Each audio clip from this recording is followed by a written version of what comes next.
We welcome you to our June 23rd Pawnee Business Council special meeting. And so at this time, we're going to get started with a word of prayer. And like I said, we welcome you all here. And we've got a long agenda, so we're going to try to get through it as quickly as we can. So let's have a word of prayer. That's our Vice President, Mr. Darrell Wildcat, who would voice the prayer for us. So it is. Thank you for the many blessings bestowed upon us. Bless each and every one of us, Heavenly Father, as we go over plans for our future. Heavenly Father, be with us, guide us, be with us, help us make the right decisions this night, Heavenly Father, that will benefit most of our people, Heavenly Father. I know, Heavenly Father, it's difficult to do, Heavenly Father, to please everyone, but we do the best we can, Heavenly Father, and help us, Heavenly Father, make the right decisions, Heavenly Father. Once again, I ask you to bless each and every one of us. In Jesus' name I pray. Amen. Amen. Thank you.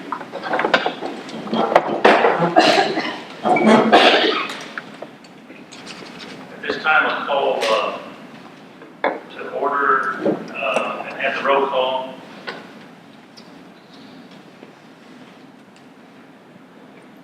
Bruce Pratt. Here. Hare Wildcat. Here. Amy Littlesun. Here. Angela Thompson. Coming, I guess. Oh, there she is. Sammie Adson.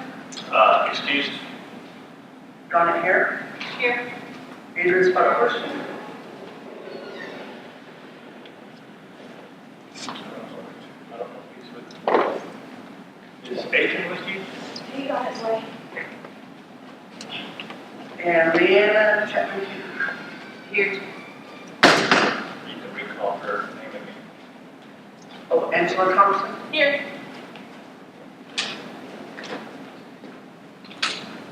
Adrian's on his way. So I declare a quorum. Move down to the approval of the agenda. You have the agendas before you. I have some additions from the budget committee meeting today. Okay.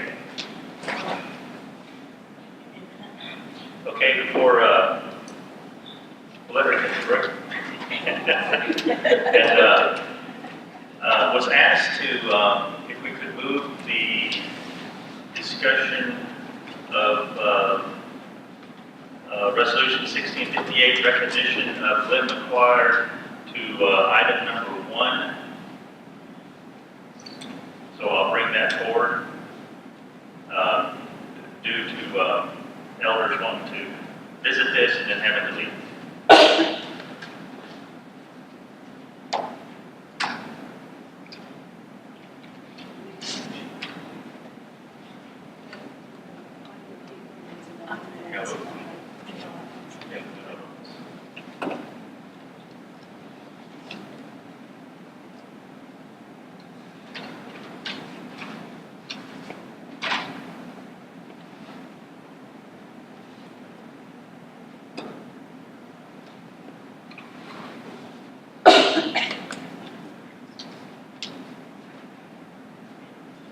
I need to add to budget committee recommendations from the budget committee meeting today.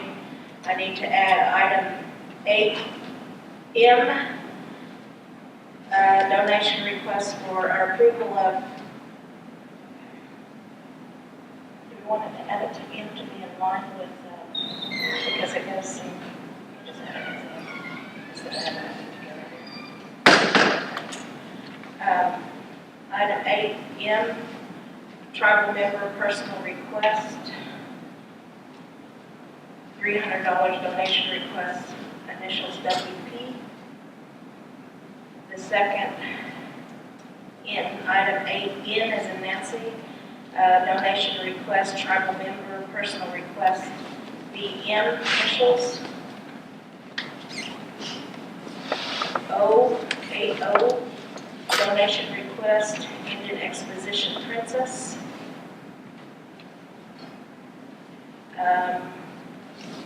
Item 8P,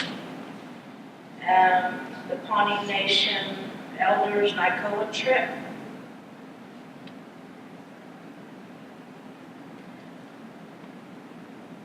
Item Q,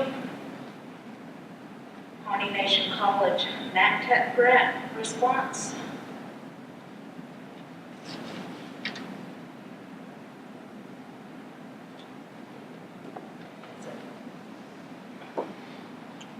Who's going to run out of letters there?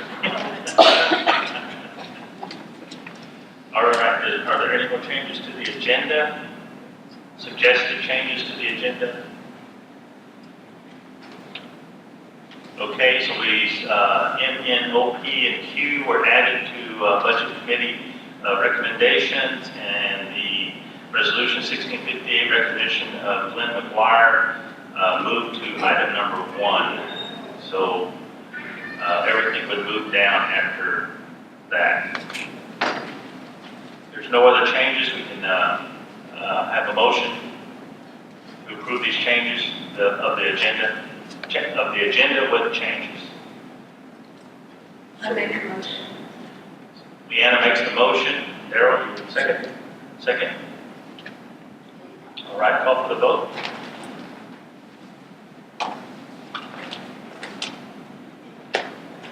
Darrell, Wildcat. Yes. Amy Littleson. Yes. Angela Thompson. Yes. Dawna Hare. Yes. Liana. Yes. Okay, the agenda is set for this evening.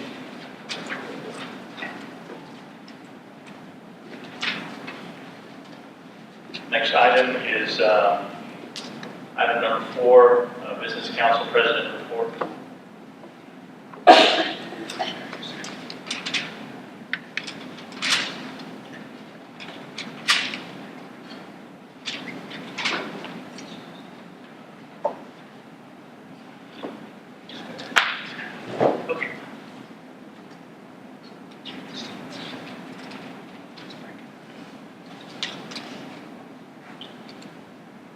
First, I want to talk about the Surgeon General visit. He visited the Oklahoma. He was down with the Shawnees and attended that on behalf of the nation.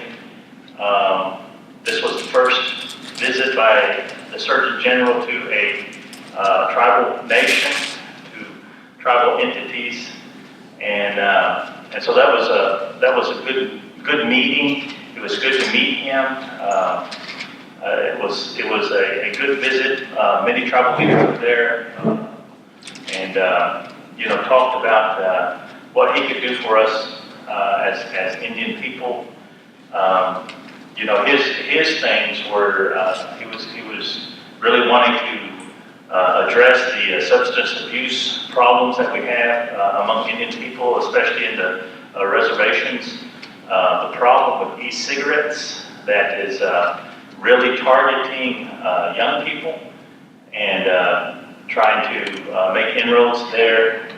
And he being an Indian from India, being a native person, he talked about his background and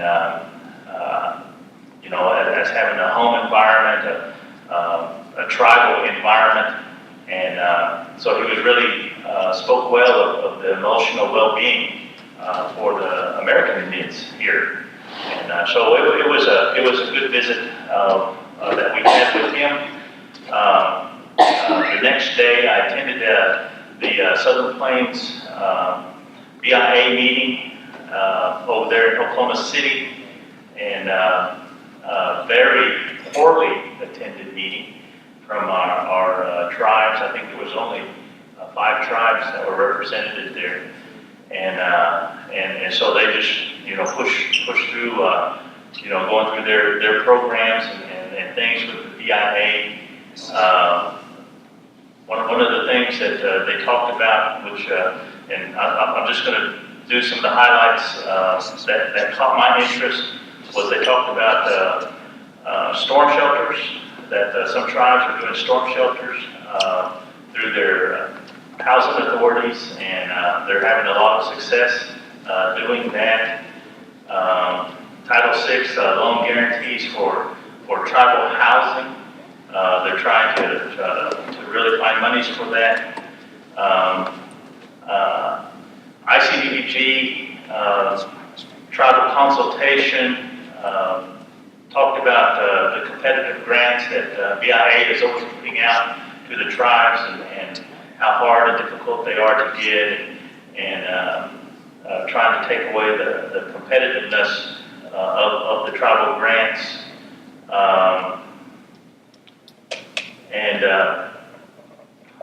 Let's see.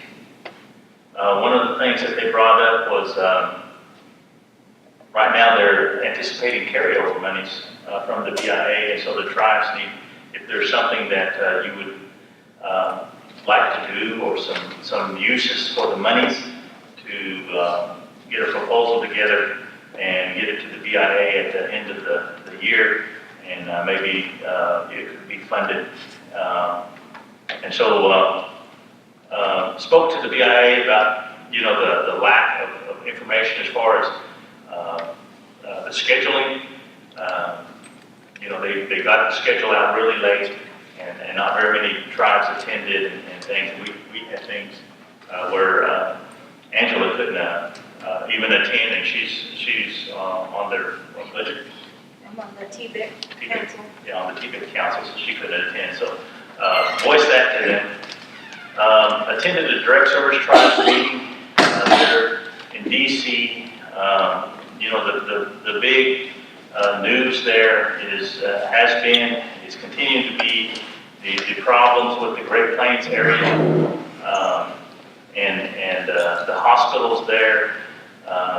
IHS has really been taken to the woodshed by Congress as far as the problems that are ongoing there. Contractors, the staffing, the accountability. They had meetings with the senators there in that area, the congressional meeting, and the tribes voiced their concerns and things. One of the things that they're doing is they're putting a lot of money, a lot of resources into that area. And one of the things that I brought up is once again, you're putting all these money, you're pulling all these people, you're putting all these resources there. I said, well, okay, who's paying for it? Who's paying for this?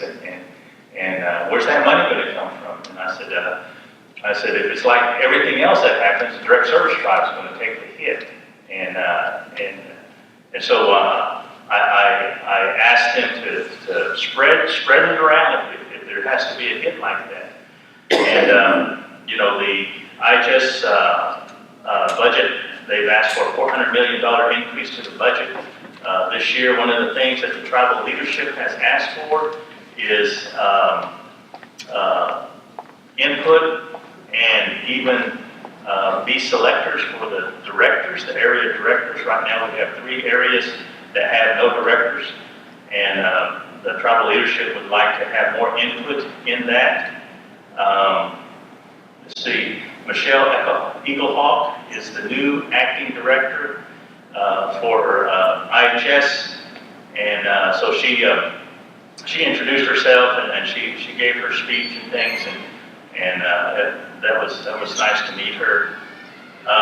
Once again, from the Oklahoma area, tried to stress our facilities, the deterioration of our facilities. We have a nice clinic here, but in many other areas here in Oklahoma, they have very poor facilities. Once again, making IHS mandatory line item in the president's budget. Once again, I brought up these competitive grants that they're always putting out, and it's always difficult for the smaller tribes to get those grants.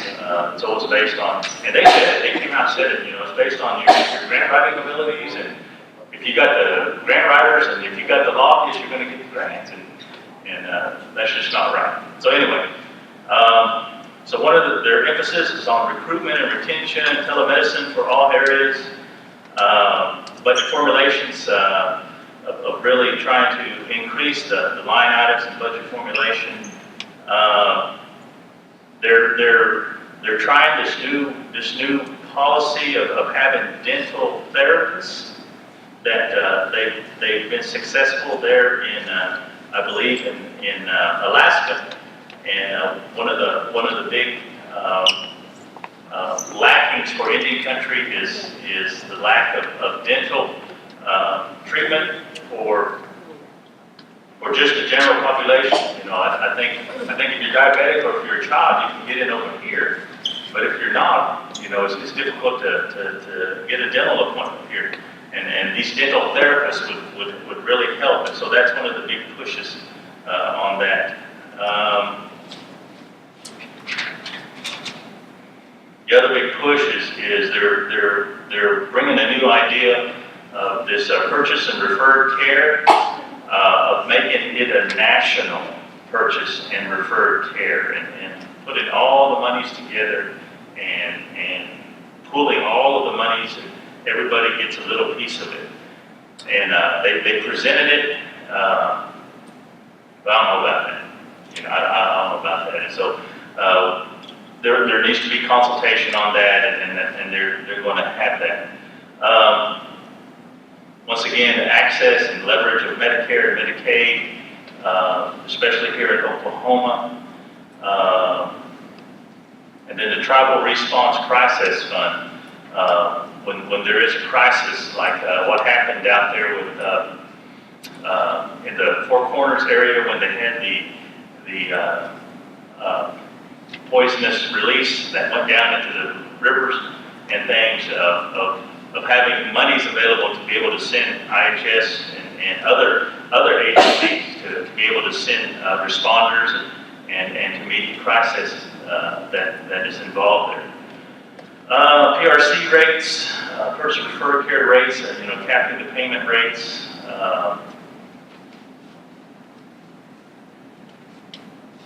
IRS showed up there. They talked about the employer mandate, and you know, we've been asking that they at least grant us a leave of 1 year and give us time, give the tribes time to get ready for that, and IRS just said no, and they said we've been talking to them. I've sat in on webinars and tribal input. IRS is just not going to budge on that. Also attended the soccer team symposium. Did y'all know about that? No. Oh. Did you talk about soccer at the last council meeting? Okay. Okay. All right. So I won't talk about that. I'll let these others talk about that. But the following day, I attended a meeting there in Tulsa. It was a Senate Committee on Indian Affairs. It was a tribal consultation, voiced the concerns of Pawnee Nation, voiced the concerns of this area, talking about healthcare, economic development, juvenile justice, infrastructure on the National Highway Bill, the HOSDA, environmental issues, pipelines, Tribal Labor Sovereignty Act, the Buy Indian Act. You know, the things that I brought, those are the things that, you know, was voiced by the Oklahoma tribal leadership.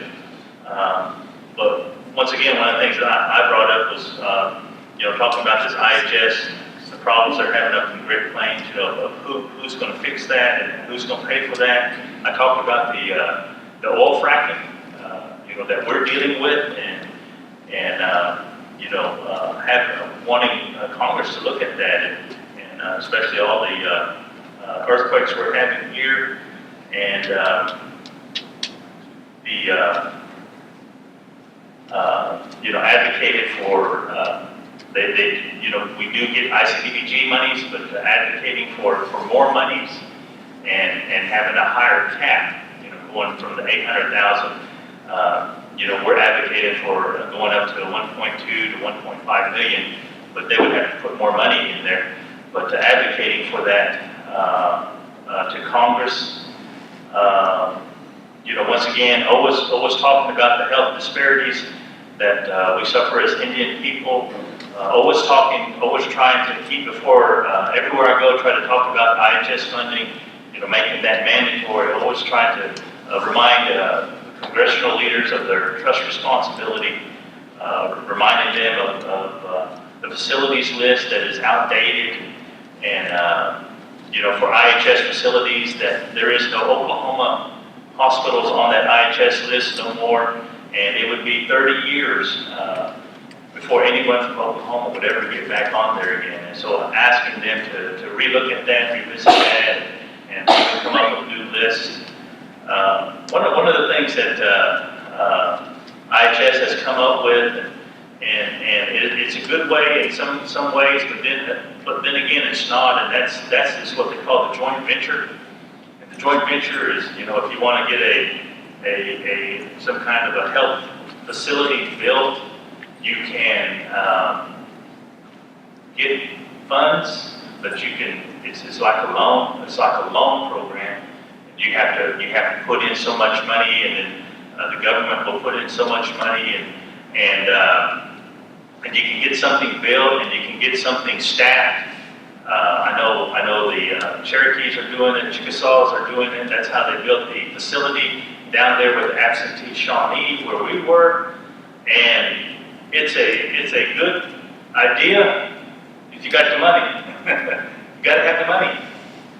You know, you got to have money. And if you have money, you can do some things. If you've got resources, you can do those things. And you know, from where I sit, you know, here, you know, to me, it just seems like Congress.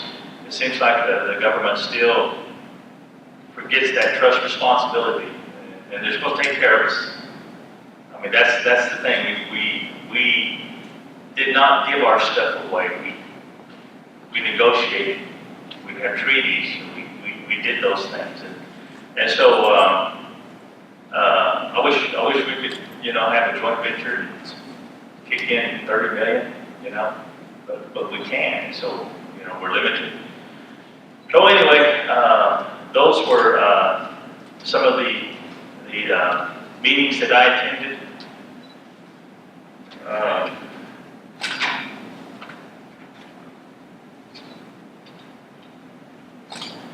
Also attended here locally the service unit meeting.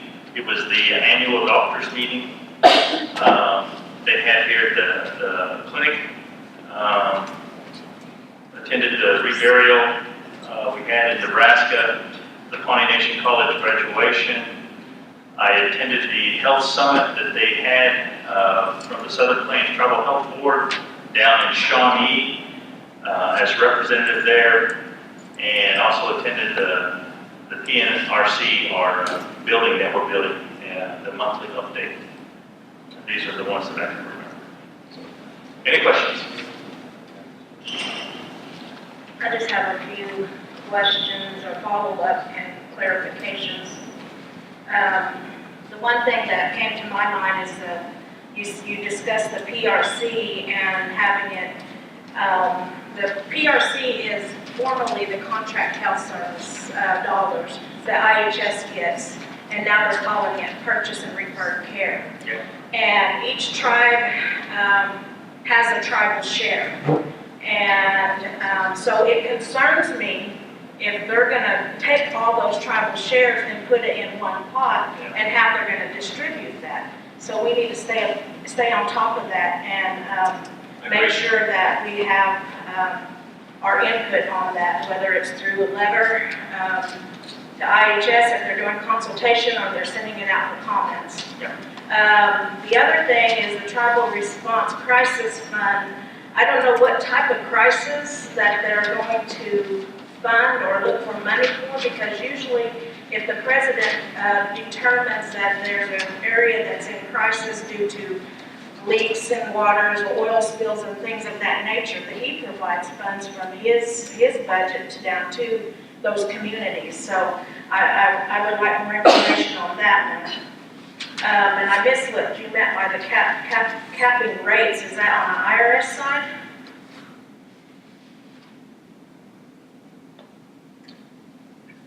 that's on the PRC side of having Medicare and Medicaid-like rates. Okay, so Yeah. they're not capping PRC, they're just capping Medicare, Yeah, like rates for tribal governments or for across the board? across the board. CMS? Yes. And then on the tribal consultation, I would like to know more about what you voiced as far as what our Pawnee Nation needs are, because I don't feel, I mean, I haven't weighed in on any of those topics. I don't know if anybody else has from the council, but I think that we need to have a united discussion on that so that you can take those issues forward and present our priorities as a whole. And so I'd like more information on that. And then for clarification, a joint venture is not a loan program. A joint venture is an IHS program, and it's very highly competitive. What will happen is if you do an application for a joint venture, you have to have the money to construct it. They will provide staffing and equipment of that facility. So I just wanted to clarify that so that everybody understood what a joint venture is. We would build and construct the facility, but IHS would staff it and provide equipment. Okay? Any other questions? May I ask a quick clarification? Sure. Thank you. You said Michelle Eagleville was the new IHS director, is that? Acting. She's the new IHS acting director? Yes. What about Mary Smith? You're right. Mary Smith is the acting IHS director, and Eagle Hawk is the DSTAC director for us, direct service. Service and contract insurance. Yeah, okay. Okay, thank you. Okay, appreciate that. Thank you. I have a question. Sorry I'm late, excuse me, council. Did you or anybody speak on, or go to that Pawnee County Economic? Oh, yeah, no, that, yeah. Did you go to that? Yeah, did you see that Pawnee County Economic, they had a dinner over here. And, that was a total waste of time. They didn't do anything, we just ate. It was good food. I thought they'd have Larry Ferguson talked and told stories and things, and I appreciated that, but as far as talking about any kind of business or any kind of economics or any kind of anything countywide, they didn't do anything. And so, it's 2 hours I wish I had that. Well, thank you for going, because I was wondering, I just thought we should have been, at the table there, and I hate that they didn't. We were there, and so, but that was disappointing. I was disappointed in that meeting. Yeah, thank you. All right, well, let's move on to item number 5. This is council, committee, and travel reports. We'll put them together, and we will start with Adrian, please. Well, I went to the Sovereignty Symposium, I think along with most of everybody here. Myself, I got mixed feelings about it myself, I enjoyed visiting with other tribes. There's a lot of other tribes that come there, and hearing what they have to do, what's been going on within their tribes from the following year. But my issue is that it's a lot of Chadic stalkers in there, fluffing their feathers to me, and they talk about issues, and a lot of times to me they don't even really care about us natives. There's a lot of attorneys there, I think that's great too, but I think it's the same thing as well. Like I said, I enjoy going to meet some of the other tribal leaders and talk about, hear what they have to discuss about what's going on in their tribes, but they also do have some breakout sessions that are pretty good. They have some individuals that come in and speak that have a lot of good ideas, and so I find that very interesting. Anywhere on the basis from economic development.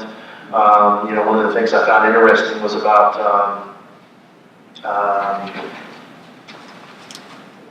I already forgot the word, it has to do with taxes. As far as using, for trying to develop economic development.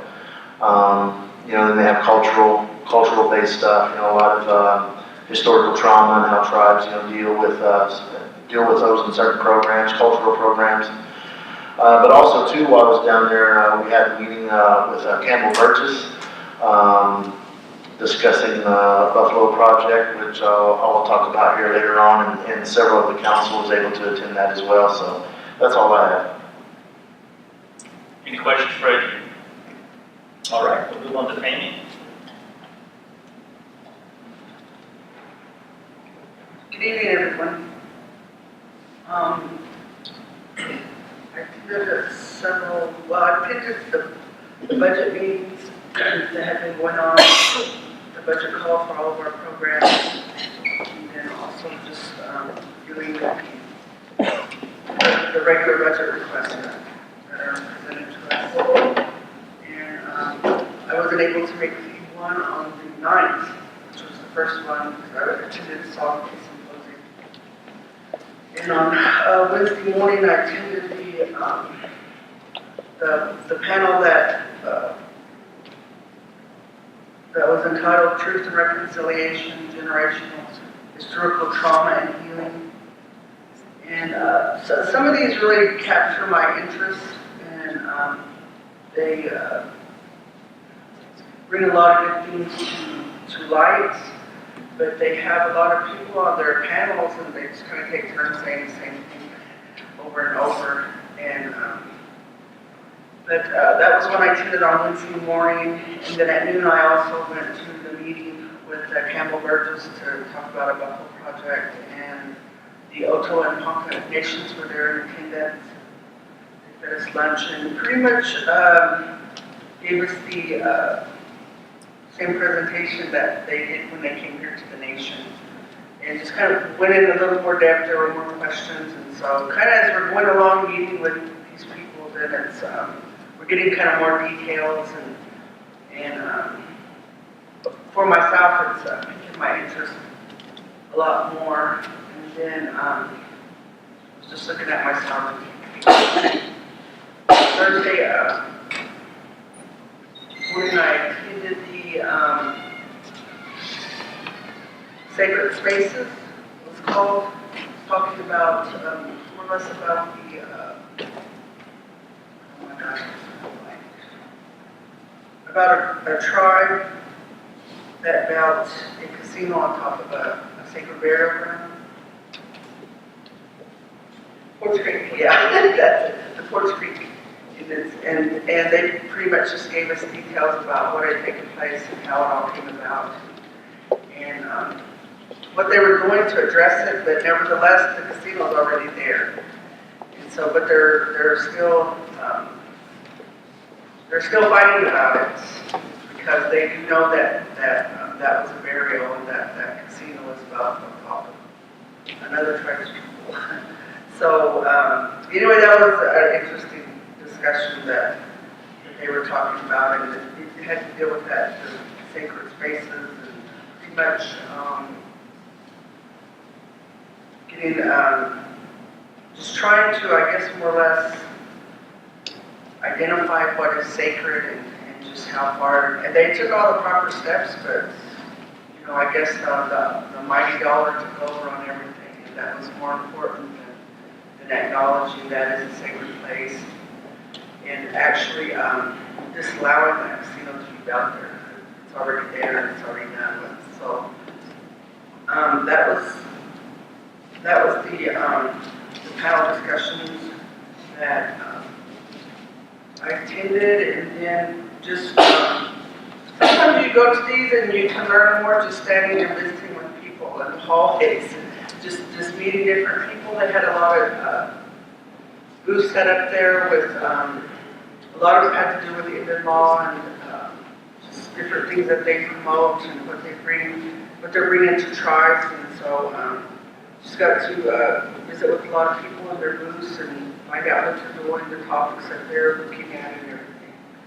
And then on Wednesday, the 15th, June 15th, we met with the BIA.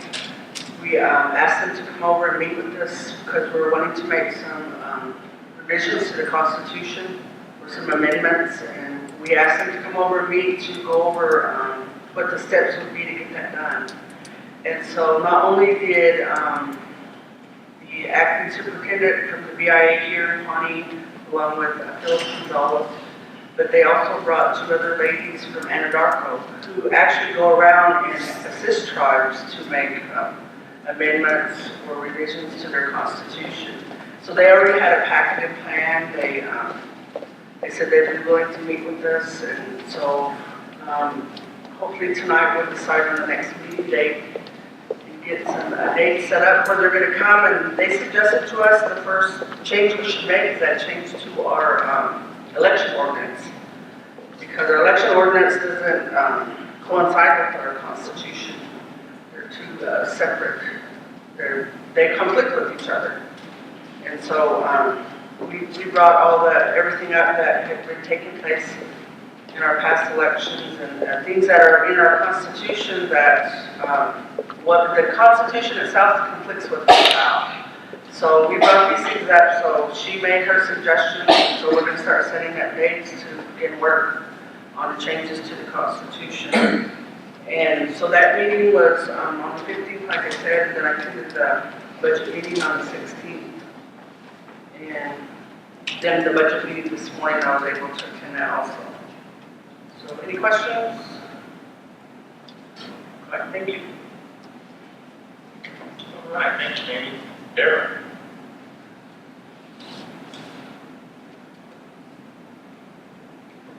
I too attended the symposium, and pretty much had the same feelings Adrian did. A lot of exotic stuff was there. Handful of tribal attorneys. Most of them I knew, but the rest of them were there. But it was packed with attorneys, tribal attorneys representing various tribes, and it was interesting networking with them and seeing what they're doing and what they're doing for their respective tribes they're working for. I attended the economic development quote they gave, and I didn't really get too much from it other than they had about 8 people on this panel from all over, and even Great Britain was represented. And they mostly talked about diversifying, but they weren't specific. Diversifying our economy and going worldwide with whatever we had to offer the world. And in other words, just doing direct selling to foreign countries. And I just really couldn't see that far ahead to try to, whatever we got to offer the world, except I really don't know. We've got a culture that's not for sale, so I don't know what we have to offer. I too attended the Buffalo talk with Burgess Campbell. Was that his Campbell Burgess? He's got 2 first names or 2 last names. Anyway, that was quite interesting. He's got a plan to help us with this buffalo, but it's just like we're really helping him out with because at present he buys buffalo from the reserves, but if he gets our approval, he can get them free and start selling whatever he deems as a byproduct of like meat. And of course we would get access to the herd of our annual, wherever we needed for tribal, for our ceremonials, we have access to that meat, which I thought, I like that part, that we have access to that. But I've talked with others there, networking, those who have been in with the buffalo industry. They said something you just don't really go into. It's not like raising cattle. You're talking about an animal that's wild, basically wild. You're talking about fencing that's at least 7, 8 foot tall, pipe fencing. An individual told me he worked with the Cheyennes, and they're buffalo. He's seen a buffalo stand flat-footed and jump clear a 4-foot fence, just stand next to it. And he said you need it. And he said they're just not like cattle. They're just they are a wild animal, and they look very passive out there grazing around, but they get around people and you don't know what they're going to do. So it's something we have to really think about in a way of how much acreage we're going to need and how much it is to keep them corralled, so to speak. You need plenty of land to graze and move around. But I'd like to see us go that direction, but it's going to take some capital funds to get it going. Another symposium meeting I went to, also with thing that was there, was it was the Muscogee Creek Nation sued the Porch Creek Nation of Mississippi, or wherever the Porch Creek Indians are from. And it's a unique situation because the Porch Creek tribe of Indians,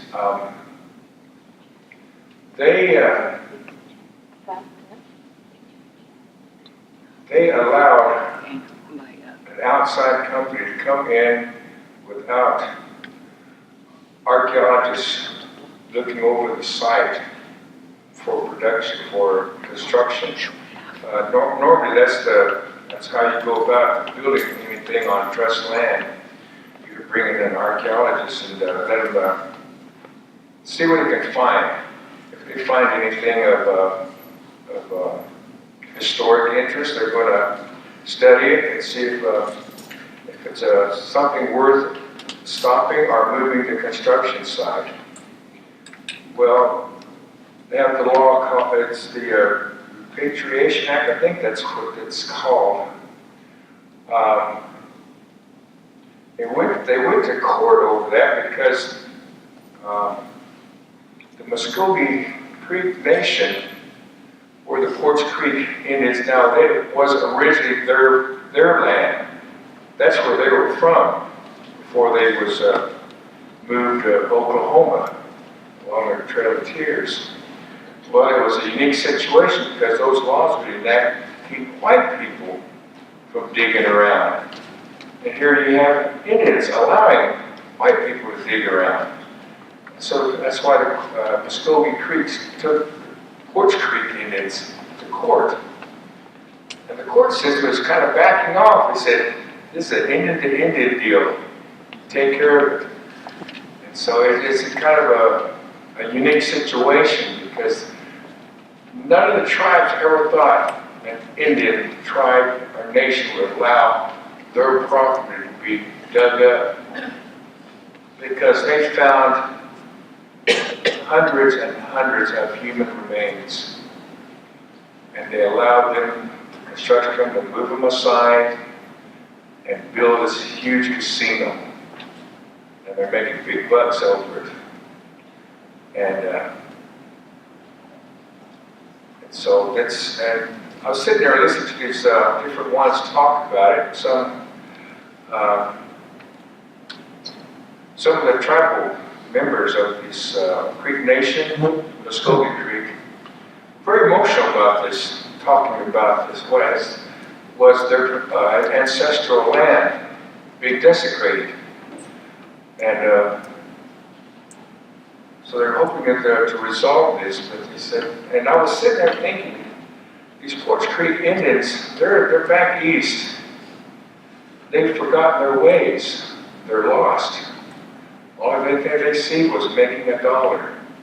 They didn't care about their ancestry or where they came from. They're lost people, and it was just, I felt bad for them. They don't know who they are. They call themselves Porch Creek Indians, and they were just recently, I found out, federally recognized, and not too long ago, within the past 5 years or so. They've already built a casino, and they're moving forward with things. But Muskogee Creek are very hurt about their ancestral land, basically had taken them to court, so it's still in the process of litigation. So I'm going to try and keep up on it, because I think that's very interesting. An Indian suing an Indian nation suing another Indian nation over desecrated lands. Anyway, that's my report. Thank you.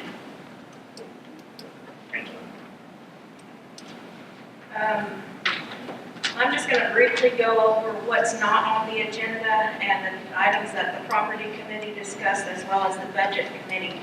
We're right in the middle of budget hearings, so we've been meeting every Thursday, starting at 9 a.m. and finishing by about 4:30.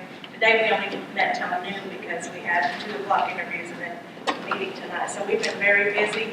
But the good thing about the budget hearings this year, it's going very smoothly. We've compared to last year. Minimal to minor revisions by the program. So what that tells me is what we went through last year and all the hard work that we did, they learned, and they're doing their budgets to the satisfaction of the budget committee, what we installed last year. So I'm very proud of the programs and things running smoothly. But due to the revisions, we had tried to finish up by next Tuesday, the 28th. By code, we have to have it to council by August 15th, and we're going to make that well in advance to get it to council, the comprehensive budget.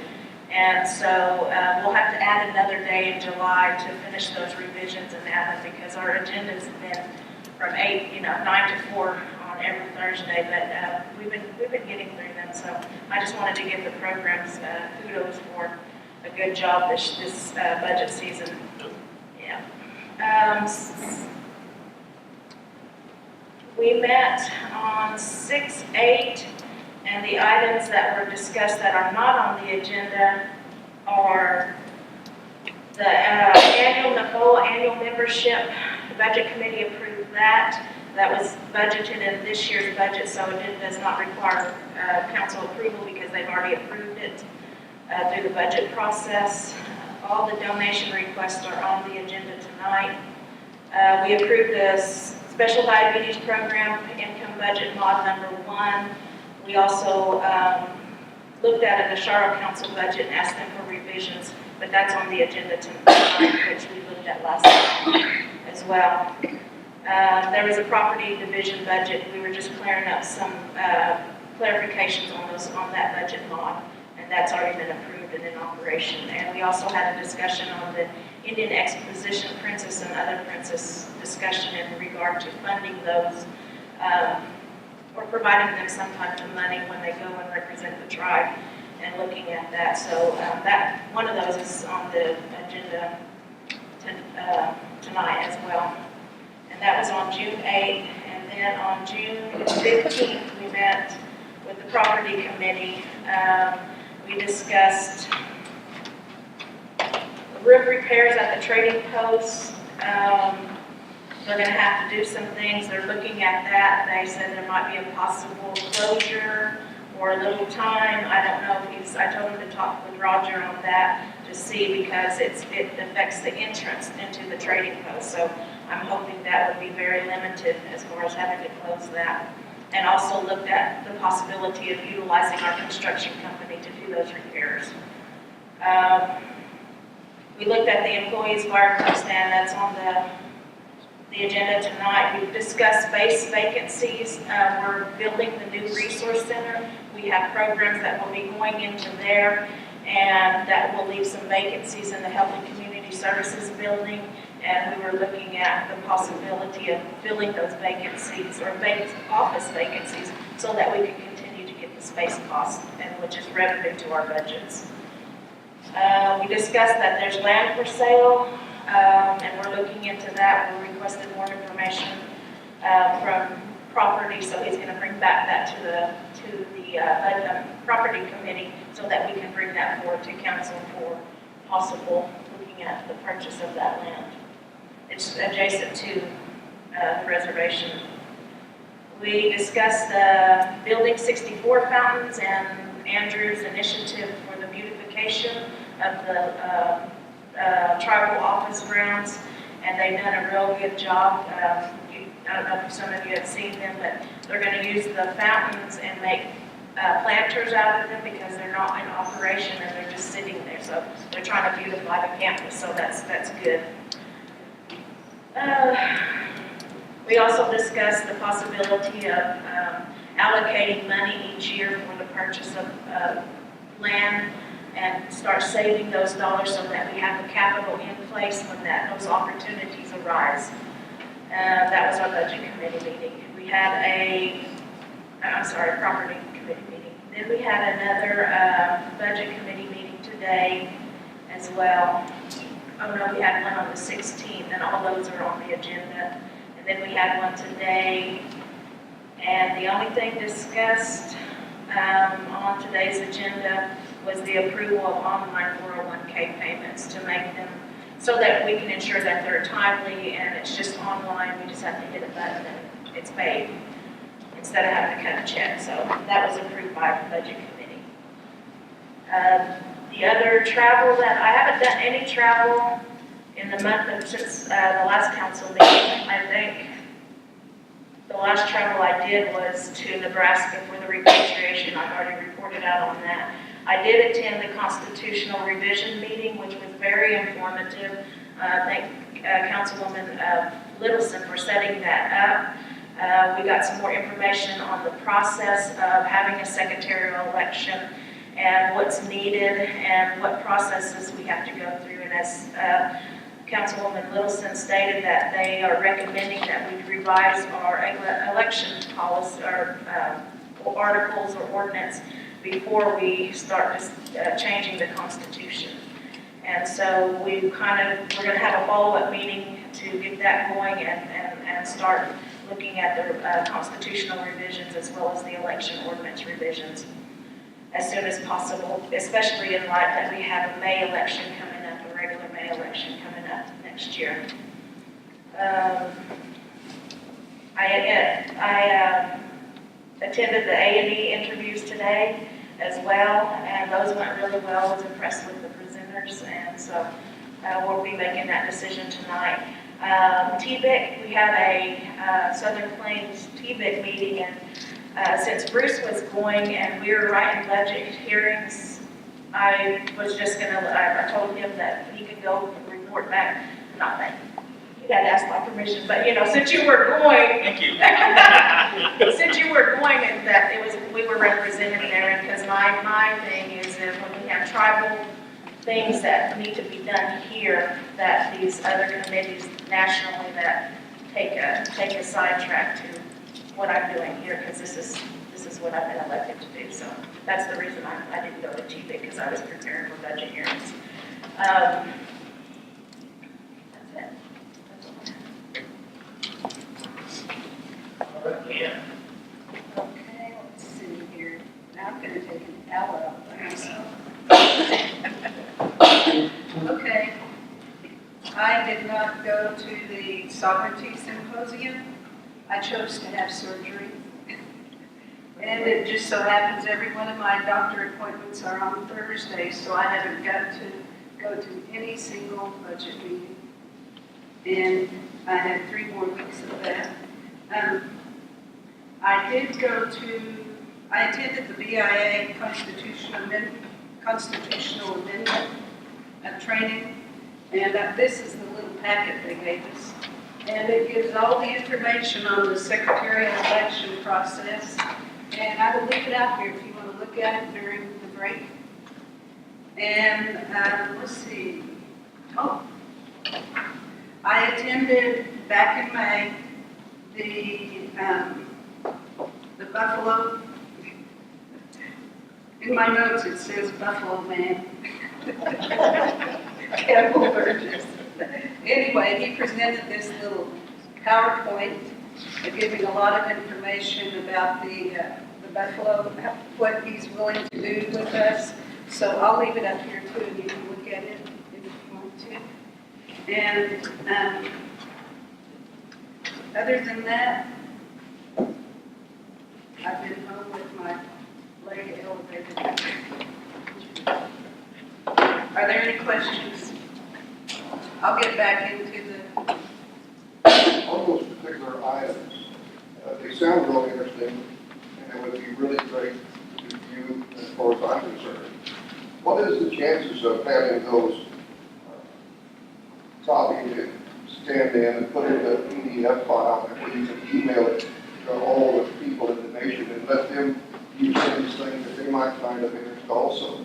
And there's so many ways we can communicate better than what we did here, because we don't see, we're not if you living weren't here. here, you wouldn't And see people all around the country on your email list or do not know anything that's going on, or whatever direction that the council's going.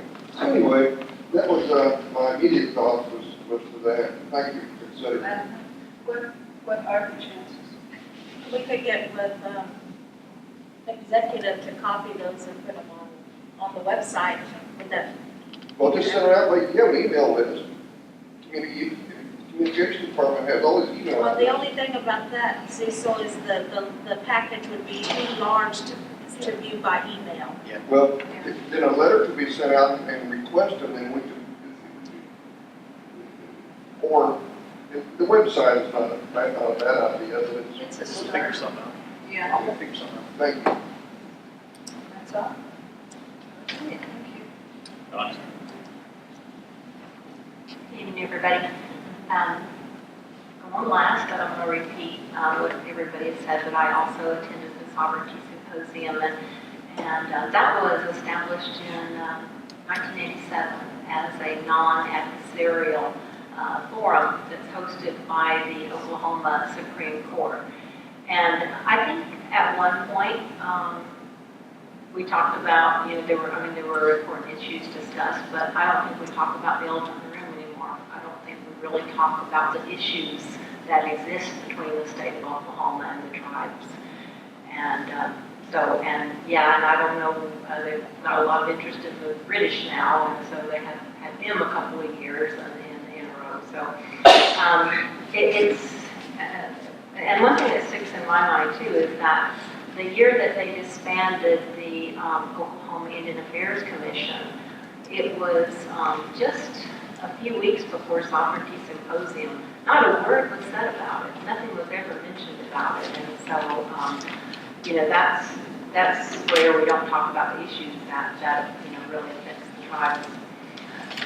I attended the generational historical trauma session and that Phammie reported on, and I found that very interesting. And there's becoming it's coming more and more to the forefront that this is a real issue with tribes, and that we need to address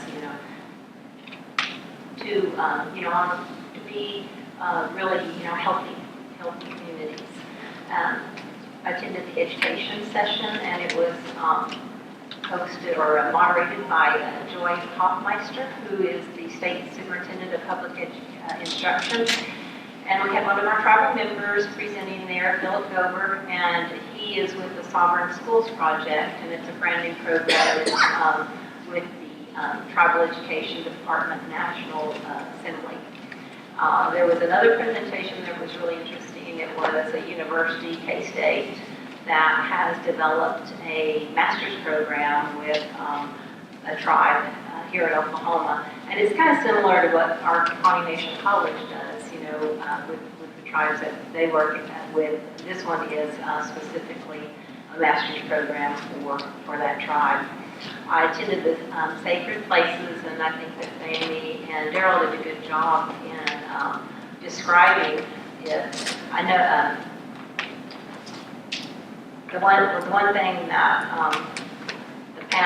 one of the panelists, I think it was Jefferson Keel, had mentioned is that the federal agencies really failed in their oversight and in their protection role.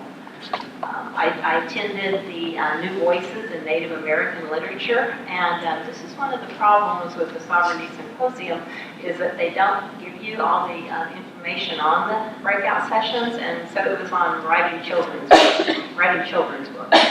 So I tried to take, and a lot of it was in tribal languages and doing dictionaries and writing from the tribal perspective. So it was interesting.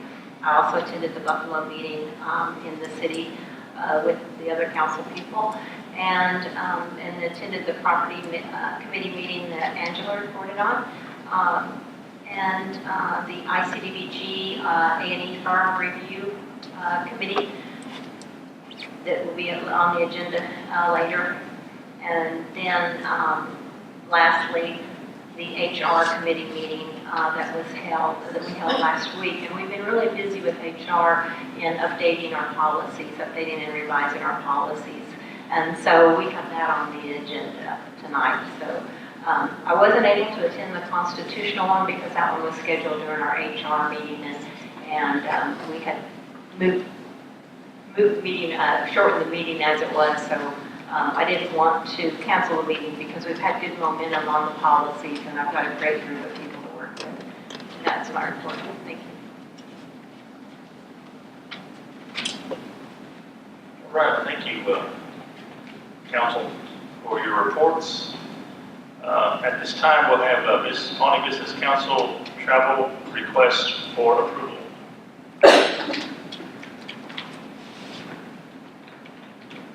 One of the ones I want to bring out is about a month and a half ago, we had the Rigorous come down to visit us, and they have extended an invitation to the Pawnees to come and be a part of their celebration, which is the weekend after our homecoming. So it's coming up really quick. And I have talked with some of the council people, and what we are going to do tonight is if any of the council wants to go and visit the Rigorous, we will allow that to be a council trip. So for the Rigorous visit from our council, they're supposed to honor us. Said they would. No, so I don't know what that entails. I hope it's a good thing. But it will be. It will be. And so bringing that forward. Can I add a little bit more to that? Sure. To what, maybe some of you people didn't know about what was going on when they came down. It's been for quite a few years now. The Arikara, have wanted to establish a visitation like how we have with Wichita's. I've been up there numerous times. I'd say I probably first went up there maybe about 15 years ago. And when I met some individuals there, some elders that were alive at the time, they've gone on since then, they wanted to start that. They wanted to be able to start something. And so as time went on and years later, they was always telling me to invite people. I'd always try to invite people, tell all the Pawnees, hey, the Rigorous want to come up there, got a nice powwow and everything. And very few people ever took advantage of that. But, they are really, really nice people. Every time I've been up there myself, they've taken care of me. My brother's gone up there with me. I've had a few other relatives that went up there with me. We've gone up there the same. But somebody's have always mentioned that. We want to establish a visitation with you guys. We don't know how, they'd say, but we want to. We want to bring our tribes back together. So we know that the biggest issue is the distance. But they came down. They came down with that thought in mind and had a good visit with them. We went down here to the campgrounds. We did kind of a traditional pipe ceremony. We talked with them. We visited, we prayed, and then later on that evening we met down here at the Berry building down there, and we had singing and stuff, So a little bit after that, we had some more talks and discussions about how things, how we might want to do. But they extended that invitation to all Pawnees, that can make it up there, that they wouldn't have to worry about anything. So kind of let you guys know about that's what's going on. The only travel I'm requesting to go to is, I would like to attend the Oklahoma Indian Gaming Association Conference, and that's July 25th through 27th in Tulsa. It's just to assist me.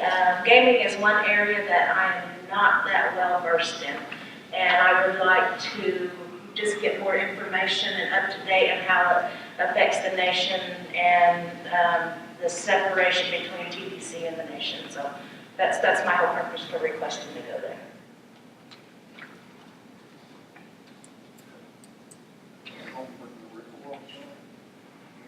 Okay, I'm also requesting, not the whole week, but just to go a couple of days to the same. They have a lot of good conferences there that I was looking at.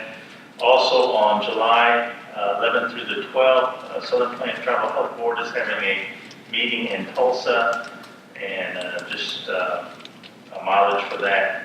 And then on the 28th and 29th, they're having the IHS budget formulation in Denver, and that is a trip that the government would pay for.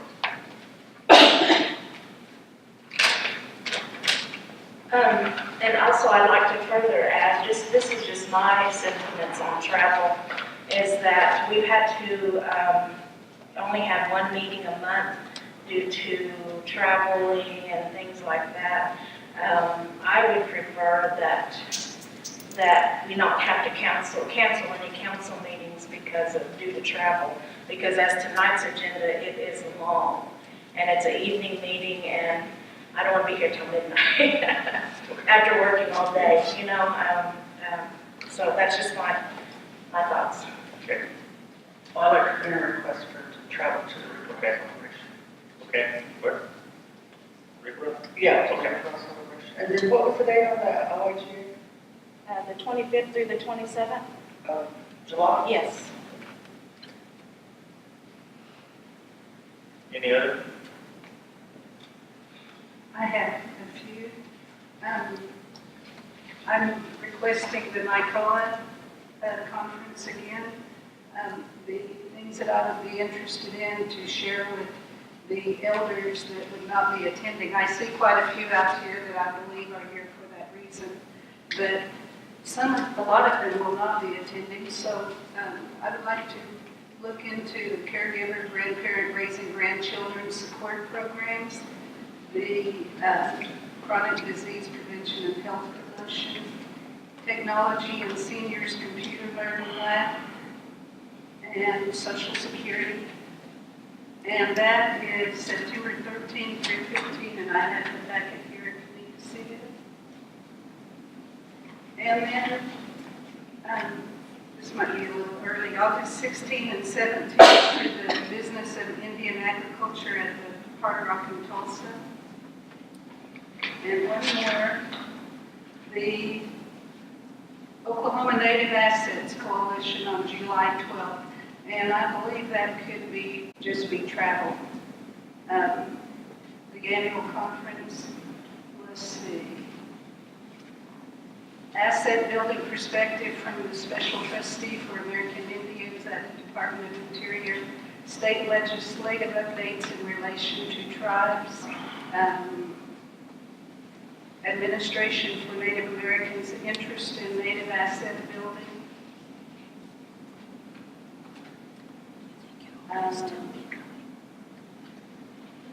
ONAC Children's Savings Account Partner Updates and Program Model Sharing. And was that 3? That's it.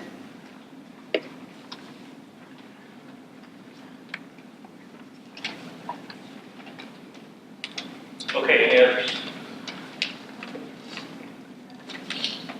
If the schedule allows, I may be interested in attending the ritual one.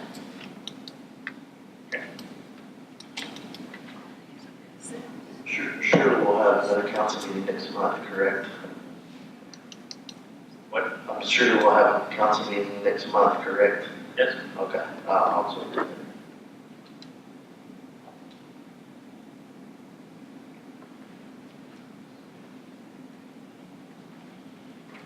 Right. There's no other, entertaining motion.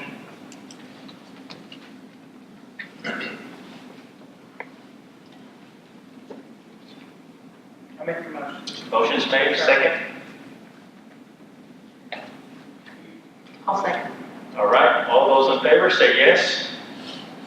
Yes. Yes. Yes. Any opposed? No. Okay, those are approved. We will move on to EDC report. Understood.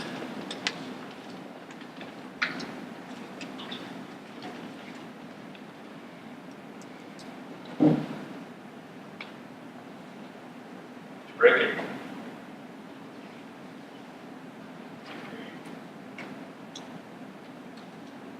Is it on?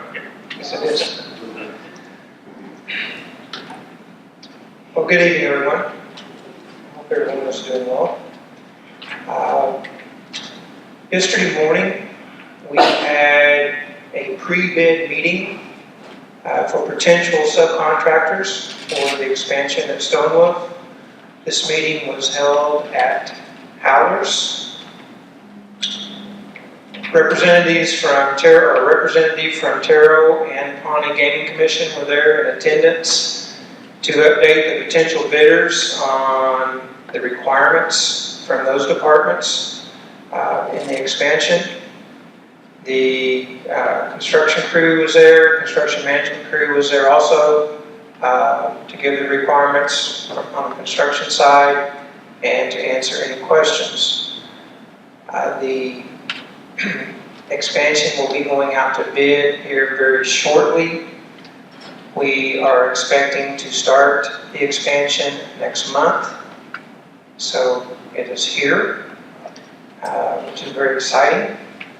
We are having a groundbreaking ceremony. This was decided Tuesday night at the board meeting. The groundbreaking for the expansion will be Wednesday, July 6th at 9:30 in the morning. We're trying to have it at least the cooler part of the day. We will be sending out notice on that very shortly. Lindsay is working on that and organizing that.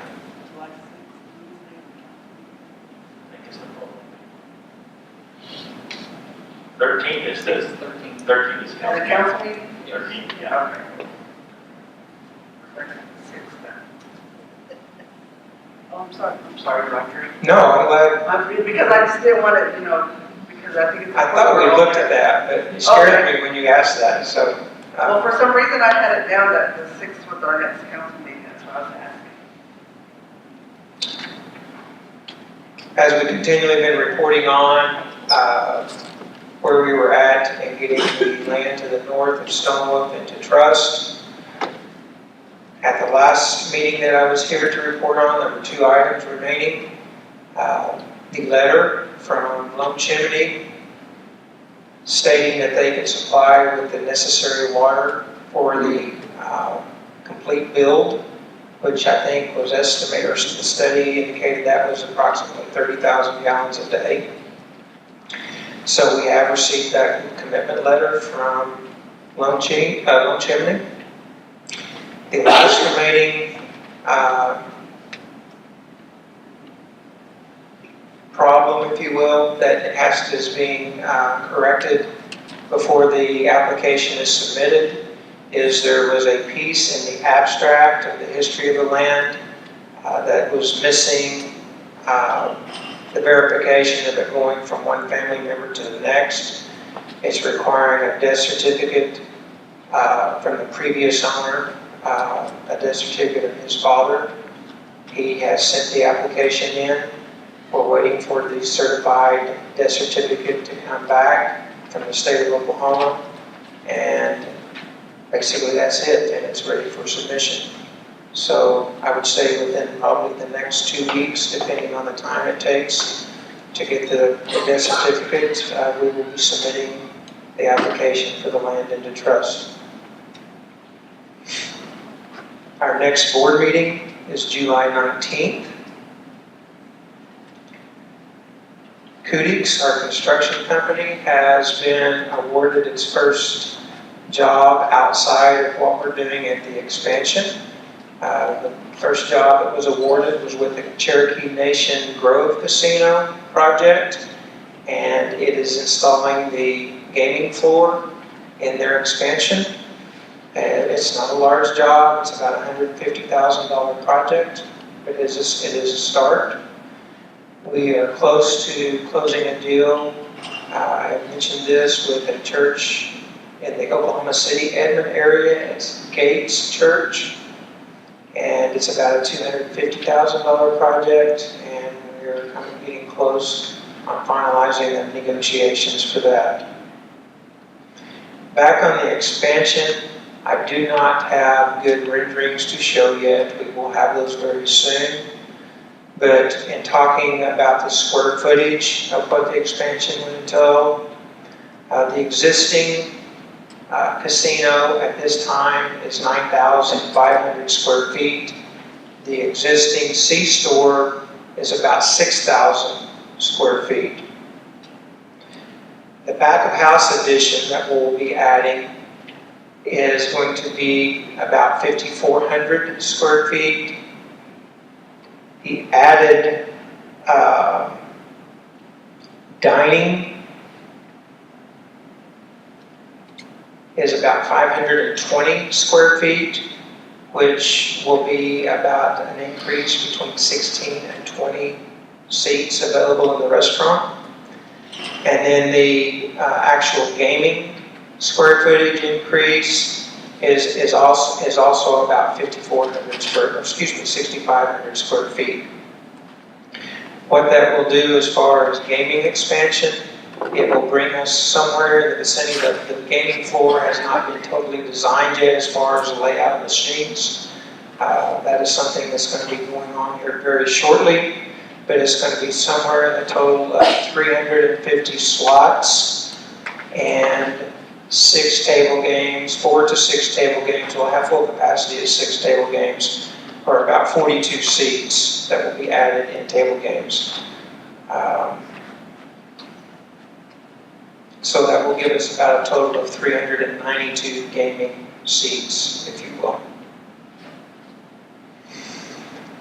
As you know, Pawnee Star Design has been open for business. We've been designing and printing shirts. Business is really picking up this month. We have already received orders for about 3,500 shirts for the month of June. So it is picking up nicely, and we're excited about what it's doing. We are doing a lot of the shirts for the programs for homecoming, but we have also done shirts for some baseball teams in the Tulsa area. We are also working on a design for a shirt for the start of school for an elementary school in Stillwater. Point being, we are reaching out. The Iowa tribe has also used screen printing using our screen printing for some shirts for the powwow and the softball tournament. So we're real excited about how it's picking up, and looking forward to what it's going to be in the very near future. Our Employee Appreciation Week has been going on this week. This is probably why I'm dressed a little more casual than usual today. The highlight of the week is the White Barn event in Stillwater, which was yesterday. While it was very warm, it was well attended. The agenda basically for the day It includes the facilities on White Barn, which is, there's putt-putt, there's a lake for fishing, there's paddle boats, numerous of the bouncy games that children climb into and bounce around on. We also had a lot of contests, whether it was water balloon, volleyball, horseshoes, what do you call that, corn, can't think of the game. Anyway, I won, but I can't think what it was.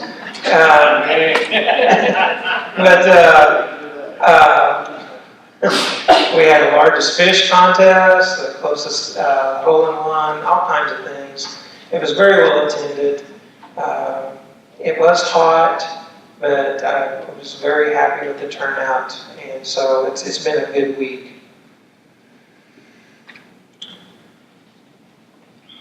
That is my report. Are there any questions? I had a question. What is going on with the little convenience store on the hill? We tried to stop in there yesterday, it was already closed. It wasn't even 7 o'clock. I'm not sure if it was at 7 o'clock, it should have been open. We have changed the hours at that store, but it should be open at 7 o'clock in the evening. Oh, it had a sign posted that it's closed at 7 every evening. Okay. So that's right. Is that just for now yes. or? No, we looked at what it was doing on an hourly basis themselves, and then tried to adjust the hour schedule of the store accordingly. And so it was adjusted, yes. It's also closed on Sundays. No, you get no business after 7. Not much there. Might happen if it didn't look like a beer hat.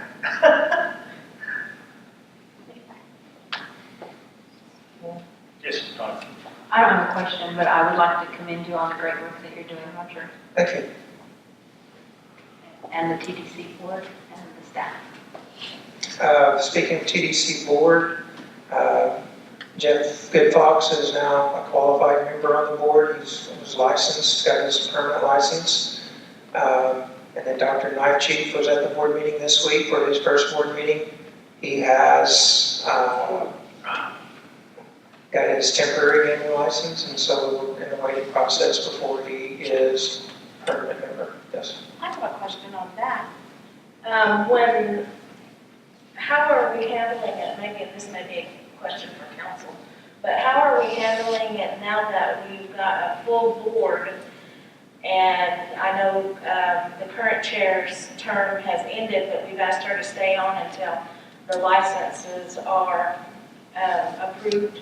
But now that we just appointed Mr. Knife Chief, is she going to stay on? Because that brings us a total of... I can answer that. Okay, good. The articles read that an outgoing board member stays on the board until the new board member it says appointed and qualified are the words that are used in the articles. So meaning qualified that they have a gaming license. So the tenure of the outgoing board member ends once the incoming board member receives his gaming license, or their gaming license. Okay, so when Mr. Goodfox was appointed, we already had 2 vacancies at the time? Yes. Oh, we did. Is there a reason why we didn't appoint them at the same time, or?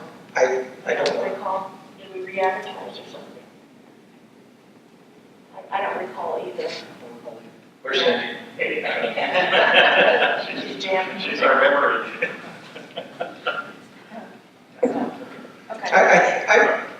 I may be wrong, but trying to answer the question. I think what council has been trying to do is to get the tenures of the board members back on the normal schedule. That they had kind of gotten broken up, and so there's been an attempt to get it, because it's usually like, I may be wrong, but March and October are the same, but it's gotten through the years offset, and I thought there was I'm trying to I know what you're trying to say, because I think there was vacancies and we appointed them, but we reappointed them for the full term instead of the rest of that current member's term in that vacancy, and I think that's where we've got lost. I think they're trying to get the rotation fixed. Yes. Yeah, Yes. I think so. We'll work on that, we'll look at that. I just have a few comments. Yesterday I was in Yale and I happened to meet with this guy. I know he's Iowa.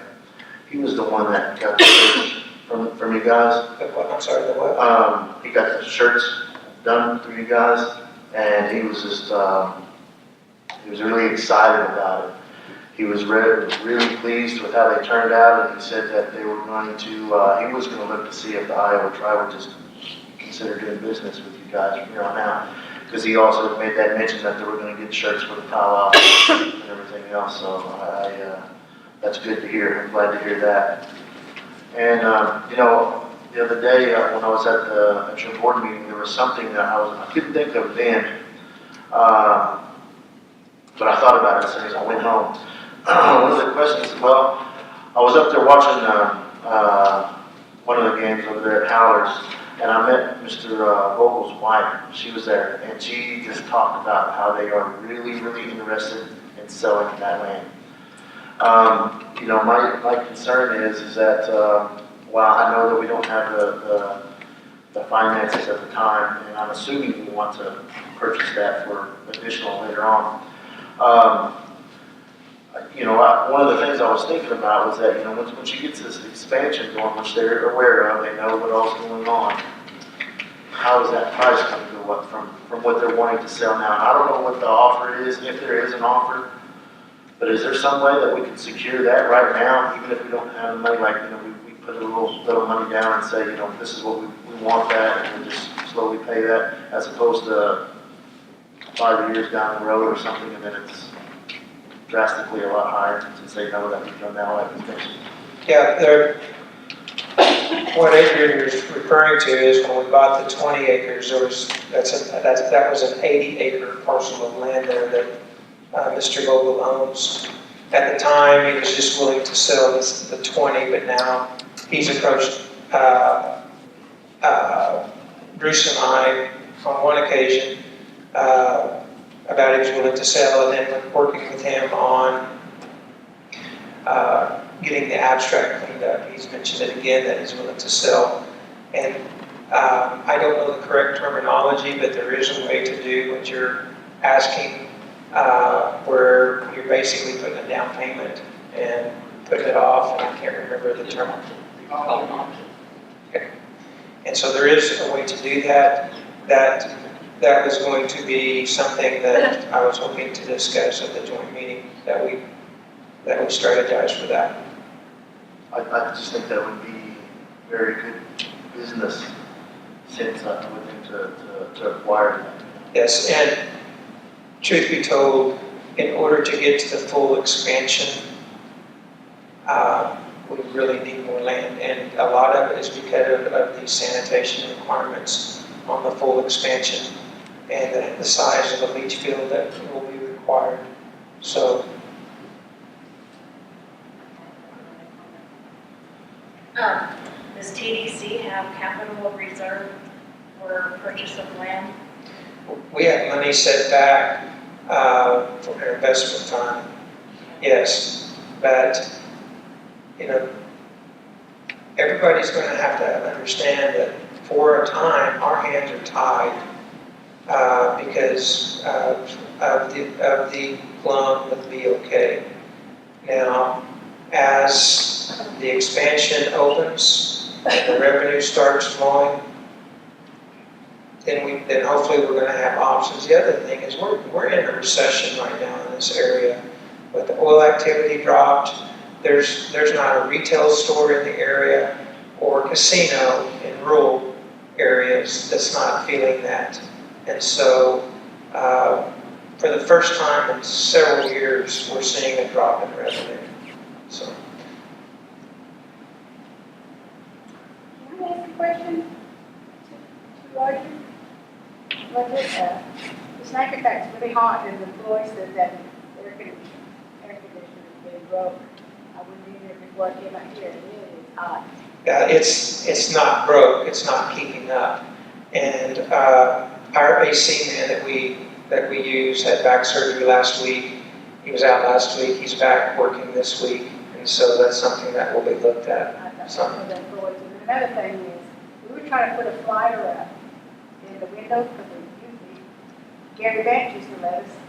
And then I went in and asked, and somebody said the girl was the manager, I don't know who she was, but she would not let me put one up. And I said, why? She said, because Phillips 66, the gas says we can't put it in. I said, but they don't own it. Why do they have the right to say that? There is requirements under those contracts of things like that. She is right. And it's just like the signage that sometimes is put underneath the Phillips sign out in that bumper on the corner.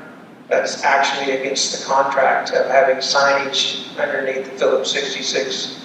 You know, and for example, this year during the past election, there was signage put out there that hasn't been done in years past, and that was a reason. But since it kind of gotten out there, and we said, okay, let's just get through this election, and then we'll fix that. But there are requirements like that. Eric had to say gas, and he let us fly. Well, because maybe he was doing something he wasn't supposed to be doing. So. And then one more thing, I was getting gas one time, and I went in and told him, this guy pulled up, big old truck, he was smoking, and he was putting his gas in, well, I thought I was gonna blow up. I would have too. went inside, and I called the police.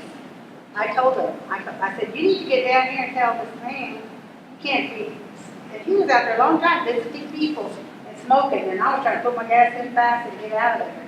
But anyway, the police said, we can't do that, and that's, you have to call your tribe.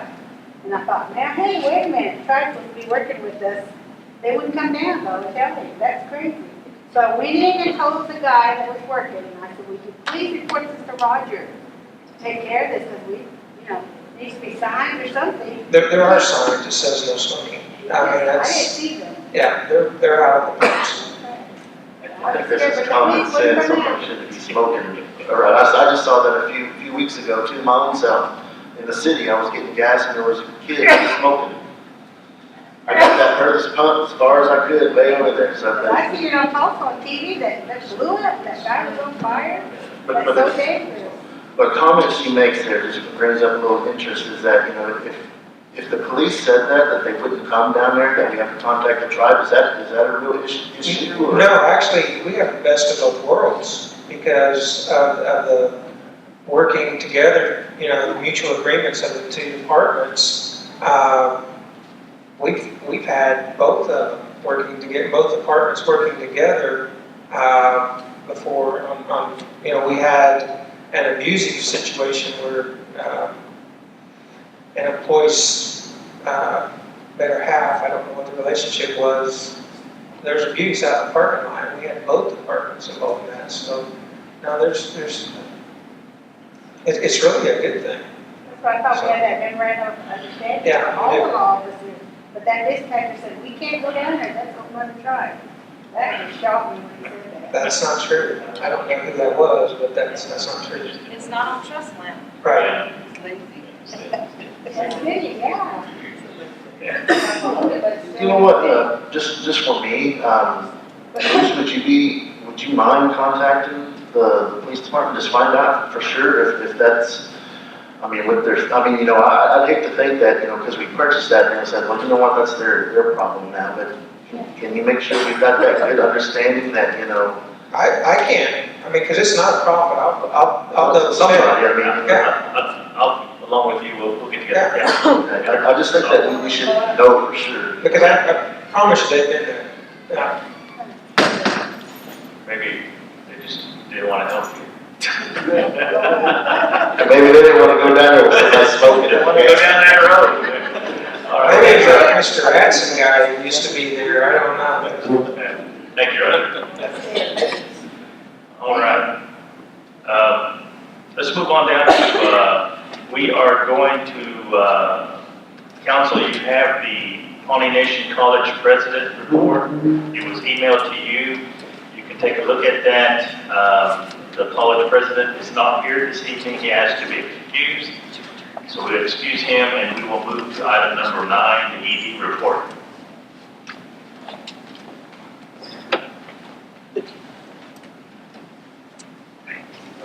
Mr. President, if you don't mind me asking, was there a specific reason why that the tribal president is not here? He said he was not aware that we were having a meeting. Okay. I'll forward you his email to our council. Well, good evening, council. I'll make this report pretty short. We've had a busy June so far at the executive office. We have, met with Mr. Campbell Burgess on multiple occasions discussing the Bison project. One of the things I did was I spent a long morning with Jimmy Justice, our property manager, to tour the 422 acres back here that we're taking over in December to look at the state of the lands. There's going to be a lot of work that needs to be done on those lands. They weren't well taken care of. Fences need to be taken down, southern fences need to be put up, a lot of cedar trees, a lot of growth that needs to be taken care of. But I'm meeting with our Department of Natural Resources, Safety, and Property divisions. We're going to formulate a plan to restore those lands to arable and usable land for whatever. It may be bison, it may not be, but we need to take care of the land and let it take a breather. I've had positive meetings with Senator Langford and his staff with regards to our environmental concerns. Had a phone conversation with his field representative, Jeff Underwood, discussing the possibility of when we're going to have a meeting. We were supposed to have one scheduled in June, but apparently something came up with the BLM acting director. I don't know if he's acting or if he's full-time. Tryon? Oh, I think The Ty Tryon? he is permanent. Okay, he's permanent. He was going to be on vacation, so it looks like now we're looking at second week of July to have a meeting. But so far, all the interactions with Senator Langford and his staff have been positive with respect to them working with us, keeping us updated, providing us with information. And I think they're finding out a little bit of some of the issues that we run into dealing with some of these federal agencies, and that they get double speak and they get treated kind of like us too. So that's kind of nice to see. I also went to the Sovereignty Symposium. I honestly didn't get much out of it. I actually put in my report, I probably won't ever go again unless I'm asked to go or to be presented. I didn't feel like it was worthwhile. I felt like the Indian folks were on display for a lot of people. I felt like we were there just to be seen, not heard. There wasn't a lot of opportunity for interaction with a lot of our state partners. That was basically, I went to the economic development session the first day, and it was basically, from my point of view, it was everybody sat on the panel and talked about how great they are. But there wasn't a lot of discussion about, how the state of Oklahoma, the Indian nations that make up the vast majority of the state, can work together and accomplish and achieve goals economically and education-wise, and there was not a lot of opportunities for that, and that was kind of discouraging.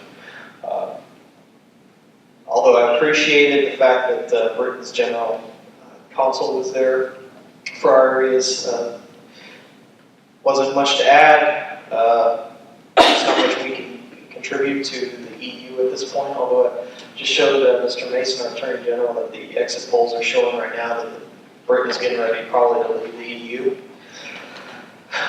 But that doesn't mean anything to me. But that's the kind of thing that the Sovereignty Symposium showed us. I'm interested in Britain's politics, and I have no idea why. The second day I went to the Sacred Spaces. That was a more interesting discussion. It was a little bit more substantive because it was a real issue. The only problem is it doesn't really fit the Sovereignty Symposium because it was Indian on Indian. And it was an issue that could have been best articulated amongst ourselves rather than amongst the state of Oklahoma. I don't know why they needed to know know what was going on with the porch band and the creeks, Muskogee Creeks, but it is what it is. It's an opportunity for some people it's a great networking opportunity, but it's not needed for the executive director position, so I probably won't go unless I'm asked to, unless we're participating or invited to participate in the hearings. We started the budget hearings, and I have to commend the treasurer Thompson and the budget committee, all those that sit on it, and Muriel Rudu, the admin affairs division director, because budget hearings are going smooth this year, knock on wood.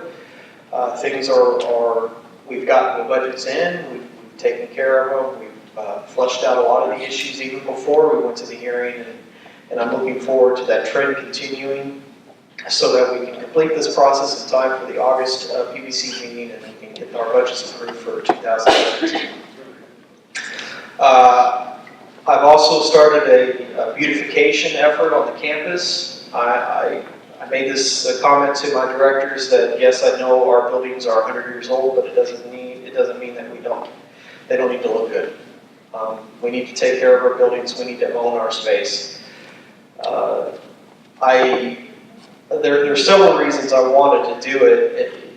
One of them was specifically because I want our employees and staff to take ownership of the spaces that they occupy on a daily basis and to take pride in it.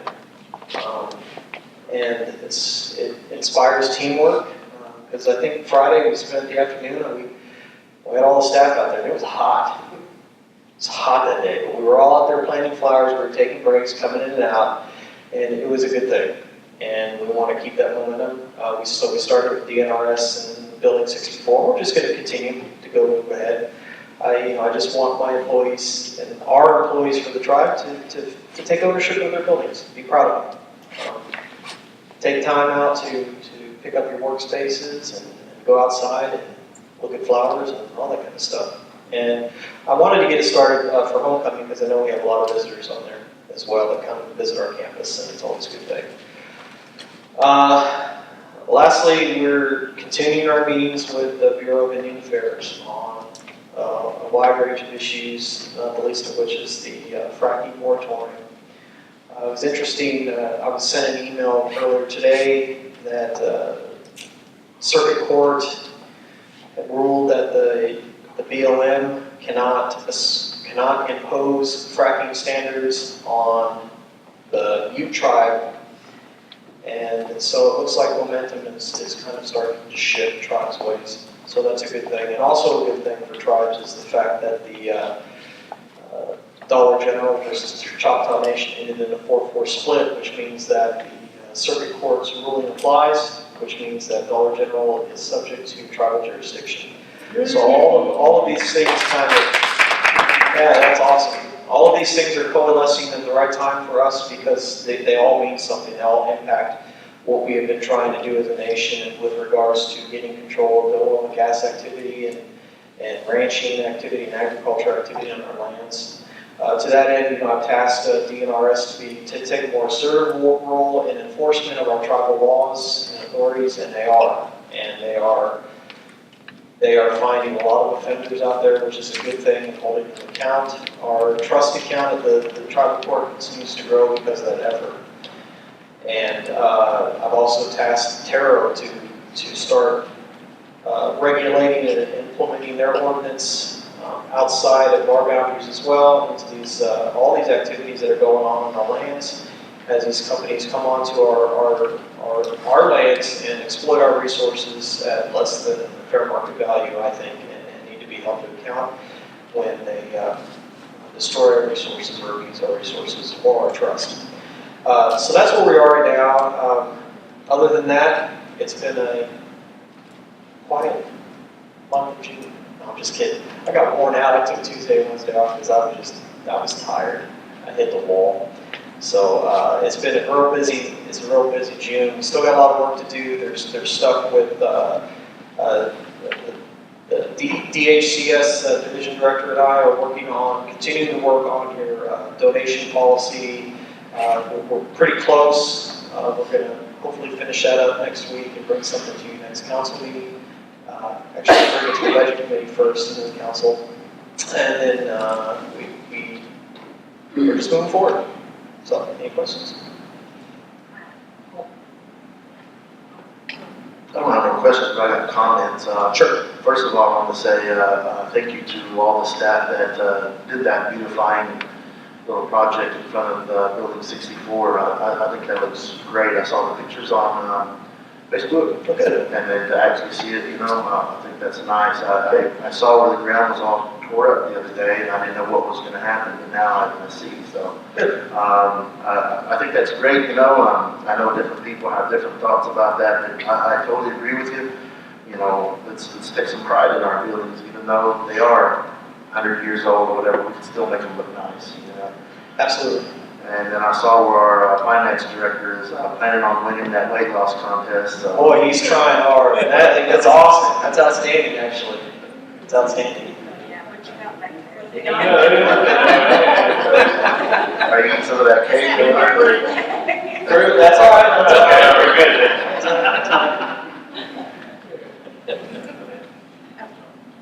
Yes, I too agree with those sentiments on the beautification. It was really good. And I do have a few questions and their comments.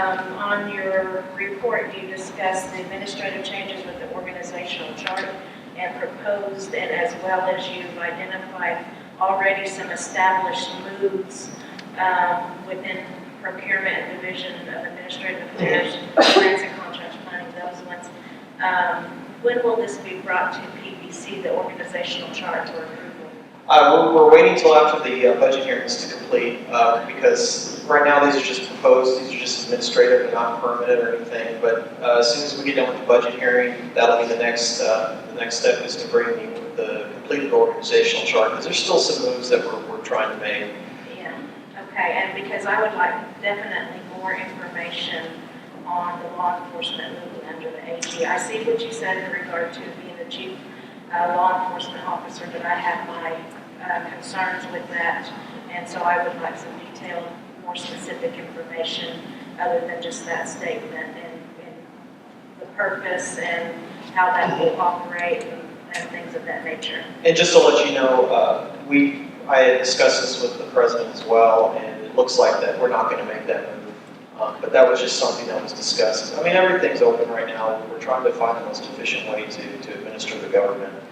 And at the time when I wrote this, because I finished it today, but I started it 3 weeks ago, so things have changed a little bit on that. I had to take some things out of that. But that's kind of off the plate, but it could be. I mean, after discussion with council and all that kind of stuff. Okay. The other thing is you have already implemented the move from current key staff to salary. And to me, isn't that a policy change? And is that requiring PBC approval? Because I know it's already been done. Well, that was something that we discussed, and there was nothing in the policy that said that it was, that it was an purely administrative thing. And, because there was nothing in the policy that stated that you had to have approval to be paid at a certain level or a certain way. And that was an administrative function. So hourly and salary, or let me put it this way. So there's language in there that already is a provision that states that we can move from hourly to salary. No, there's language that is silent to either one. So if it's silent, then, I'm going to the administrative change. And, this was brought up with HR committee as well. And it's also a part of the Fair Labor Standards Act, which changed as well. So we're going to have to make changes as well again. So these are things where, as long as, as we looked at, we're not changing the funding source. We're not changing the mechanism of anything. We're just changing a pay denotation. And I'm not opposed to that. No, that's fine. I just worry about it not being in the policy and using, and I have concerns with if it's not in the policy that it's silent, that gives broad authority to move forward. I have some concerns with that type of philosophy in regard to that understanding of policy. Sure, and my understanding as well is that I'm hired to administer the government as efficiently as possible, so if policy is silent on that, then I always err on the most efficient side of things, and that's the way it works. And it's not, to me, a broad application of that policy would be to blatantly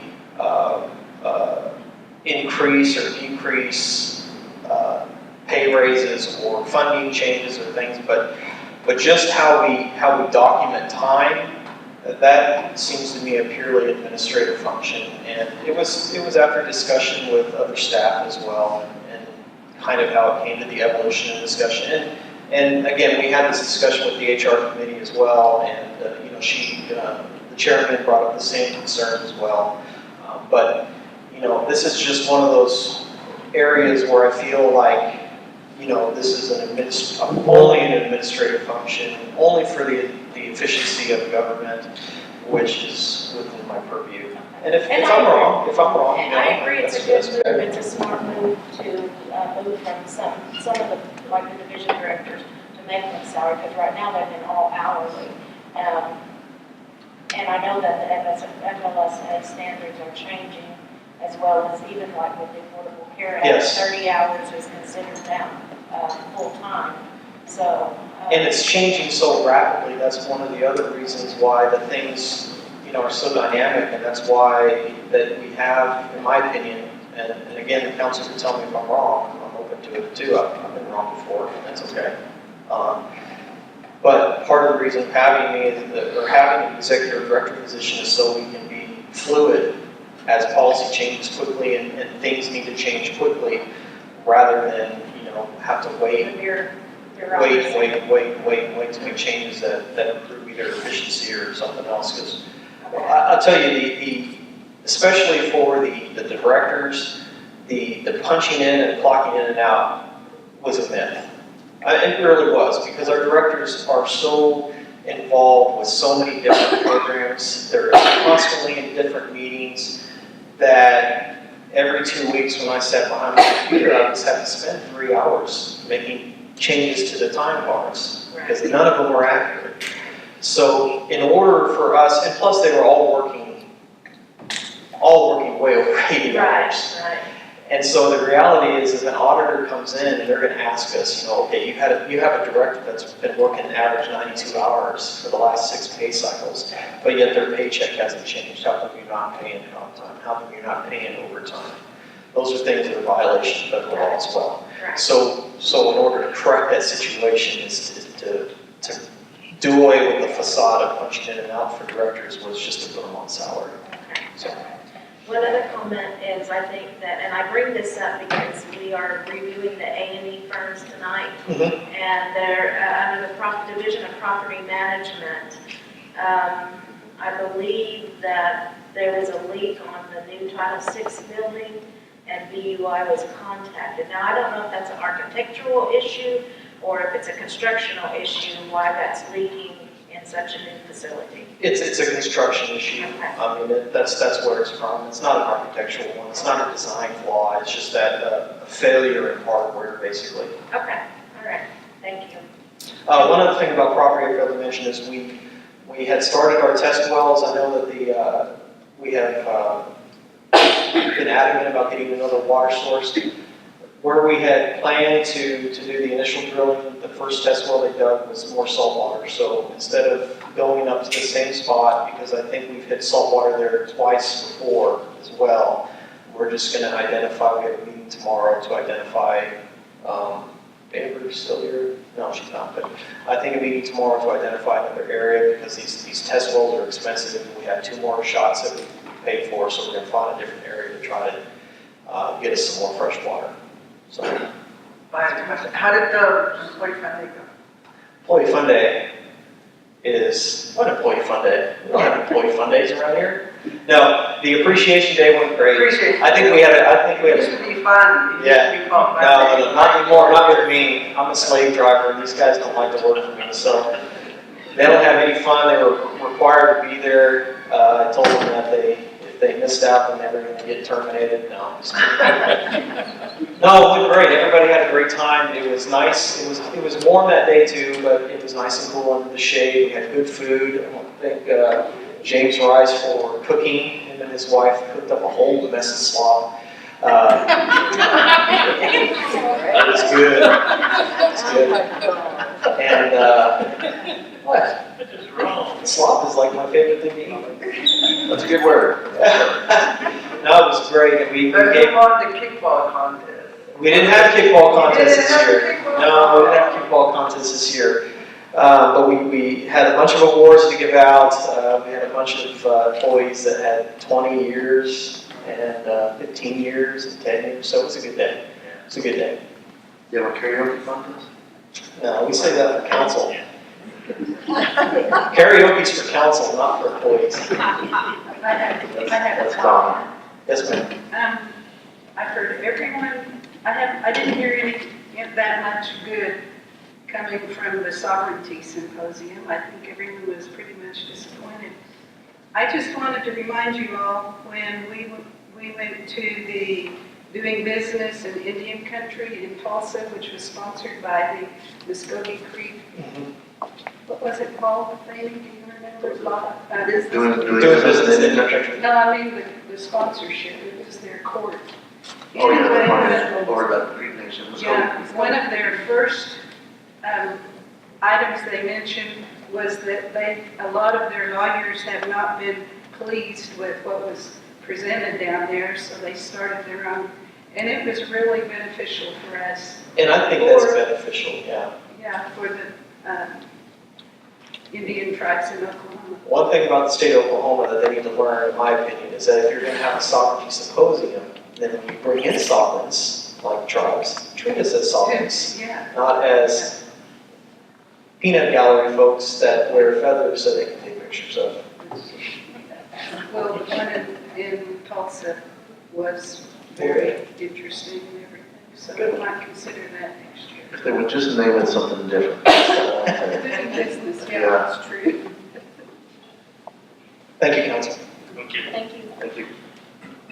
All right, let's do the Attorney General report, and then we'll take a break. So you're on notice.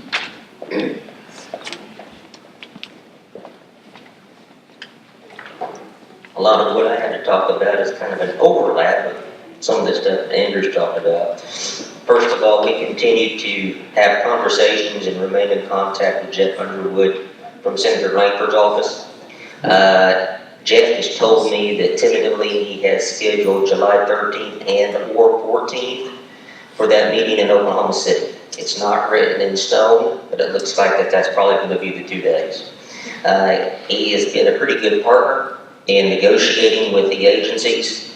He's been forthright and he's worked hard on this. And I'm very pleased with how he's worked with us. As you also note right here, Mr. Lutkamp, the interim director of the BIA agency, has informed, I know me, maybe Andrew too, but he's cut off communications with both of us and told us that if we have any other communications with him, that we have to go directly to the solicitor. So as you can tell, those relations are not so good, but I kind of anticipated that, and we've moved on, and I anticipate moving on. This morning there was a meeting with BIA. Andrew was busy in a meeting. I went. I was there for 2.5 hours. I and Professor Equilot talked for 2 hours, and then for 30 minutes the BIA pretty much told us that all of these problems are BLM. So it was nothing new, it was the same stuff. That is, BIA and BLM continue to kick the can back and forth and neither one of them wish to live up to their responsibility. As also another thing, you'll notice Pawnee Nation College is on here. I don't really need to rehash how about all the issues with Pawnee Nation College. I've launched an investigation. I've interviewed 1 witness so far. I anticipate interviewing several more witnesses. Since it's so premature, I think it's way too early for me to make any comments at this time. However, the bad thing about this whole thing is every time I talk to someone about this problem, or I get an email about this problem, it's not getting better. It seems to be staying the same or getting worse. A brief note about Sovereignty Symposium, I think you all are correct. Councilor Adrian, I made the same mistake the Vice President made. I called him Chase Burgess. So, sorry about that. But I actually thought that was one of the highlights. That was one of the highlights of Sovereignty Symposium, was going and listening to him and also talking to the Otos. I'm of the same opinion. I think that Sovereignty Symposium is that one time a year where a lot of state leaders get together to have their photo taken with Indians, and the rest of the year they're pretty much against us. With that note on Otos, I continue to telephone back and forth with them.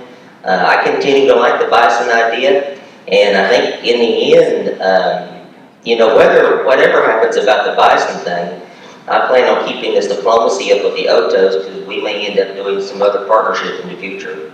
And I'll be sure to keep you posted on that, Councilor Adrian, and also be sure to keep me posted on any developments with the bison. And as always, I'll do what I can to help out.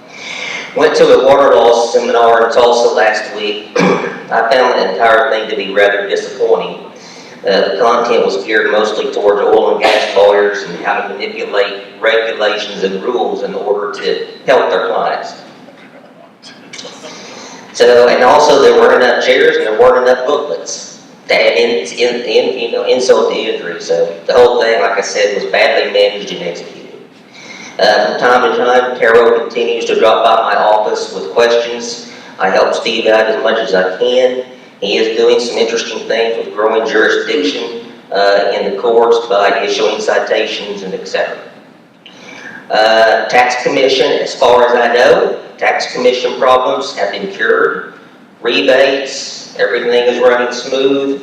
I have had no news from Lyle or Tax Commission, so usually no news is good news from where I sit.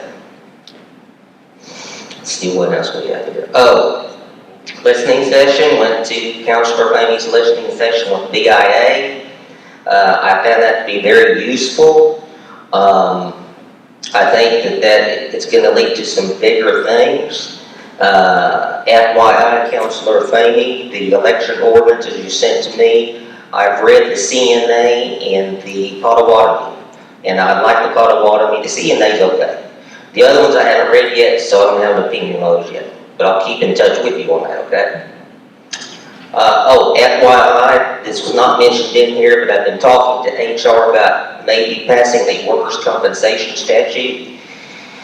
The reason why is that we have a workers' compensation statute. Our HR director tells me that the nation can probably get a good deal, or at least a better deal on your insurance rates.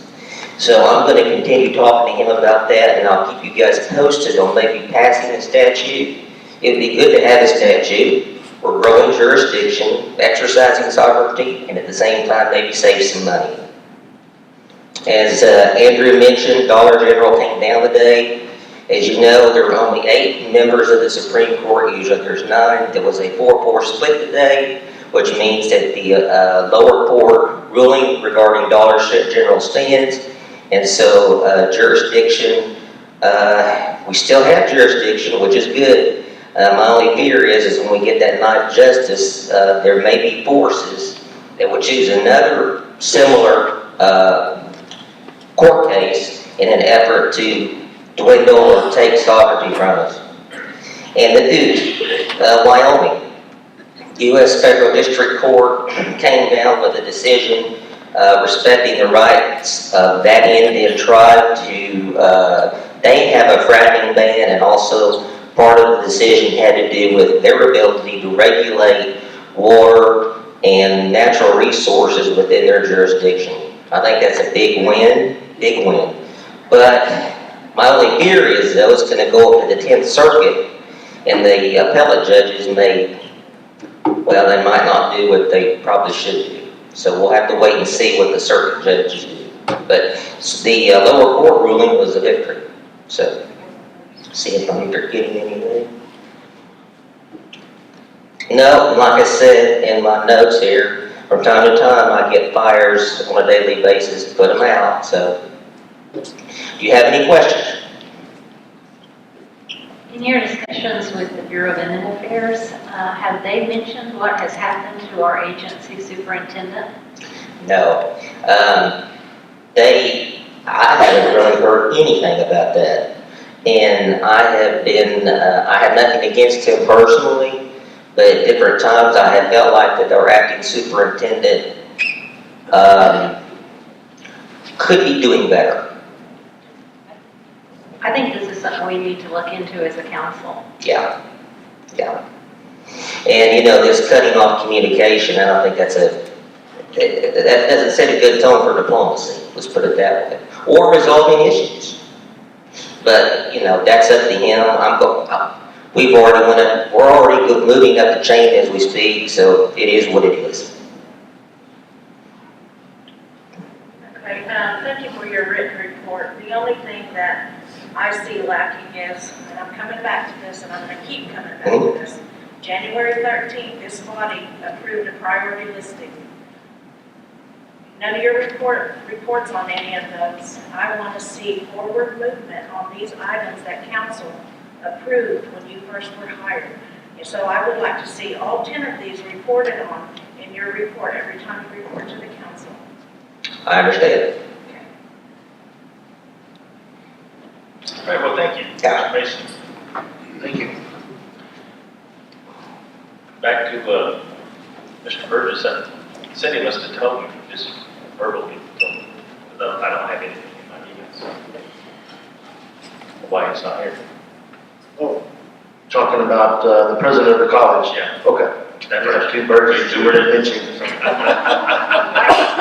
I wanted to ask, the Board of Trustees meet next Thursday, 9 to 4, that's June 30th. They meet July 1st, Friday, 9 to 2. And then they schedule a joint meeting with us on July 28th. July 28th? At what time? And there's no So they've scheduled two meetings, not with us, but two meetings during the homecoming? Yeah, this is the quarterly meeting, second quarter. And the council is invited. And it's at the staff quarters at the college. 30th, June 30th on a Thursday and July 1st on a Friday. Could you email that to me? Okay. Or email it to all council. All right. Okay. And you got cake for sale? Yes, I do. How much are they? For everybody else, $2. You guys are on $5. I was just telling Steve Compost to cut into that. I didn't know that was for sale. All right, let's take 10 minutes of a break. We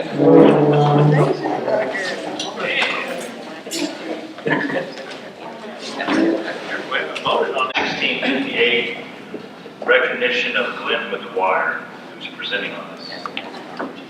Yes. I'll present this resolution. I brought this resolution forward on behalf of the tribal member, Cecil Stern, and he'd asked that we recognize him, and I would just like to read a few paragraphs from the resolution. The resolution, after all the whereases, says that the Pawnee Business Council desires to honor and recognize Pawnee tribal member Glenn McGuire for his outstanding achievement in the field of poetry, which reflects great credit upon himself and the Pawnee Nation. The Pawnee Business Council does hereby appoint Glenn McGuire as Pawnee Nation's poet emeritus, for which he will continue to serve as our ambassador and voice within our reservation boundaries and beyond. The Pawnee Business Council wishes to formally and publicly thank Glenn McGuire for his many contributions to our culture, people, and other things he has done. I would like to call upon Cecil Stern right now just to give a brief summary or just tell everybody about Glenn. What makes him special? Well, I met Glenn many years ago in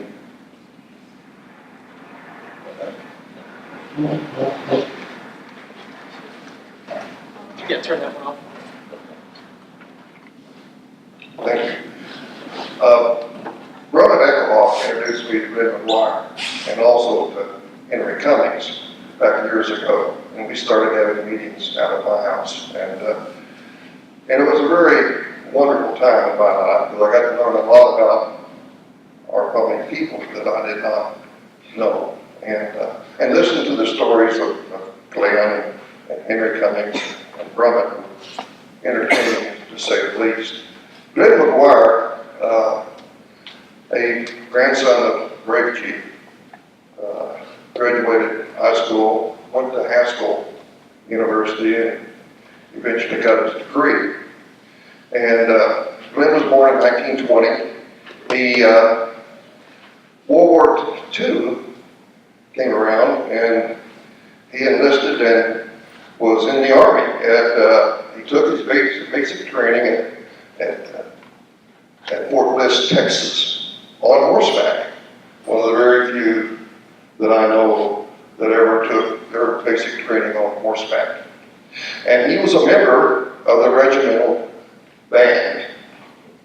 Now, in those days, they did not cross-train to be infantrymen and to be band members. So consequently, when they go to war, they were only, their job was supply, lifting, toting, moving things. And in Glenn's case, in South Pacific, he, on the battle in the Admiralty Islands on Los Negros, he was a litter carrier carrying the wounded and the dead. And so it was a very shocking episode for him. And it almost ended his life. But he came back to the United States and finally in a lonely hospital room, when you read his books and read his poems, he tells you his heart. And his heart, finally, in the 40s, at this hospital in Little Rock, Arkansas, Glenn McGuire, he said, I had a knife in my hand, but I made a decision to live. That no matter how bad the PTSD was, how traumatic it was, Glenn was found on Los Negros, and I guess you call it a comatose situation. He didn't look like he was even breathing. And consequently, and all the fighting was going on, they put him with the dead guys. And someone walked by and saw his finger twitching. And so consequently, they took him and put him with the wounded. Otherwise, he'd have been buried. And a short story is the person who saw him later on waited on him in a restaurant in Tulsa a few years later. But anyway, Glenn survived the war, still suffering from PTSD today. He never goes away. But he found ways to get around it. And poetry was one of the things that he did. He was retired from the Riverside Indian School as a teacher. He was a band leader, trumpet player, jazz musician, ukulele player. He played, in fact, a ukulele for my mother when she was alive. And Glenn was an amazing little guy. And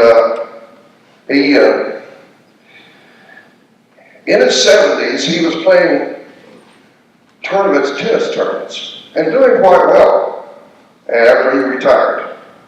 And then he had this crazy idea when he was about 77 or 78 to start running marathons. So he went into marathon training. And to run 26-mile marathons at that age, there was no set curriculum or whatever it was for the medical, how to do it, how to keep from cramping. Because he only weighed like 130 pounds. But anyway, he started running marathons. Now, the first marathon he ran was the Los Angeles Marathon, age 75 to 80, and he won it. And then he competed in 2 more Chicago marathons, plus other numerous marathons around here. He ran in the off-cheap run. So basically, he was running and training all his life until he finally could do no more. Glenn is 95 years old. He'll be 96 this Sunday. And he's at St. Simeon's Home for the Aged in Tulsa. And he's my hero. There's I can't believe I'm 75. At 77, deciding to start to run marathons. Beyond me. Glenn's poems. Here's one of the books he had printed, published by the American Native Press Archives, University of Arkansas.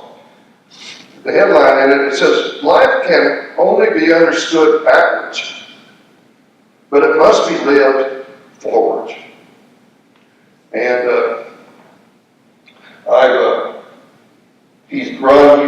he's had been published in many other books and many different reviews.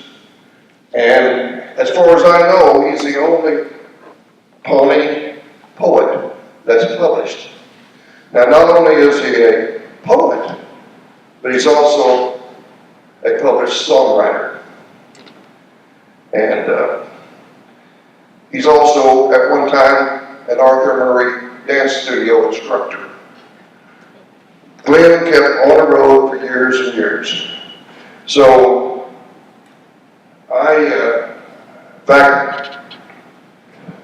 back 10 years ago or so, he was wanting to get into the American Indian Athletic Hall of Fame. And I applied twice for him and attended all the functions to try to get him into this group of people that were his mentors. But the problem, why he didn't ever get into that, they told me finally, was he wasn't an athlete in college. That's what I thought, Don.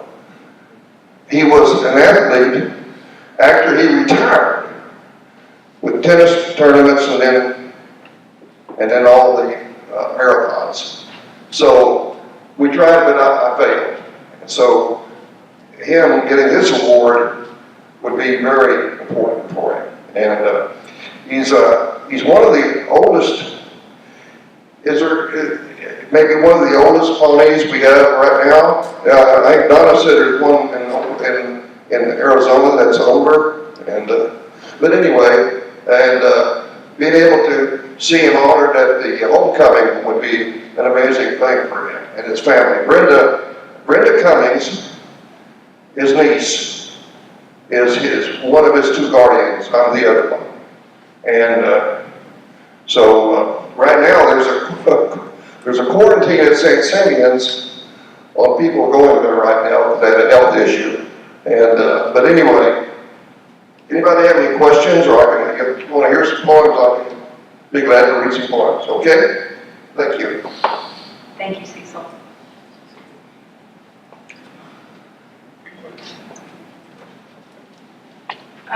The only questions I had, I looked up what a poet emeritus was, and I'm not opposed to honoring Mr. McGuire, but I do have some questions on the title of the poet emeritus, and I guess the questions I have is, what does that mean? What are the duties of that? Because when I look at the definition, it says a poet laureate is a poet officially appointed by a government or conferring institution who is often expected to compose poems for several events and occasions. So I don't know what duties go along with that poet emeritus, and what's the need for one as a government? And I guess those are my two main questions. And and the other piece of it is that, like I said, I'm not opposed to honoring him, but I'm not too for sure why we have to give him the title poet emeritus. Because then I think of all of our other tribal members out there who are poets. They may not be published, but and if they're going to have those duties to go out and perform poems or write poems for special occasions or events, according to this definition, should we not open that piece up to all of our tribal members for that title and have them compete for it? Those are just some of my questions that I have. I don't know who wants to answer that. I can shed a little bit of light on that. Okay, thank you. The term poet laureate is, you're correct, it's an honorific term given to people that, by a governing body usually, that denotes that they will be the exclusive poet for that governing body. The term emeritus means a person of distinguishment who's retired, is what it is. It's somebody who is no longer active in the field, and usually what it means is it's an honorific title bestowed upon somebody, usually professors or people of rank in life or whatever, but it's an honorific title saying, job well done. Like this governing body recognizes the contribution you've made, and well done. It's a congratulatory slap on the back is what emeritus is. So it's not a working title like a laureate is, but it's more of an honorific one. Okay, thank you. I'm probably more,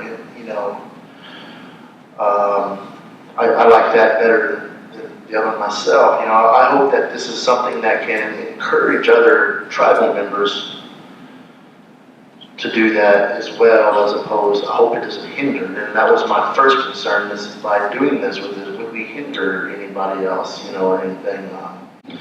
But I'm not opposed to it either, but I do like this word better than the other one. So does that mean, though, if we give them or approve the resolution by that title, that we could not go ahead and move forward with some other type of, and honoring somebody that would be identified as the spokesperson or the poet for the governing body? No, the governing body, you guys, in the future, if you wanted to do a poet laureate, you could. This is emeritus is just an honor. Honor, because of past accomplishments and things of that nature. Okay. Okay. I believe that there are other Pawnees that have some poems that have been published. I can't think right offhand. There was a woman, I think her name was, I can't think of her last name.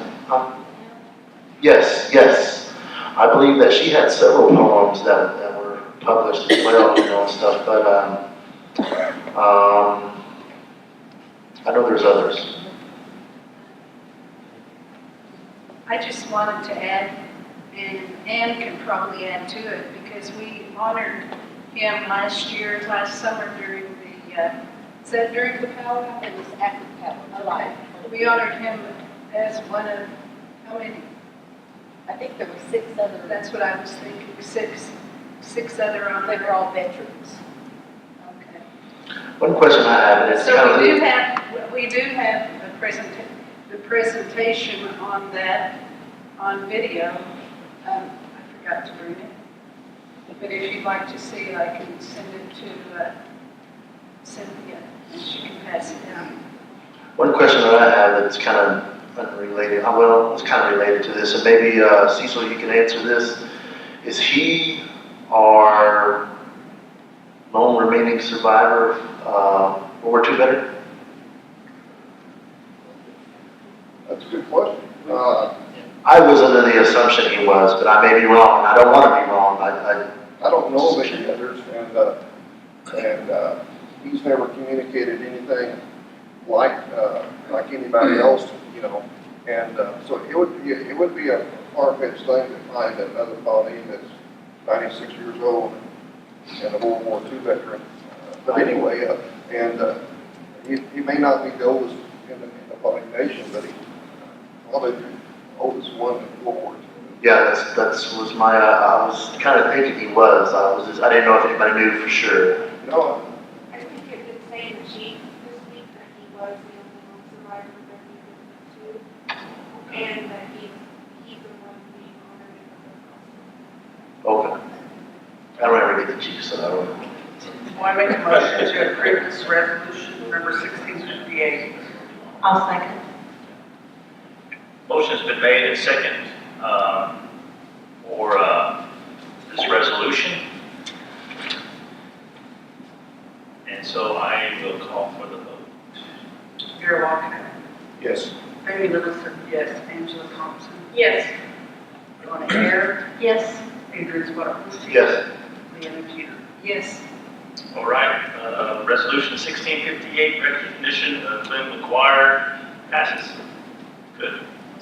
Met him at that honoring of the 6 individuals last summer, and remarkable man, very remarkable man. You know, one of the, I have a question too, is that, I don't know if there's access to any more of his books that he has, the one that Cecil has, that maybe we could get a couple for the tribe.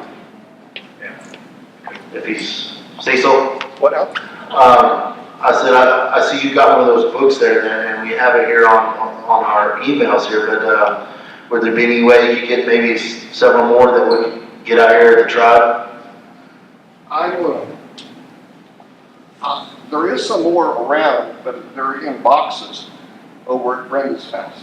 And so what I'm going to ask, and get Glenn's permission to have it published again here in a little bit. And because I think it's something that, because there's poems in here about him and Brummett and various people, and it's an amazing, he had an amazing ability to put the words out. So let me work on that, and I appreciate you asking on that. And, I would give this one away, but I'm down to my last 2. But it might be something that, once again, you know, it might inspire some of our youth or even older people to write their stuff. Hopefully, at the historical, at the museum, there'll be some symposiums come around to where this poetry can get started. Because people will be able to say what's on their mind, and they can do it sometimes with poetry or songs. Thank you. Thanks for your help. Thank you, Cecil. Thank you. All right. Okay, and according to the agenda, we'll just move on down. Item number 1, approval of resolution 1651, general leave policy revision. Matthew's not here today. Okay. I'll go ahead and present as Mark here.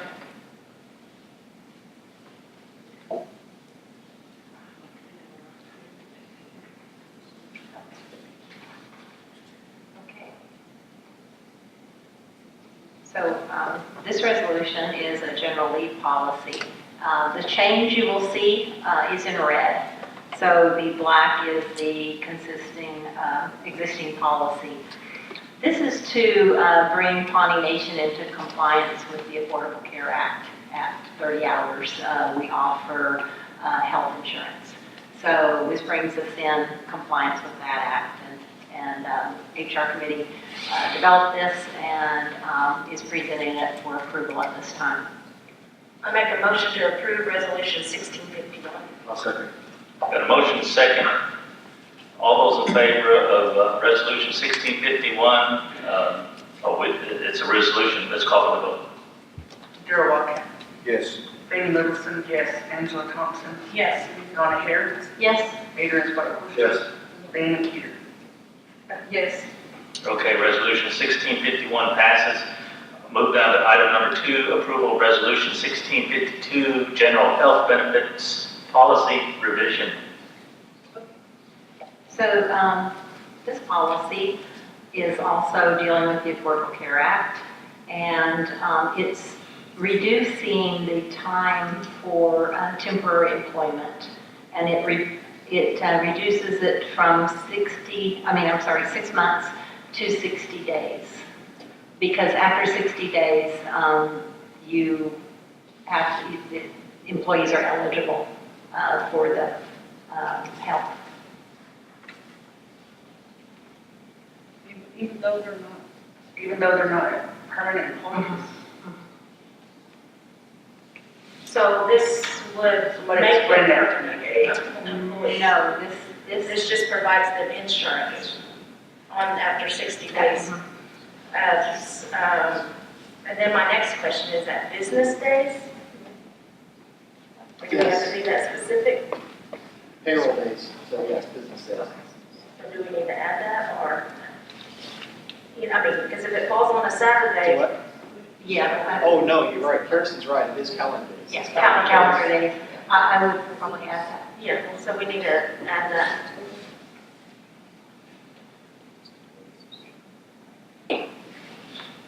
Okay, so we have resolution 1652. We have the wording there on, in red. It says 60 days, and we're going to put 60 calendar days, right? Okay, and so we can accept a motion with that change on that policy. I have one more clarification. Okay. On number 2, it says that employees will be eligible for all other benefits offered by the Pawnee Nation on the first day of the first month following successful completion of the introductory period. So my understanding that the introductory period is still 6 months, and so it would be the first day of the month after 6 months. No, I believe the introduction period is 90 days. Yeah. Where did we get 6 months? I said that was the For time. insurance. No, it was the time, maximum time for temporary employees. Oh, That's okay, right, that's what I came from. Okay. I make a motion to approve resolution 1652. I'll second. Got a motion and a second, resolution 1652. Call for the vote. Darrell, Yes. Benny Littleson, yes. Angela Thompson. Yes. Dawna Hare. Yes. Adrian Spottedhorsechief. Yes. Then Teter. Yes. Okay, resolution 1652 passes. Move on to item number 3, approval of resolution 1653, contents of files policy revision. I have a error to point out. The content of files on this resolution still states 1652. It should be 1653. So that can be changed. Okay. Who's What is speaking? that, what file? I'm sorry, my computer, it's down, I don't have, I can't say that, I was trying to make Darrell bring it up, we can't find it, so Yeah. I'm sorry for it. But what file are we talking about, personnel? The HR file. Okay. And it just defines everything that needs to be in there and the changes.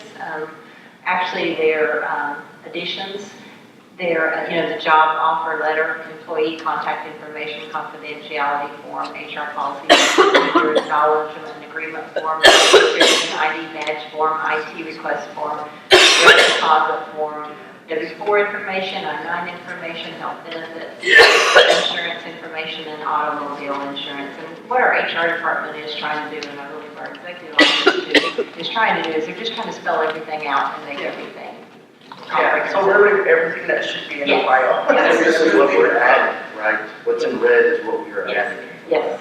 So there's no reason other than, I mean, we're not being compliant, we're not going to comply with anything. We're just trying to be all inclusive of Well, what goes into the it'll file. help us with compliance because of all the changing acts that we talked about earlier, that as long as we have all of the things that we can think about in the file, then it's helps standardize the information. So when we present, when we do salary comparisons, when we do cost analysis for insurance companies and stuff, we have all the information right that we need to in order to give it to the brokers or whoever we need to give it to. What she's saying. So it would be documentation. I understand, but let me just point this out. By putting this in policy, if we, during audit and HR goes and audits those files, And none of these are in there, because we're listing them, we're gonna get dinged. Correct. So it, yeah. You know, we have to be up and up on that, I mean, so I just put that out.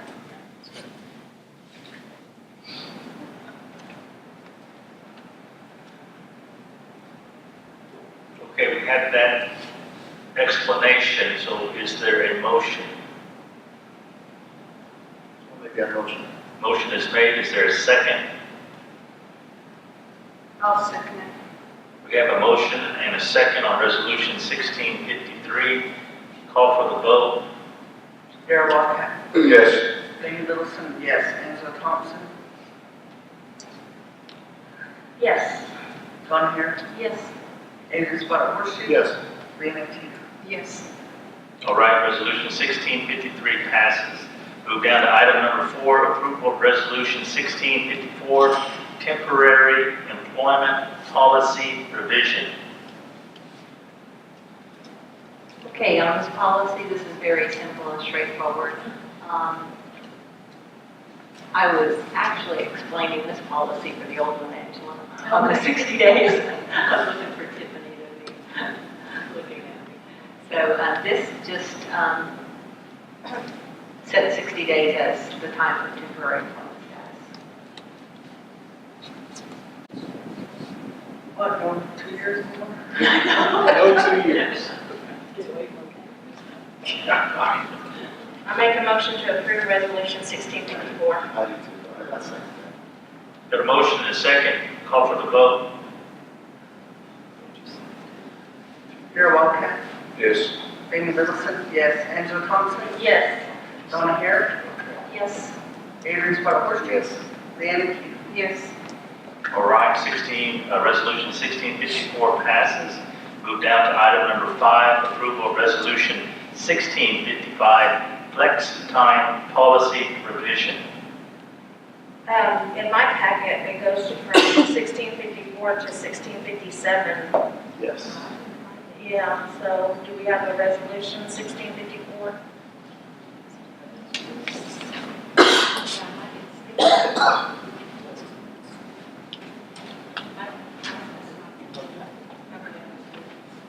Okay, under the 1655, it's after. It's on page 25 of the PDF document.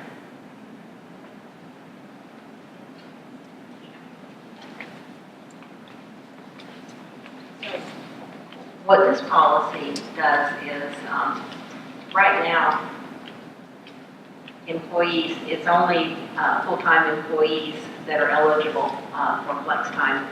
And I think that also, or that excludes employees that are on their introductory period. So what this policy change is allowing all employees, regardless of their status, to be eligible for flex time. I make a motion to approve resolution 1655. We have a motion, is there a second? A second. We have a motion and a second. Call for the vote. Darrell, Wildcat, Yes. Phammie, Littleson, yes. Angela Thompson, Yes. Dawna Hare, Yes. Adrian, Spottedhorsechief. Yes. Liana, Teter. Yes. Okay, resolution 1655 passes. Move down to item number 6, approval of resolution 1656, leave sharing policy revision. Okay, this should be our last HR resolution. So there's one small change in our leave sharing policy, and Pawnee Nation has had leave sharing since approximately 1990. It was patterned after the federal government's leave share policy. When we developed it, it followed annually. It was only for annually, or now what they call paid time off. Since we've had some new staff come on board and they've worked for the state and other entities, they also allow the use of donated sick leave. So the committee is requesting that the leave sharing include sick leave also. Make a motion to approve resolution 1656. Second. We have a motion and a second. Call for the vote on resolution 1656.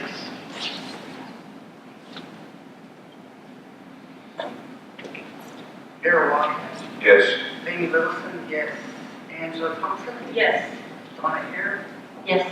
Adrian, Spottedhorsechief, Yes. Dan, Yes. All right, resolution 1656, it passes. Move down to item number 7, approval of resolution 1657, nation-based line study, VAW.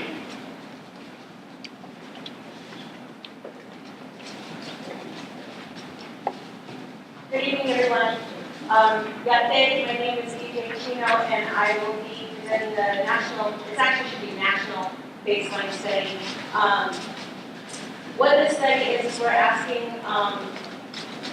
for the Pawnee Nation to allow us to do a survey of American Indian women living within the Pawnee community, to ask their opinions about victimization, about police services, about resources that are available to them, about health behaviors, and about just general information that is important to women living in Indian communities. This particular study is congressionally mandated. However, we are adhering to the government-to-government relationship, so we are asking for your permission to conduct this study of women in your communities. What will the study, I'm sorry? what are the benefits of the study? I mean, other than the general having the data, but what is the benefit to the tribe? The benefit, there is no real direct benefit to you as a tribe. However, this is the largest study of its kind, and it's going to give a national line for us to judge how we are doing individually as different Indian communities, if we're doing better or worse because of, little nervous, whether or not we're doing better or worse on certain services that are provided, resources that are available to us. It'll also give tribes that participate the opportunity to request more funding from Congress, because as you are all aware, when you are asking Congress for something, they want numbers. And this is one of those kind of studies that will give us those numbers that we can present that will be accurate. Is there any cost to the nation? No.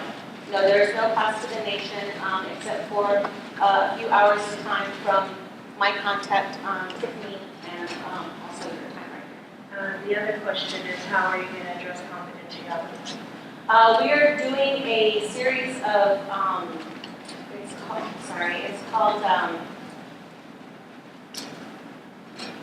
it's a step-by-step confidentiality process. We do an informed consent. We are not asking for anyone's names. We are doing a random selection of households.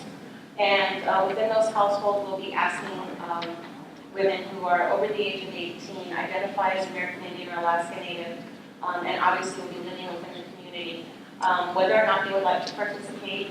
We're not collecting anyone's names. We are offering compensation for time. We are also offering compensation for childcare if need be, but we are not collecting any sort of personal information. Not even the tribe's name will be a part of the study. So once we have collected the data, all that data will be in one central location that will not have any identifiers of what tribe, who the person is, where they live. It'll all be one large Okay. data. If that's the case, then how will we be able to have identifiable data just for Pawnee Nation in order to approach Congress for additional appropriations and that? I mean, will we have a report just specific for Pawnee Nation? You will not, unfortunately, we can't, because of the way the data is being collected, we will not have individual data for any of the participating tribes per se, but you will have the collective data, and we will also make available all the policies, procedures, information, surveys, everything that we've used in the study will be made available to each of the tribes so that they can replicate this study. So location won't be identified? Right. It will not be? It will not be identified. Okay, I make a motion to approve resolution 1657. I think it's, even though it's not going to be tribal specific to us, I think that the study will be very valuable and nationally in bringing the the eyes open to domestic violence in Indian country. Yes, absolutely. I'll second that. Will it be? What was your name? What was your name? Oh, DJ Chino. DJ. All right. So we have a motion and a second for resolution 1657. I will call for the vote. Darrell, Wildcat. Yes. Phammie, Littlesun, yes. Angela, Thompson. Yes. Dawna, Hare. Yes. Adrian, Spottedhorsechief. Yes. Liana. Yes. Okay, resolution 1657. Why? Thank you. We will move to item number 8, and these are our budget committee recommendations. So I will turn it over to Angela. Okay, item 8A, you all have these in your packets. These are tribal member donations for various reasons, medical, financial, I know that we are lacking a policy, and we have directed the executive director to establish the social service type program. They are in the final stages from the update I received today, and they will be bringing that forward to council. However, the budget committee feels that we can't ignore these requests because they are from tribal members, and we do have the dollars in the budget to fund them, and we're hoping that we can get the program up and running so that the program will be able to handle these social service types of requests. So with that being said, Budget Committee recommends approval of $300 to this individual. So is that your motion? Yes, I'll make a motion to approve. Okay. I'll second it. So we have on item A for GC, motion and second. All those in favor say yes. Yes. Opposed, no. That passes. The next item is 8B, same type of request for a tribal member. You have all the information in your packet, same financial assistance due to medical issues as well. And everybody knows, you know, the information's in the packet. And so Budget Committee recommends approval for this donation request, and I'll make that motion. Motion is made. Is there a second? I'll second. Motion and second. All those in favor say yes. Yes. Opposed, no. That passes. Item C.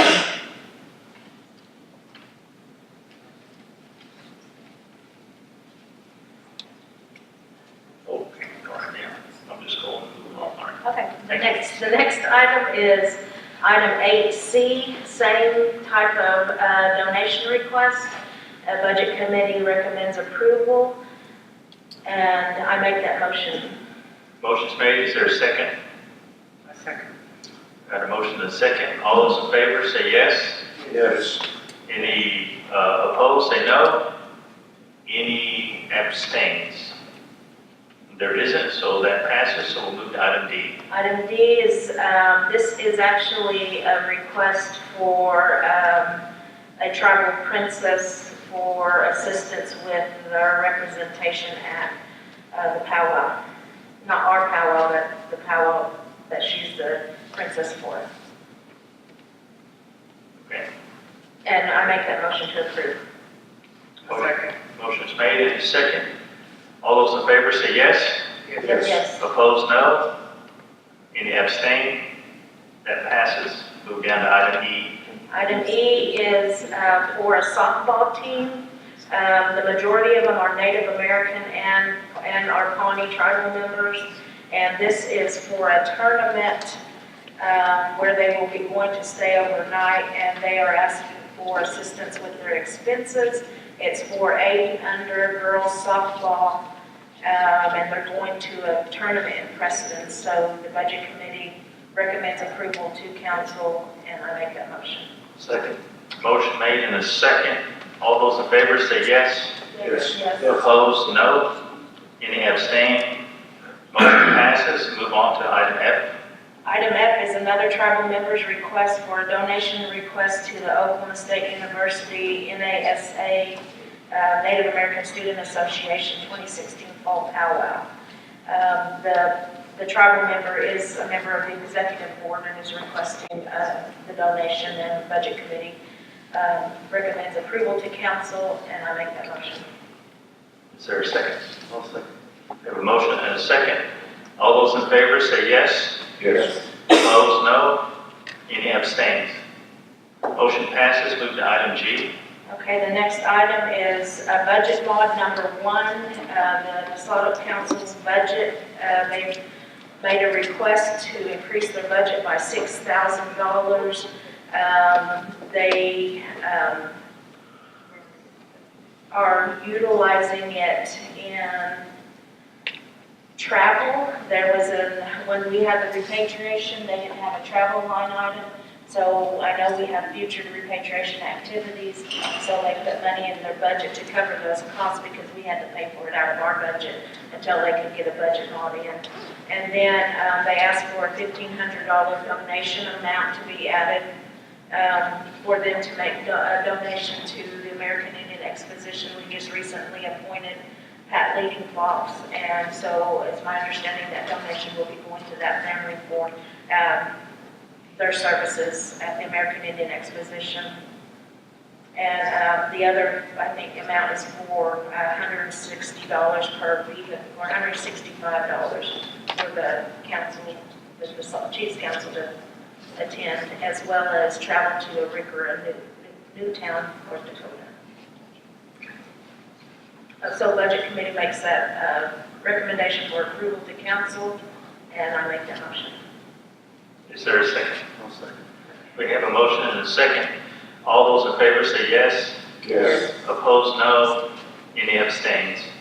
Motion passes. Move to item H. Item H is there was an increase in the Title 6A, which is the nutritional piece portion of the Title 6 Elders Program. They received an increase in the amount of $5,720, so that's what they're doing. They're adding that to their budget. Since it's an additional appropriation, the council has to approve. Budget Committee makes a recommendation for approval, and I make that motion. Is there a second? I'll second. Have a motion and a second. All those in favor say yes. Yes. Opposed, no. Any abstains? Motion passes. Move to item I.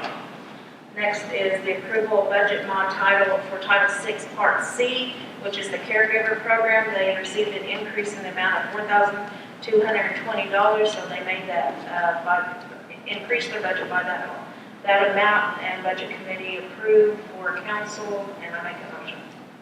Is there a second? I'll second. Have a motion and a second. All those in favor say yes. Yes. Opposed, no. Any abstains? Motion passes. Move to item J.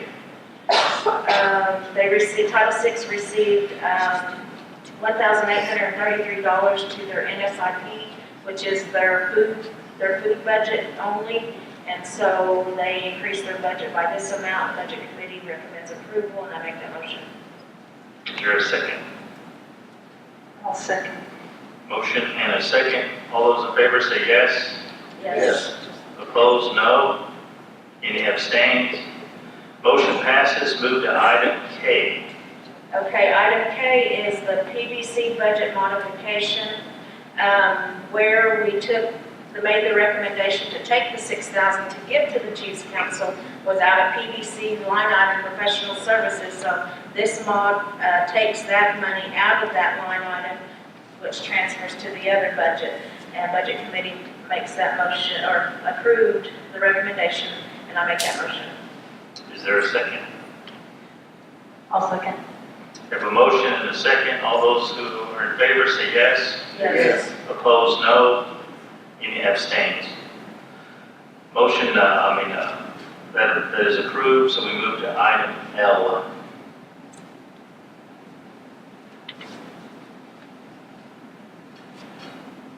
Item L is a request from Title from the Title VII Yes. Indian Education Program for $6,900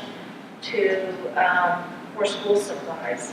The discussion was at Budget Committee, we approved the amount of $6,900, which would come out of Business Council's budget for this amount, but the discussion that Budget Committee had was we're leaving it up to the Business Council to make a determination whether it would be provided to Title VII or like we did last year, give it to the education program and let them work with Title VII to distribute, since we have our own program that can meet the same objective.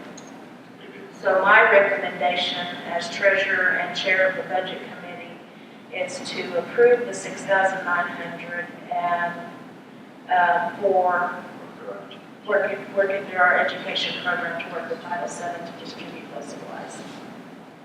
That's a motion. That's my motion. Is there a second? I'll second. We have a motion and a second. All those in favor say yes. Yes. Opposed, no. Any abstains? So that motion passes. Move to item M. This one is health-related for financial assistance in the amount of $300 for a tribal member, and Budget Committee recommends approval to council, and I make that motion to approve. Is there a second? I'll second. Motion is made and a second. All those who approve say yes. Yes. Any opposed, no. Any abstains? Motion passes. We move to item N. Item N is the same type of request for a tribal member needing, asking for the $300 donation. Budget Committee makes the recommendation for council approval, and that is my motion. We have a motion. Is there a second? I'll second. We have a motion and a second. All those in favor say yes. Yes. Opposed, no. Any abstain? Motion passes. We move to item O. Okay. President Pratt brought this forward in line with, or due to the request of Councilwoman Sammie Adson to assist the Indian Exposition Princess in expenses for the American Indian Exposition. And Budget Committee approved for recommendation to council for $300 donation to that family for expenses for the Indian Exposition. And that's my motion. Okay, is there a second? I'll second. We have a motion and a second. All those in favor say yes. Yes. Opposed, no. Any abstains? So motion passes. We move on down to item P. Now, what y'all been waiting for? They don't want that passed. This is for the National Indian Council on Aging trip to Niagara Falls in September. The Elders Program payment presented to Budget Committee today with a breakdown, and I know it's on there. Yeah.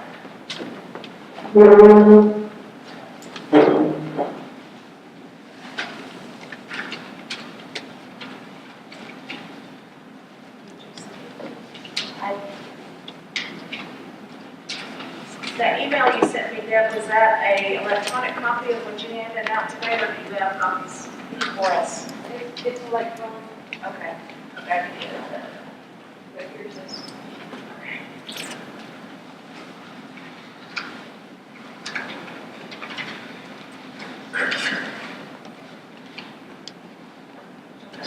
What's it? Today? What? No.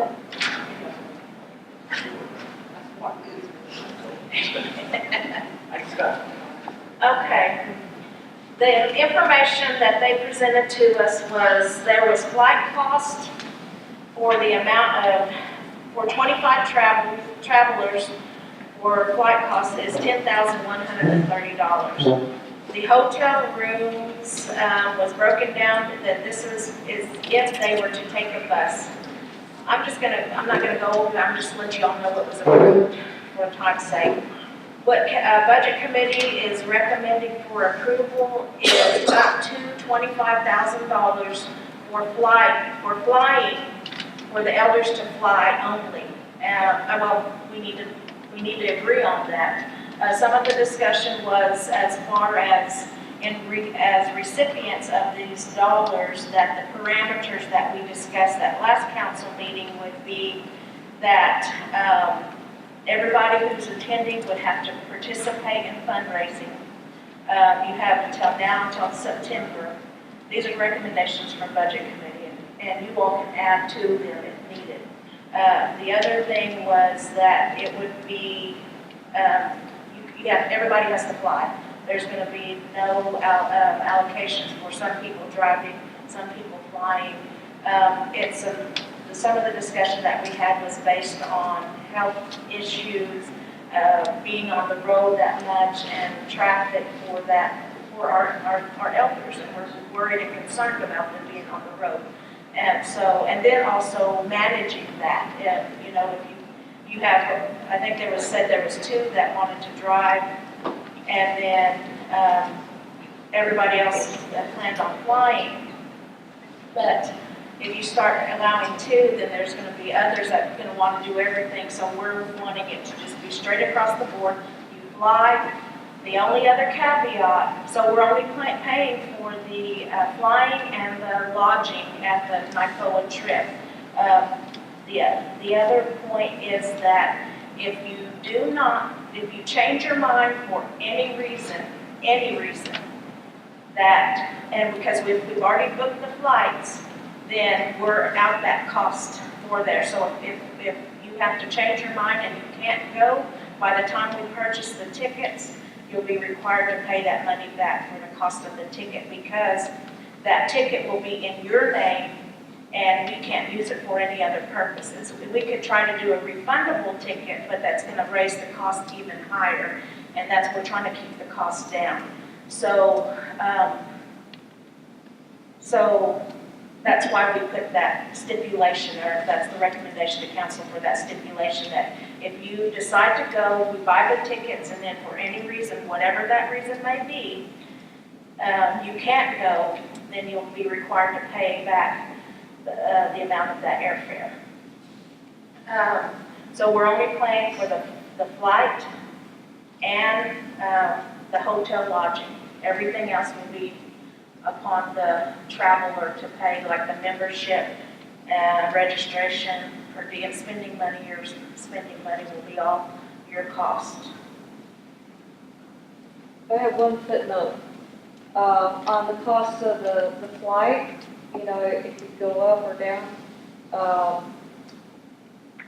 Hopefully it'll be less, like as our president had pointed out. But we also, we didn't calculate in there because it was terribly confusing, and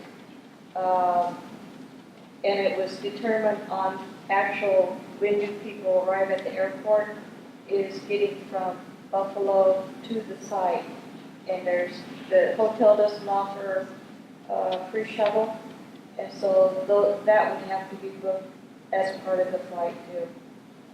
That's not what, that was not what was presented to Budget Committee, and Budget Committee. I know, and it was a clear omission that we. How far is it from Buffalo to Niagara? 30 minutes or an hour. I don't know. 30 minutes to an hour. Sorry, I don't know. As long as they book a lot of people together, it's adjusted. If one person was to take a shuttle, it'd be $8, but if there's a whole carload, then it'll be less. So it should be able to, I'm figuring that if the flight is, if you have a dollar amount, that it should be able to accommodate that. Okay. Niagara is 20 miles from Buffalo. Is it? 20 miles.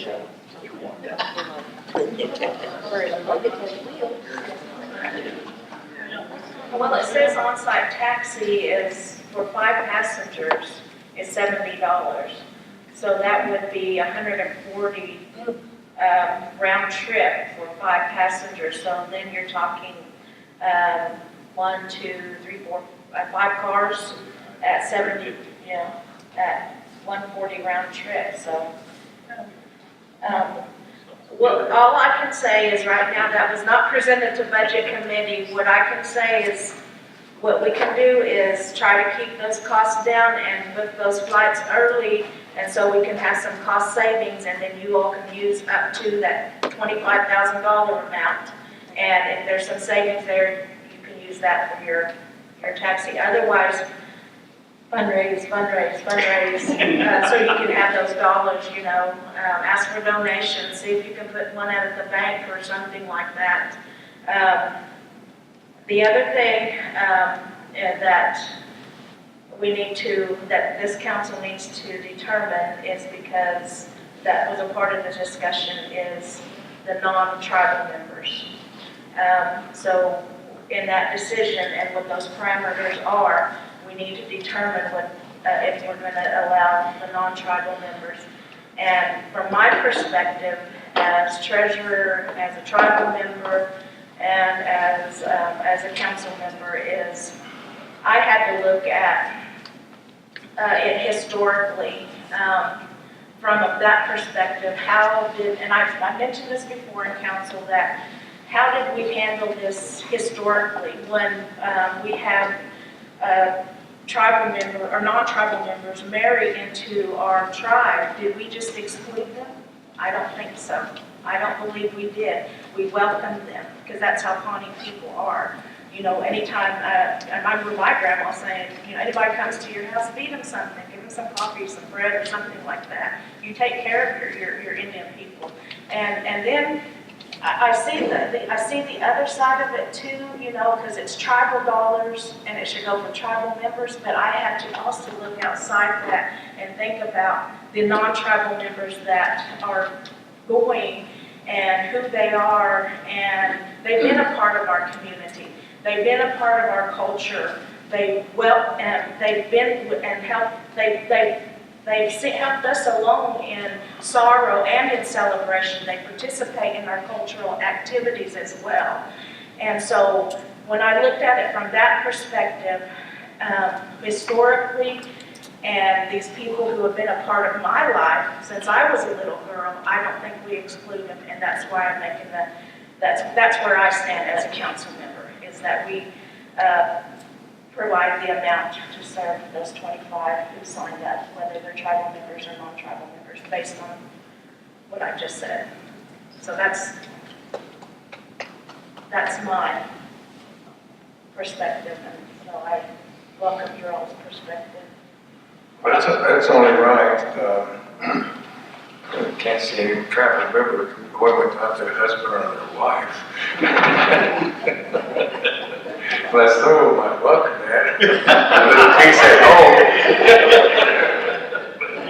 But yeah, we should include non-tribal members, because not only is this Pawnee one, but this is federal money too.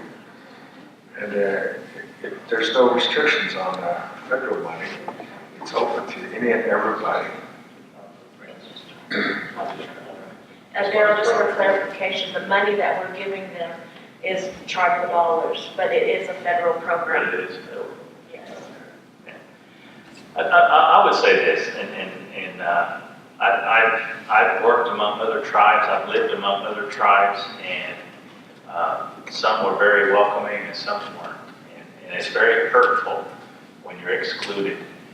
And I agree wholeheartedly with what the two have said, my right and left, and I don't think we should exclude them. As long as we can, we need to try to help our Indian people, those who come to our program, those who are our husbands or our wives. I think they should go. So Yeah, that's let me also add this too, that was brought up at budget committee, was was that according to Deb, the non-tribal members are actively requesting dollars from their own tribes to see if they can assist them in any way as well. So we thought that was good as well. So if there's any additional that would help with that, that would be great. So, any more comments, and I'll make a motion. I agree with Angela. I make a motion to approve up to $25,000 for the NICOA Elders trip, and that all participants have to fly. All participants have to participate in fundraising from here until September, and how the advisory committee determines what that participation is and how much. And that we serve all 25, whether they're tribal members or non-tribal members. And that if whoever signs up, and after we purchase the tickets, if they cannot go for whatever reason that may be, they'll be required to pay back the airfare because it'll be in their name anyway, and they'll have to use that ticket within a year because it's non-refundable and it will be in your name. The other form that we also included in our little packet was medical. Yes, yes, and that the medical clearance, all medical clearances forms are signed. And that's just to protect each individual going, because we don't want any, we want y'all to have fun. We don't want you to have a good time.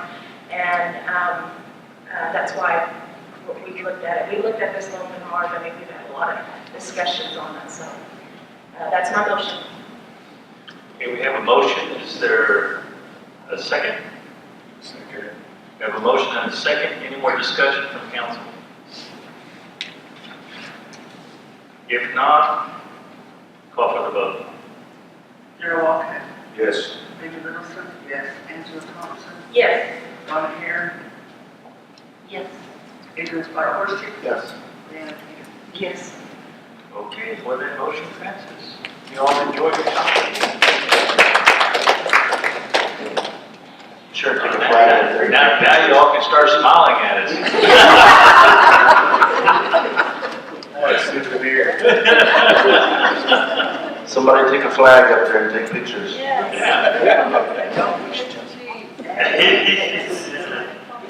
No, take a travel newsletter. There you go. Yeah.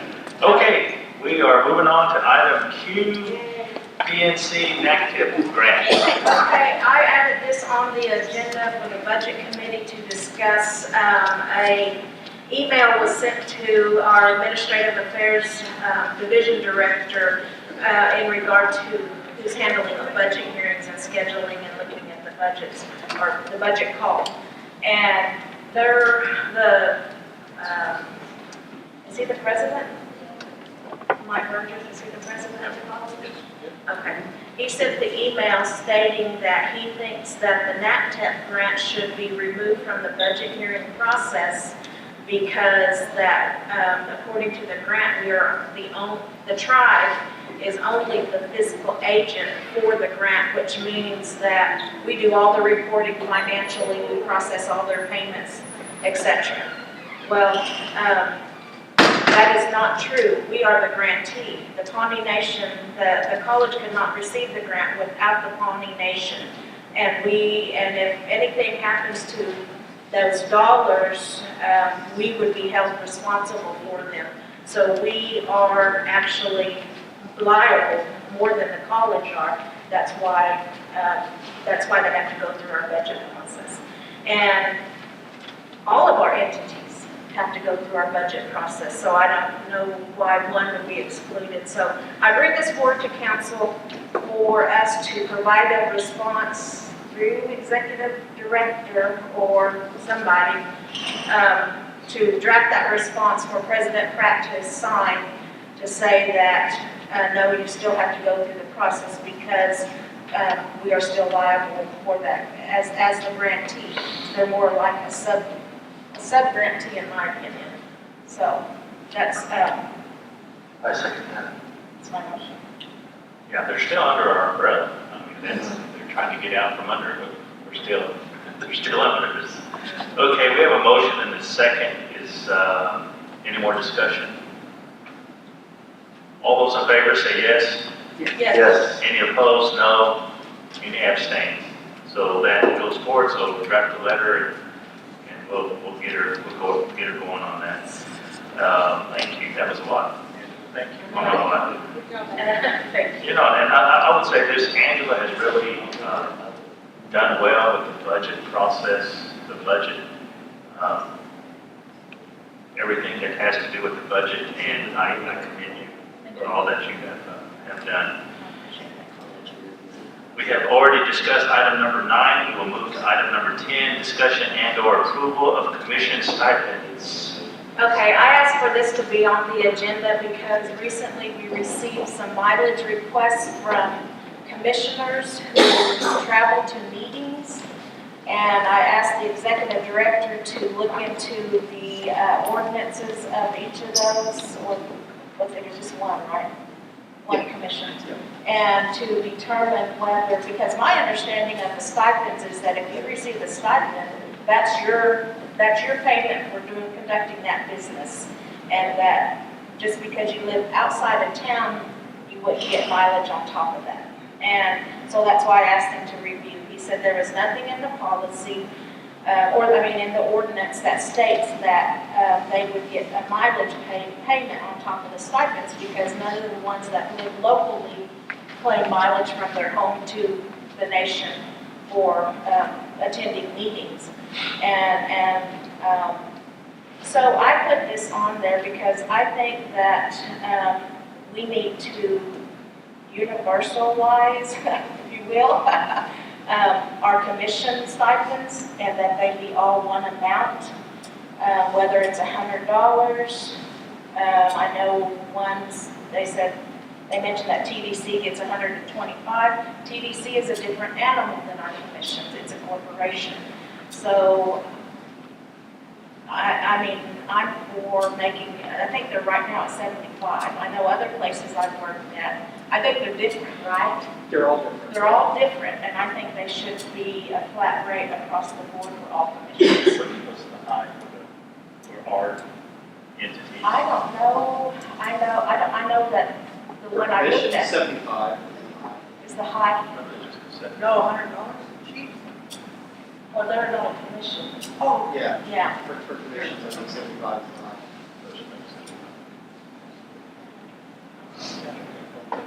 okay. My recommendation is to make it $100, and we need, my other question though with doing that, is that violating any article within each of those commissions that says that, there's none of them that say they can set the stipend if it's council decision? No, council, that's in the handbook on committees. Okay.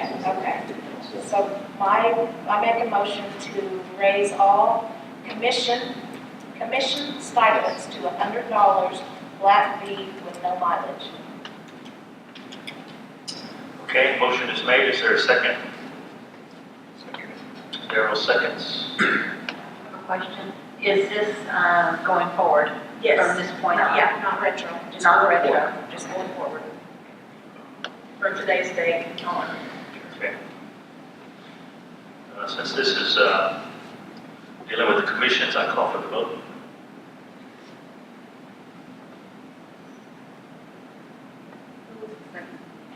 Darrell. Darrell Wildcat. Yes.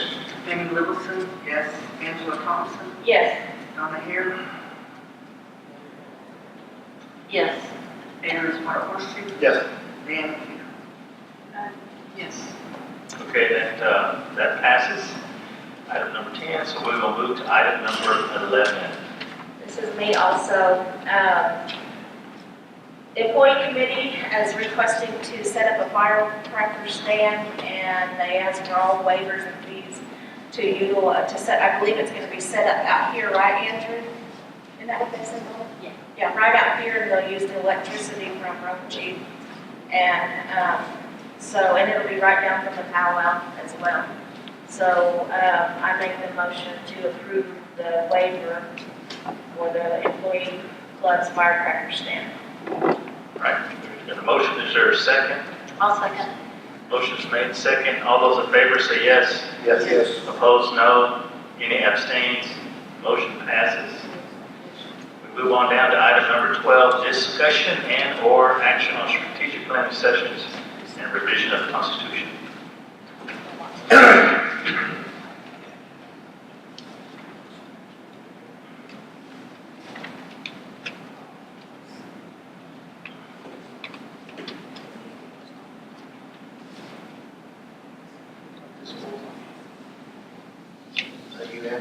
Did I make it? Or did, no, I put it on. I'm writing. Oh, okay, I'm sorry, all right. I'm so used to Andrew.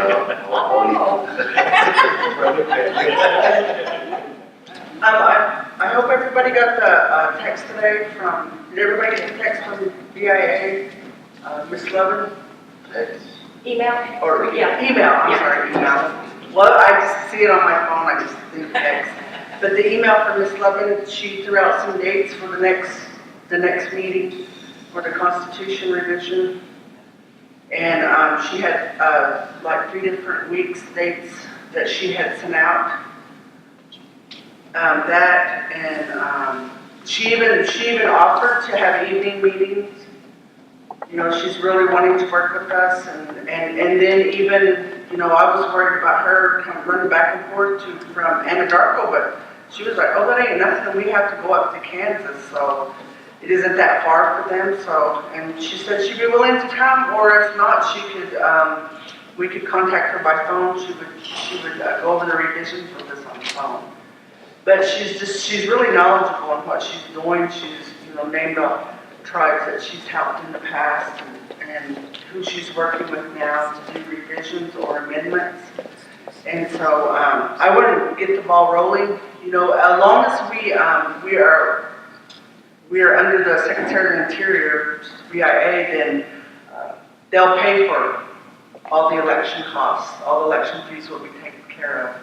And one of the things that I wanted was to get out from underneath the Secretary of the Interior. If we do that, we'll do it all on our own and it'll be at our cost. So Angela suggested that we do all of our revisions, and she suggested the revisions to be done in small amounts, not just a whole bunch on there where people get confused, but do small revisions at a time to our Constitution. Then of course it goes to vote by the people. The people are going to have to vote to make these changes. And according to our Constitution, the vote has to be done in person. Cannot be no absentee ballots. So that's the first thing that people need to understand, that it's in our Constitution on the back page.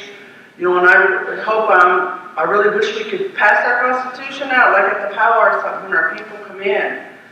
You know, because these revisions are going to be taking place, and just like here we're recording where people can see them, then, you know, so people can have a really good understanding. Because I'm sorry, the last time we did this vote, this election, to read that, what you were voting on was very confusing. It was very confusing. So I would like, we even talked about that, and I was really surprised she was in agreement about the way that it needs to be written to where people can understand it. You know, not with your big terminology, and she suggested to keep the lawyers out of it because they like to throw around their big words that really confuse people.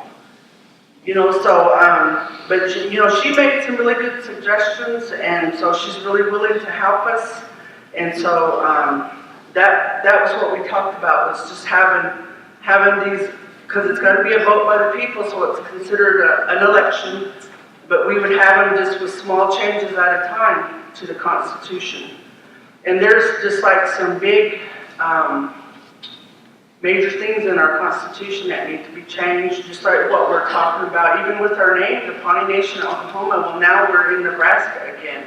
So just with our name right there, you know, getting that changed to just the Pawnee Nation. And there's a lot of small things, and there's some really big, huge things that need to be changed. So I would like to get the ball rolling, like I had stated in the meeting. You know, she suggested the first thing we change is our election ordinance. That's the first thing we need to change. So that's the first thing that we're gonna be working on when we get a date set up. So, that's what I would like to do is for, us to get a date set up to where we're gonna start working on this and get the ball moving, because it's gonna take a lot of time. Just because we're gonna be doing it in just small changes at a time. We're gonna have that election and then again, small changes at a time. So nobody feels overwhelmed and has a big 3-page document they're trying to make decisions on. So I would like everybody to get on board with the date, to get a date picked out, and then with our strategic planning. Myself, yeah, we'd like a planner on board, but we've been waiting and waiting and waiting and waiting. We always have an excuse. Well, we gotta wait. This is going on. Well, we gotta wait. That, it should already been done a long time ago. As far as I'm concerned, and it isn't. And so, like, I hear Andrew get up and talk about, we're making plans to do this. We're looking at our tribal land, but I'm just like, really? Oh, what are we gonna do with it? What are we gonna do? We chose not to redo the lease over here. What are we gonna do with it? That should be in our strategic plan. It should already be on the table. Where is our mission statement? Where is our vision statement? It should already be on the table. We should already have one that, so our people are gonna know, hey, this is, all right, this is the direction the tribe is looking. Hey, maybe, I'll throw something out there. And, hey, I'm educated in this. Maybe I can help in this way or that. That's what I'm thinking about with the strategic plan. I know we have a lot of educated Pawnees that don't live around here who are full of ideals that might want to bring something to the table. So I'm wanting us as leaders to get our strategic plan together so that we can have a plan and show our people the direction that we want to lead them in. To me, that's what a strategic plan is. And then it's gonna, for myself, what I think is it's gonna get us all on the same page, that we could understand what direction we're gonna go, because, I'm sitting here, I'm like, well, I don't know what Bruce is thinking. I don't know what, as a tribal chairman, what does he have in his mind, a direction he wants to see us go? We don't take the time to sit down and talk to one another and figure out the direction that we want to go.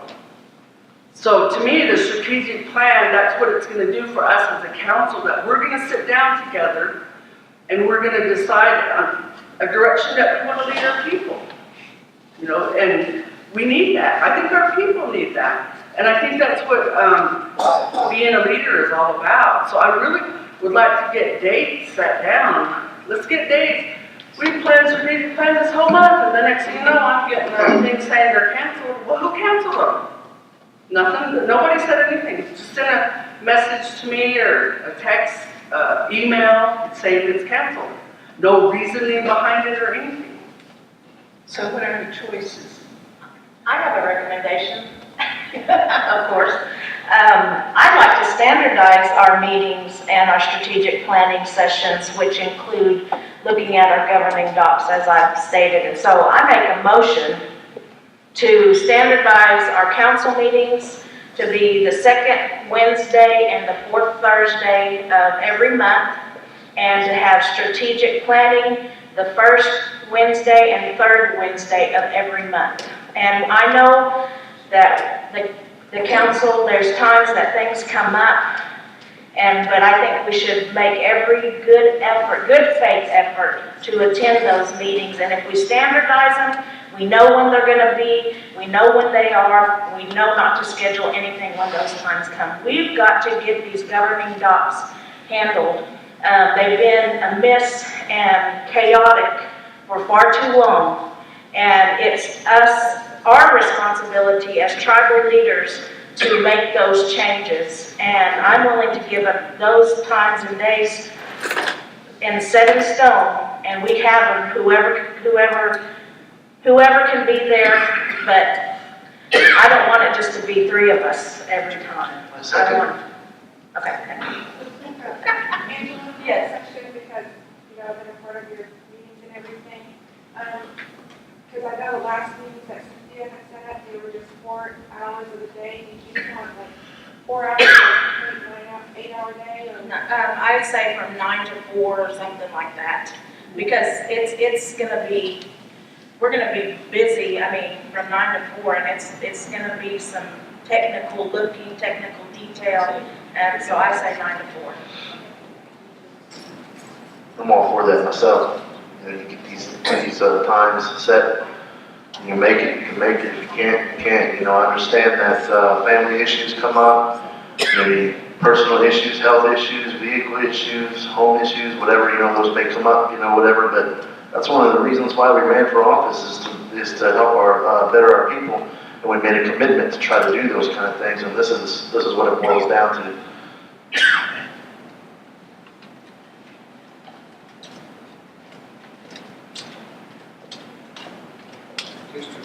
This strategic planning, are we looking at 5, 10 years?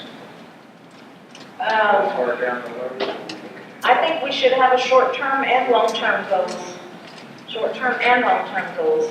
And it's gonna be a working document, you know, things may change, issues may come up to where, you know what I mean? We just gotta stay on top of it and keep moving forward. Darrell, the last one that was done was in the year 2000, I believe it was, when we had our first strategic planning meeting. And of all everything that they had listed on their long list, I think there might have been 2 things that have been accomplished. And our first meeting was in 2013, so in 13 years, I think there were only 2 things on their list. So I don't know if they just made the list and went to the motion and then, you know, it wasn't carried on. It wasn't carried on or carried on to the next council or anything, but that was, but amazingly though, the same things that we wanted for our people, they were on that list already. So it was something that was already set in place, and then we were like, the last time I think we fully met, we were working on the mission statement and the vision statement, and we kind of got on a roll there really good, then all of a sudden, you know, stopped. So then holidays came up, I think it was, and so it kind of threw everybody off, but we still have that 2000 plan, and like I said, a lot of things were on there already. So. Is it possible to do 8 o'clock to 2 with the working lunch? And it was like on those Wednesdays, first 2/3? Well, you have to leave, and I mean, I don't, I Okay, like it. I prefer it earlier. You know,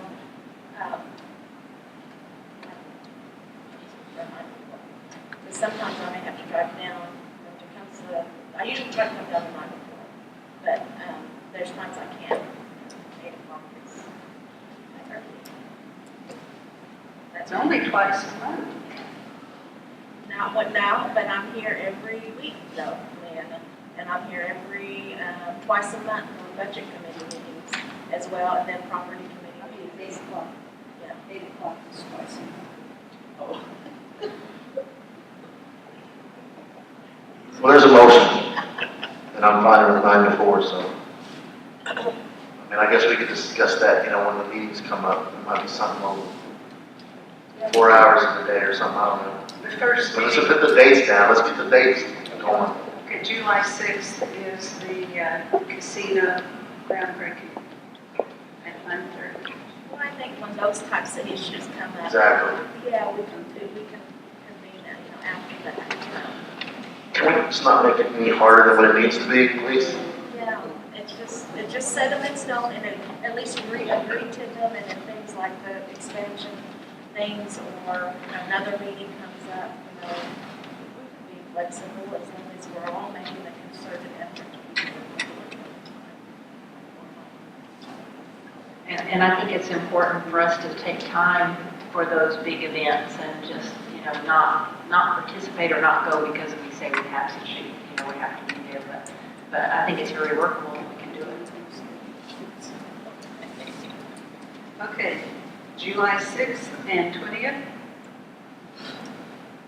That's the first and third Wednesday of July. Is that right?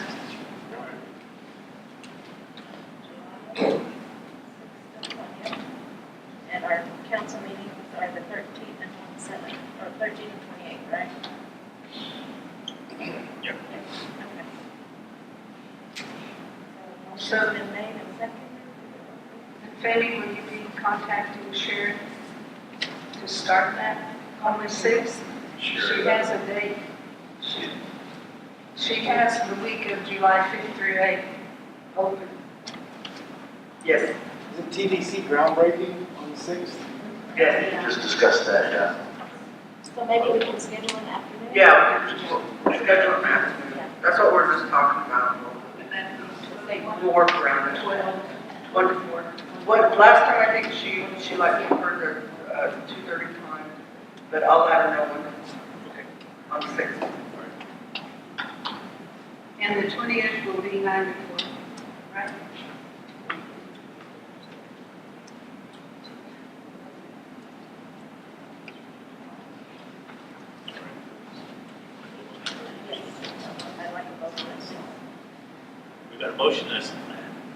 We got a motion and a second. So, all those in favor say yes. Yes. Opposed, no. Abstain. So that goes through. So our first one will be on July the 6th at afternoon 1 o'clock. Yeah. All right, it is 9:26, so let's move on to item number 13, discussion and/or approval of the Bison project. All right, council, tribal members, visitors. This is something that I've been working on for some time, and I understand, Darrell, you're coming in, a little bit later, but I've been working on this for quite a while. So some of the questions and issues that you have, are some of those answers that we've already kind of looked into. Because there are questions we've had too, some of the ones that you raised are the same ones that I had as well. I'm going to try to give you guys as much information as I can. We've always kind of looked in, even the part of our strategic plan as having, trying to develop other economic endeavors. And one of the things we looked at is, of course, agriculture, and then we also looked into the cattle business. Myself, I've always been a proponent of buffalo. I'll take it back a little bit further, into our history and culture. That was a life-sustaining entity that we need, that all tribes needed. And one of the ways that white people was to try to combat us was to destroy the bison, the buffalo. And they had very huge success with it, because then it created a feast or famine sort of thing amongst tribes. And so, of course, we know the outcome, and here we are today. But we depended on this animal for everything that we needed, for shelter, clothing, food, tools, weapons. All of these things that is what we depended on. It's been so lost within our culture that we've kind of neglected it, that we don't even embrace it anymore as much. And I've seen some of the movements that's been going on throughout Indian country for years now, is that tribes are getting bison again, buffalo. So now, we've come to this opportunity here. In the past, I've been looking into this and thinking about this and wondering how we can do. And in years, I'd say, I don't know how many administrations ago, it was during the George Howard administration, there was buffalo that was donated to the Pawnee Nation, at least 11 head. And at the time, they were sent down to the Comanche Nation, and they were there to hold because the Comanche Nation had a ranch. And now this was all on, I guess you say, it was just spoken agreements. It wasn't nothing in paper. That they would take care of these bison. The reason why they wanted them is because they were some of the purest genetic buffalo that they had that come from up in South Dakota. And then so, of course, they wanted them to breed with their herd as well. So as I started looking into this information and started trying to find out, how many we really had, it comes to find out that the Comanche Nation said they don't know what we're talking about. So in talking with the people that was a part of that at the time. You know, it's just, we just lost 11 head of buffalo. So, you know, one of the things that we looked at was looking at the land that we have around here. We have a lot of land that's not being utilized. We have some land that was made reference to here. This lease that's right here, it's been leased for years, and now it's not leased. One of the things that we found out is that there was a bison project, a buffalo project that was, I guess you say, that was worked up maybe 2010. I may be wrong on that. And one of the things, what was it? 5 years ago anyway.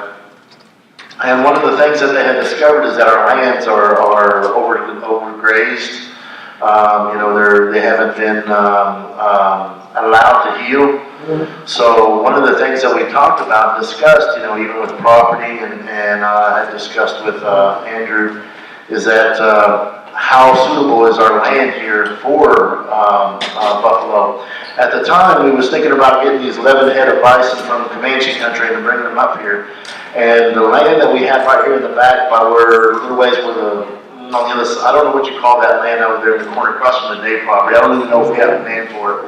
But it's roughly around 20 acres plus. And so we was thinking about utilizing that for those for that 11 head of bison, which was adequate enough. So one of the things we talked about was trying to get the fences upgraded. You know, different things of what we was going to need.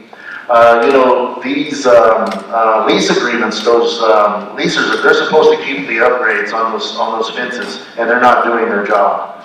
So that's one of the things I think as a nation we need to really crack down on the BIA to make them accountable for that kind of stuff, because now we're going to have to repair these fences right here that's on these. So these are some of the issues. Back in, I believe, January or February, myself, Darrell, and I believe he was he Tipo at the time? Steve, Campos, and John Michael Night Chief. We all went up there to the National Bison Association in Denver, Colorado. And I myself wanted to ask more questions, find out more information about, you know, what was going to go into this endeavor. So there's a lot of money out there. There's a lot of funds going on, and the demand for buffalo meat is huge that no one can keep up with it. There's this health craze that's going on that people know that buffalo is lean meat, healthy meat, that all throughout the world people cannot keep up with demand. So you have a lot of people now that's been in the beef business that are now switching to buffalo business. So I'm going to give you guys an idea. A cow, a regular cow, you know, a regular beef cow might be around about $1,500. A bison cow is around $2,500 to $3,000. And the meat production of a buffalo cow is way more than beef. And one of the things is that I don't like to use the term too loosely, but it's the truth, is that it's less maintenance. Whereas when we have cattle, you have to give them immunizations, the shots, you know, and it goes back to my point about our history. If we were supposed to have had cattle a long time ago, we would have had cows roaming around here. We'd have been hunting them instead. You know, they're not indigenous here to this country. That's why they have a lot of sickness problems and health problems still today in this country. Bison don't have that. So there's a lot of issues that go along with that you know, we don't have to worry about dealing with bison. One of the points that Darrell brought up was about, you know, they look tame, but they're not. They're a wild animal. You know, they're a wild animal. They're not domesticated. But if you don't go out there and start taunting them and stuff, I'm sure you'll be fine, you know, and everything. But we need to put these fences and stuff up that to sustain them. But now we've come to an opportunity. We've come to an opportunity, a unique opportunity, and it's an opportunity that I really believe that we need to we need to proceed further with this. Currently, the National Park Service, they have, I believe, 4, maybe 5 buffalo herds in this country, and they have enormous amounts of bison. So I think most notably, everybody's heard about the Yellowstone bison within this past year, what they call culling. Basically what it is they're killing them because they have to thin the herds. So tribes have the opportunity to get their first dibs on these bison. But they're not just giving them to them just because they want them. They want to make sure that you have facilities. They want to make sure you have almost like a plan for them. That's money that is just being killed out there, you know. And so that's an opportunity that tribes have. There's an organization called the Intertribal Bison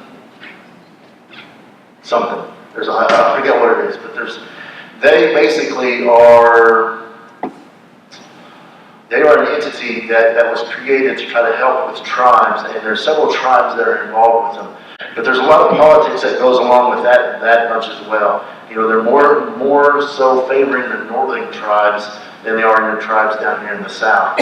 So the southern plains tribes, the ones that had a real unique connection to it, are not being represented, you know, efficiently enough. So what has happened is I've contacted the Cheyenne Arapahoes, I've talked to the Comanches, I've talked to the Otos, and even the Iowans. I've talked with him a little bit. Had an opportunity to go down there and visit their herd, but I haven't taken that opportunity yet. But the Cheyenne Arapahoes had a huge herd, and they had ran into the problem of they had this huge herd and they weren't doing anything with them. You know, they were reproducing, they didn't have nothing to do, so they sold them to this rancher. This rancher was out of Texas. His name is Campbell Burgess. His father is the head of the Texas Beef Association, Cattle Association. Cattle, yeah. So huge operation he has. I can't remember how many head he has off the top of my mind right now, but he has a lot of land. And then so he sees the opportunity like us as well. So like I said, you know, with these every year these national parks, they go to call these herds. It could vary anywhere from 100 to 1,000. Just depends. And these ranchers, like what we met in Boulder or in Denver, they have to pay for these. They have to pay for these cattle. If the tribes don't go and get them, then they get the next shot at them, and they have to pay for them. You know, anywhere from $2,000 plus for them. So for him, he has to pay for them, but he sees the opportunity where tribes, if he could use the tribes, he could get them for free. He's trying to create a group, an organization with us, the Wichitas, the Otos, the Poncas, and the Tonkawas. The Tonkawas, they want to have no part. The Poncas are very interested. The Wichitas are just kind of waiting to see what's going on. They're interested as well, but the Otos are already moving forward. So there's issues I know that maybe people might have is like, you know, well, what's going to happen? You know, how does it benefit us? Well, he's going to use our name and each other tribe's name to acquire these buffalo herds. He's already got a processor in Colorado, and what he's going to do is he's going to secure these USDA grants that they have to provide icing to commodities. Also have a beef jerky. He's already got the packaging and all that stuff there, where the buffalo is going to be processed into jerky. We'll have our tribal seal on it. We'll be able to have it marketed in our casinos, our stores, throughout wherever we want to try to market it at. We will have revenue. We will have revenue from the bison sales. We'll have revenue from the hide, from the skulls, from all the various different parts of the bison will all be into that plan. So what it costs to the nation, it don't cost us really anything. All it costs is us getting those bison, because that is our collateral into this business. However many buffalo we have is how much is our capital into this business. So you know, we can, you know, if the park say, you know what, we're going to give the Pawnee Nation 20 head of buffalo. Well, that's our contribution to this. Same thing if they say, well, Oto's, we're going to give you 22 as well. And if we want to, we can even purchase more, and that makes more capital that we have into this. So this is a very unique opportunity for us. It's a low risk, I don't know if you want to say input, for a requirement for us to go into this business where we can reap some kind of financial reward from that. There's some other things that we're gonna, you know, have to do. Dawn, I think, I don't know if he left or not. He's in contact with the Oto attorneys. I visited with them. I've talked with Lester Hare. This is a big project for them as well. They've already established an agreement with them. That's something that we could do as well, but this is going to require us to form an LLC. That's something that's going to be very needed, because it's going to keep us separated a little bit as well from all of this other kind of business, the legal aspects. There's going to be some other things that maybe I've forgot about right now. And I'll turn it over to Andrew. He's been right along with me too since the beginning. He might have some added stuff. And also this rancher has talked about coming up here fixing fences, allowing be an opportunity for our Tarot department to send some people to train.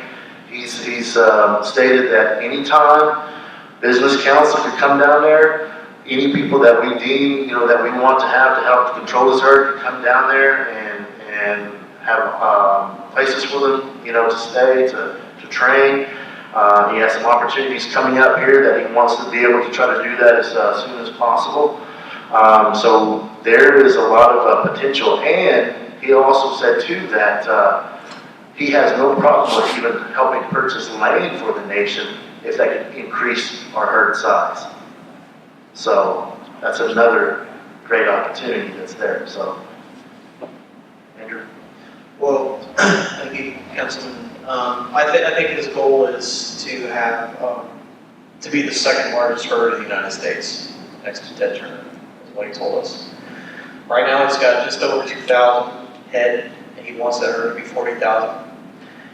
He's got the land to do it. He's got over 70-some thousand acres in Amarillo. The next step, and what I've been helping Adrian with, council, is I started drafting an agreement of principle, and I'm going to work on a letter of inquiry for the Keep Seagull ranching program. And what these two items are basically, they allow us to, for instance, it gives us the ability to go to the Park Service and say, we want to be allocated some of the bison for the fall. What it doesn't do, what an agreement of principle doesn't do, is bind us to any contract with anybody yet. Drafting the contract and agreement like this, joint venture agreement, is going to take time, and it's going to be deliberate.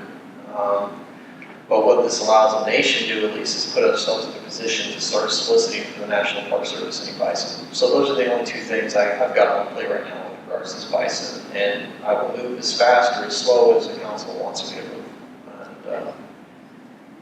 And, it just all depends. I mean, it's one of those things that I think we can do some preliminary things to keep it moving forward without binding the nation to any kind of contractual obligation. Because it does sound too good to be true. It does. So until we get what we want and it contracts into a contractual term, then we'll take it deliberate and slow as we need to make sure that we're satisfied with everything. But At least there's stuff preliminary that we can do as an executive office to try to kind of keep momentum moving forward. So that's where we're at. One of the things that I see this doing, besides the revenue coming in and this beef jerky that's coming in, is that, we have a lot of dances, we have a lot of ceremonies in here. And one of the things that I wanted to be able to do is that anytime these dances, whether it be funeral feasts, whether it be our ceremonies, veterans organization, the meat is the biggest and most expensive part of any of those functions.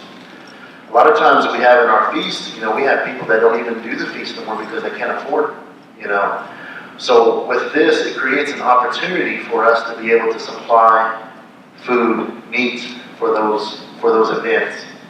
It's just one of the things we talked to him about. He said that, if there's, an amount and an allocation of a certain amount of meat that you need every year, let them know, and then that will be allocated out. We've got freezers here that's not being used. Maybe we need to get more freezers. That'll always be there, that it'll be available for these cultural events, One of the things, too, is I see it tied into our culture, like I said earlier, to bring that back to our people. We talked about this land here, letting it settle. It doesn't mean that, we start this project today that we're going to have bison here tomorrow. The thing is that, we have to let this land, repair itself. We have to do some repairs, we have to do this fence, some fencing things. Meanwhile, our herd's down there growing. And then we're going to get some of that. We could have it up here. It could be a show herd. Then when they start breeding, they'll come up there. They'll sell those other ones, those additional calves that are created. But also, we could have an actual buffalo hunt. I believe that we need to put that back into our culture again. We need to have our young boys, our young men, our young girls, our women. All those aspects of that, we need to be able to do that again. Whoever's interested, but that's a big part of that. There's a lot of tribes that's doing that, and we should be doing that too. It's a big part of our culture, and I believe that also that if we could put it into our programs, change of our diets. There's a lot of different stuff. We're trying to grow our traditional corn again. Why not add that buffalo to it as well? So I see a lot of very big aspects, positive things from this. So, I can't stress the council, even to tribal members about, like you said, it's a project that sounds too good to be true, but right now I can't see anything negative about it. I'll take any questions. Comments or nothing. Looking for a motion or I know myself, I've been asking, I've been here talking about this before.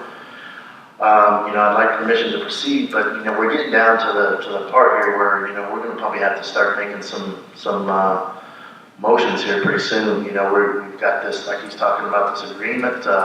We've already, I've told Mr. Burgess, and some of you guys haven't met him, but he said he'll be willing to come up here at any time. If we want to have a meeting, a special meeting with him, he'll come up here at any time. He brought us some beef jerky that they've already got, prepared, and it is. It's not beef. Did I say beef jerky? Oh, I'm sorry. Buffalo jerky. So he wants to be able to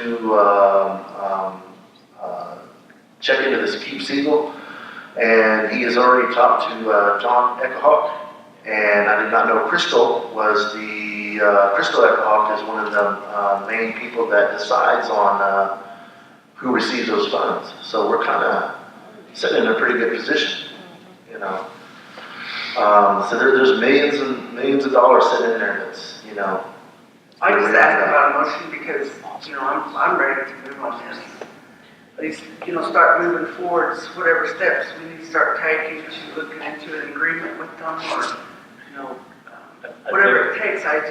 that's just what I'm thinking, you know, there's so many times we bring things to council and we just hear the say so on it, and then there's no action taken, the next thing you know, everybody's interested in it, you know, and I think that we need to start moving on things right now. That's why I was asking, do we need a motion or, you know, let's start moving forward with this project here. Let's not let this opportunity pass it. Because, excuse me, but, you know, when the Otos jump at something and you look at all the enterprises they have going on over there, then they had both their lawyers at the meeting down there. You know, they were both sitting there taking a meeting. They're already working on a contract with them too. You know, so I'm like, you know, I'm wanting to move on it myself. You know, just let's get it going. You know, let's start moving forward in a positive way. Let's face it, we need the income. We're talking about we want to purchase land, we want to do this and that at the budget meeting, but we didn't have the money for it, or you know, we want to start buying extra land, things like that. But this opportunity for us to make some extra money, an extra income coming into the tribe. So I would like us to that's why I'm ready to make the motion. Make it. You know, because I want to move forward. I don't want to pass this opportunity up. I don't want to sit on it. We've already been to 2 meetings with this guy, you know, and nothing's changed. And like these other tribes are already start going with it, so I'm ready to go with it. I just want, like I said, I want the approval, you know, of council, you know, the blessings, I guess, for me to continue on with this. I'll take that motion. I'll make that motion to move forward with the drafting of whatever, the letter to keep Siegel, and then for them, I think, what my understanding, there has to be a letter drafted, so by the end of this month, so the ball can get rolling. Tomorrow. Okay. I make that motion to get that letter drafted, and then move forward with the package to represent after that letter's, and then come back to council and with the full package, and let's approve it at that point in time, but let's go ahead with the letter. One of the things that he had recommended, Mr. Burgess, was that, you know, I told him, I said, well, you know, whatever it is that you guys are doing with the Otos, we're definitely on board. So they're starting the LLC formations, and so he said, let us get this stuff going with the Otos, and once that's in place, then all that information will come to the nation, and we could, you know, either go along with it or tweak it or whatever. But he thinks that everything should work, you know, in order for all the tribes. So how far that is, you know. Well, there's 2 things that I can do to kind of keep moving this process forward. And that is an agreement in principle, which is just what it is. It's going to state some of the general terms that kind of which we were discussing these 2 meetings. But it'll allow us to start soliciting the National Park Service to say that we have infrastructure, we have a plan, so we can start making plans for that. And the other is just the LOI for the Keep Siegel project. And that, I think that'll signal enough to Mr. Burgess that we're serious without obligating us to anything contractually yet until we see terms that we can all live with. And then when that time comes, you know, then that's something else that the council can take up. So just be aware, council, that at some point we're going to have another LLC, you know, so and that's going to protect us as a nation, but it'll also have that partnership with other tribal members, and it might just be us and Otos, you know, but, you know, however it's going to work out. All right, I second that motion. Okay, we have a motion and a second. Call for the vote. Wildcat. Yes. Littlesun, yes. Angela Thompson. Yes. Dawna Hare. Yes. Adrian Spottedhorsechief. Yes. And Liana had to be. Yes, Liana's gone. She was excused. Thank you, council. Thank you. All right. Hope you all tribal members are pleased with this information. Move to item number 14, selection and/or approval of the architectural engineering firm Pawnee Nation Aquatic Health Center. Good evening, council. Good evening, members of the audience. I just wanted to give a brief background before we proceed with making that selection. We had solicited last month for the architectural engineering firm for their newly funded project for the Indian Community Development Block Grant, which is the Pawnee Nation Aquatic Center, which will be in addition to the Pawnee Nation Wellness Center. So we did our solicitations through Tulsa World, Daily Oklahoman, and Native American Times. We had about 20 people or 20 firms request qualifications from us, and we had 5 respondents. A few weeks ago, we had our review panel. We were able to get a review panel in. We had 5 people on that review panel, and it contained Councilwoman Hare, Muriel, Chris McCray, Kelly Percy, and Joe Hawkins. They were all asked to come and review. And we also had the Darrell director, Stephen Campos, also observed, and of course our procurement manager, Corey DeNoring, to kind of make sure we're doing everything correctly and everything. Thank you, Reba, for putting together the packet and that we were able to review with the scoring sheets and setting up the interviews today. I believe there was 4 of us at the interviews today. And I make a motion to approve Blue River Architects as the A&E firm.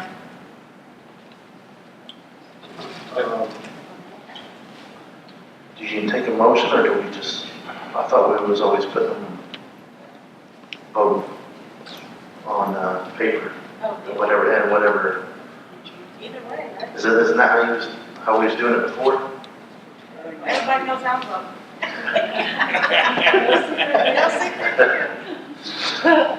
Well, I don't mind, but I mean, it was just, Yeah, usually before we interview, everybody kind of makes that one voice. and then she just added her mouth. I know, but you never got that straight. The A&E first, even when we do the A&E first, we vote. Yeah. We did vote. Okay. Okay, Okay. yeah, so let's, do you get any sticky? I got sticky You notes. got sticky? I got sticky. Who you vote for, Angela? Who owns theirs? I can't vote on this. Everybody but Okay. you that's here tonight, so that's what we're. Yeah.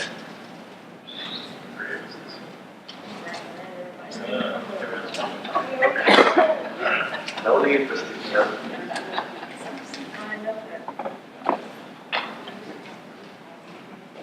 While they're writing it down, we interviewed 3 firms today. It was Anishinaabe Designs, Blue River Architects, and Tri-Art Architecture from out of Tulsa. Blue River was out of Tulsa, and Anishinaabe is out of Norman. What was that? What was the first one at? Anishinaabe, they were out of Norman. Blue River was out of Tulsa, and then Tri-Art was out of Tulsa. No, okay, no.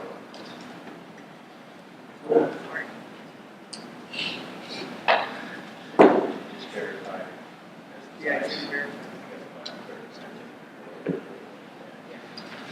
Okay, we have 1 vote for Anishinaabe. We have 1 vote for Blue River. We have another vote for Blue River. We have another vote for Blue River. And we have another vote for Blue River. So 4 votes, Blue River, 1 Anishinaabe. And I abstain, I wasn't able to make the interviews. I make a motion to approve the Blue River Architects as the A&E firm for the Pawnee Nation Aquatic Health Center, and it's gonna be awesome. I'm excited. I'll second it. Okay, we've got a motion to second on the Blue River. Call for the vote.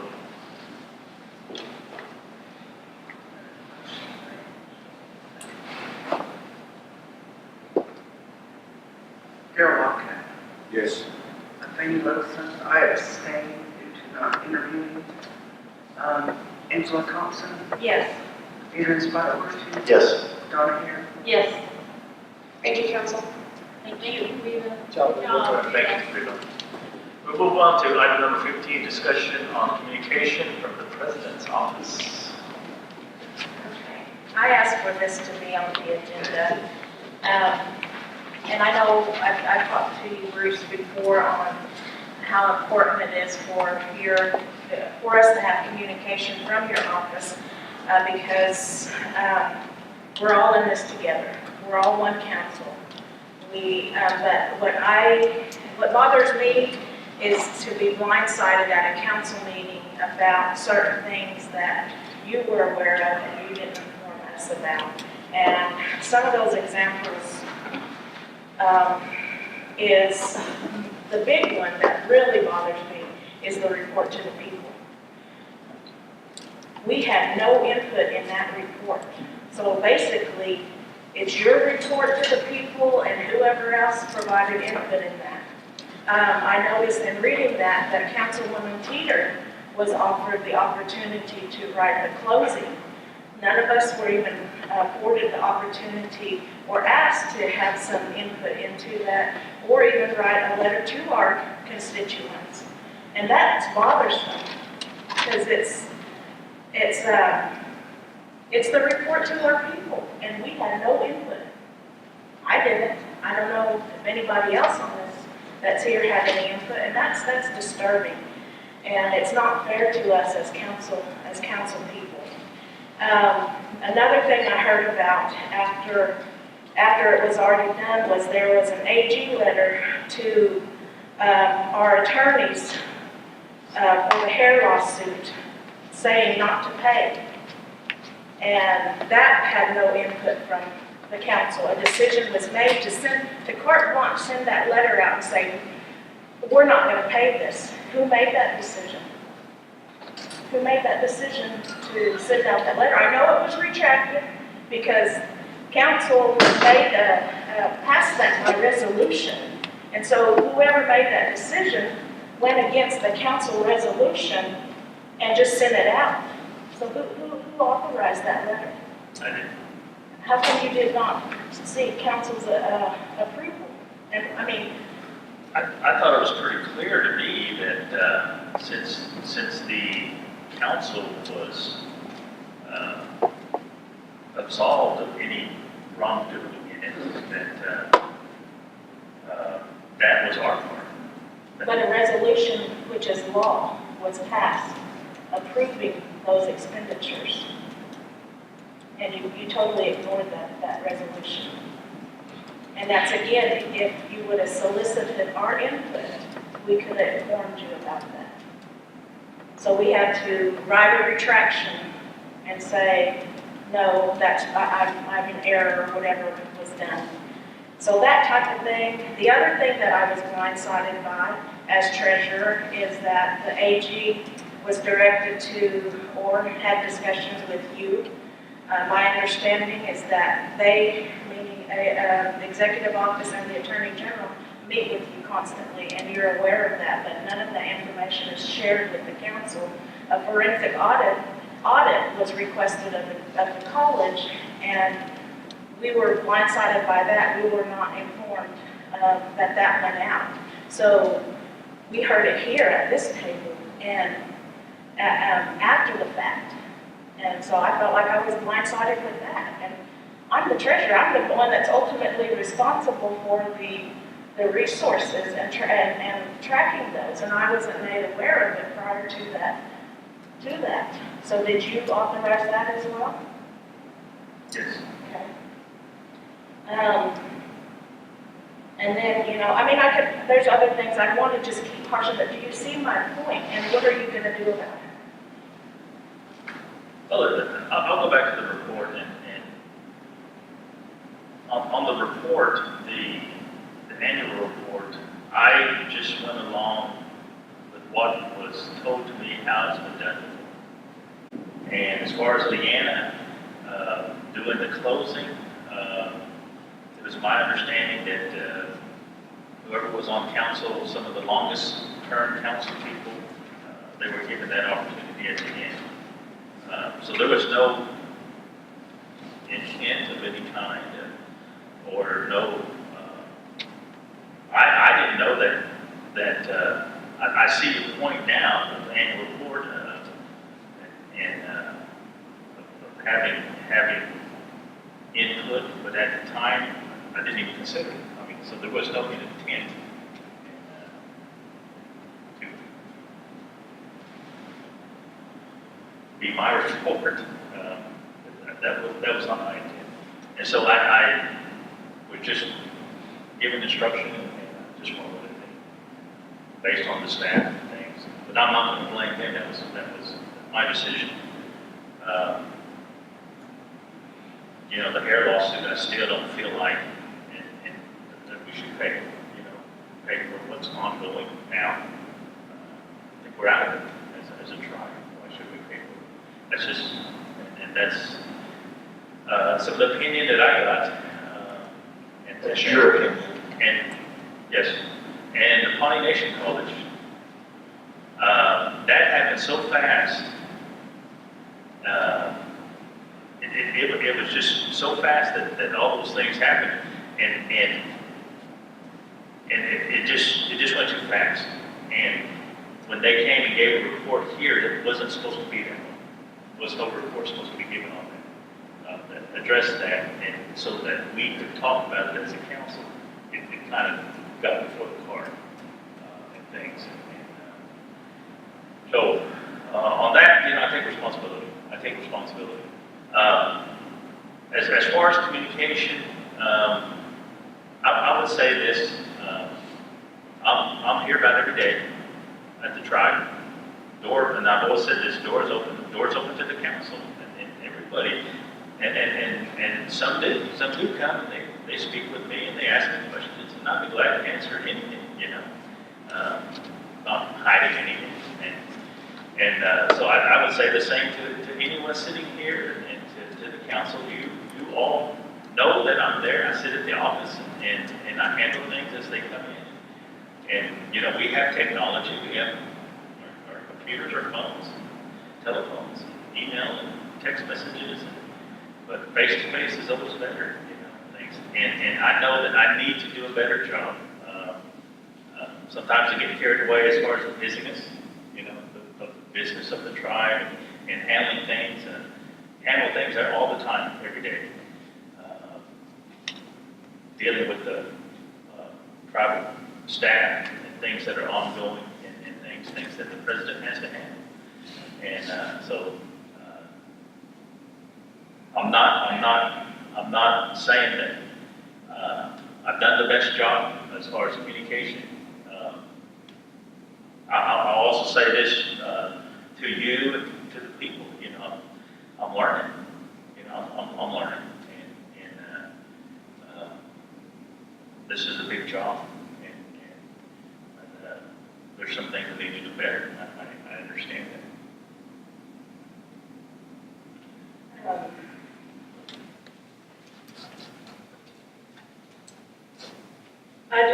I'm sorry, but I don't think I'm learning is an acceptable excuse, I don't know, or defense to not sharing this type of information and expecting us to, with technology today, expecting us to come in face-to-face when you could just drop an email at one thing and say, this has come across my desk, how do we want to proceed? Or I'm letting you know I've directed this. That I keep coming back to the Constitution that says what the duties of the president are. And under the Constitution that it says no council member can make a decision without a quorum of the majority of the body. And so that, and then the duties of the president are to appoint committees. It says general supervision of the council. I take that to mean signing off on our travel and things of administrative functions. And breaking a tie. That's my understanding of the duties of the president. And when decisions are made of this magnitude that affect the government and our people without notifying the rest of us, it's not good. It causes dissension. It causes I don't think you're hiding anything. I just feel like you don't respect us enough to come to us and communicate to us what's going on, and we're having to hear it. You said that the AG thing wasn't supposed to happen that day, but it did. It did, I think that it had happened maybe 5 to 7 days prior to the council meeting. So what I heard is that you were going to keep us in the dark until you were ready to come and tell us and report to us in a discussion. Well, we haven't had regular meetings. I know we took care of that tonight, so I'm not going to harp on that. So, those types of things, I still don't hear if you're going to do anything to make it better. I heard that, yeah, you need to do a better job, but I'd like to know how. I mean, I don't want to have to pass or vote to pass a resolution or make a motion to get you to communicate to us. I don't think I should have to take that step, but I was so frustrated at the last 2 meetings, and it's been something every time. I know you weren't here, and I wanted to address it that time, but I wasn't able to, so I held it off on this one. But I need something more than that. I'm learning. I'm still learning, because you've been on here for what, 3 years now? 3 years, and I've been in this position for about what, 6, going on 6, maybe 7. It's February. Okay. Okay. Let me add, I want to add something if you don't mind, I don't know, this communication thing's been ongoing since we was first in office with Marshall, and, there was very little communication, and you know that, as council has been here, know that. And I know it's a learning process for you, we all came on at the same time, so maybe you learned some of that from him, I don't know. But, just the thought that, just you saying that you directed the AG to cancel those payments versus there's a resolution there, in your opinion, and in the opinion of somebody else, you never once asked my opinion, and I'm the one that's in that.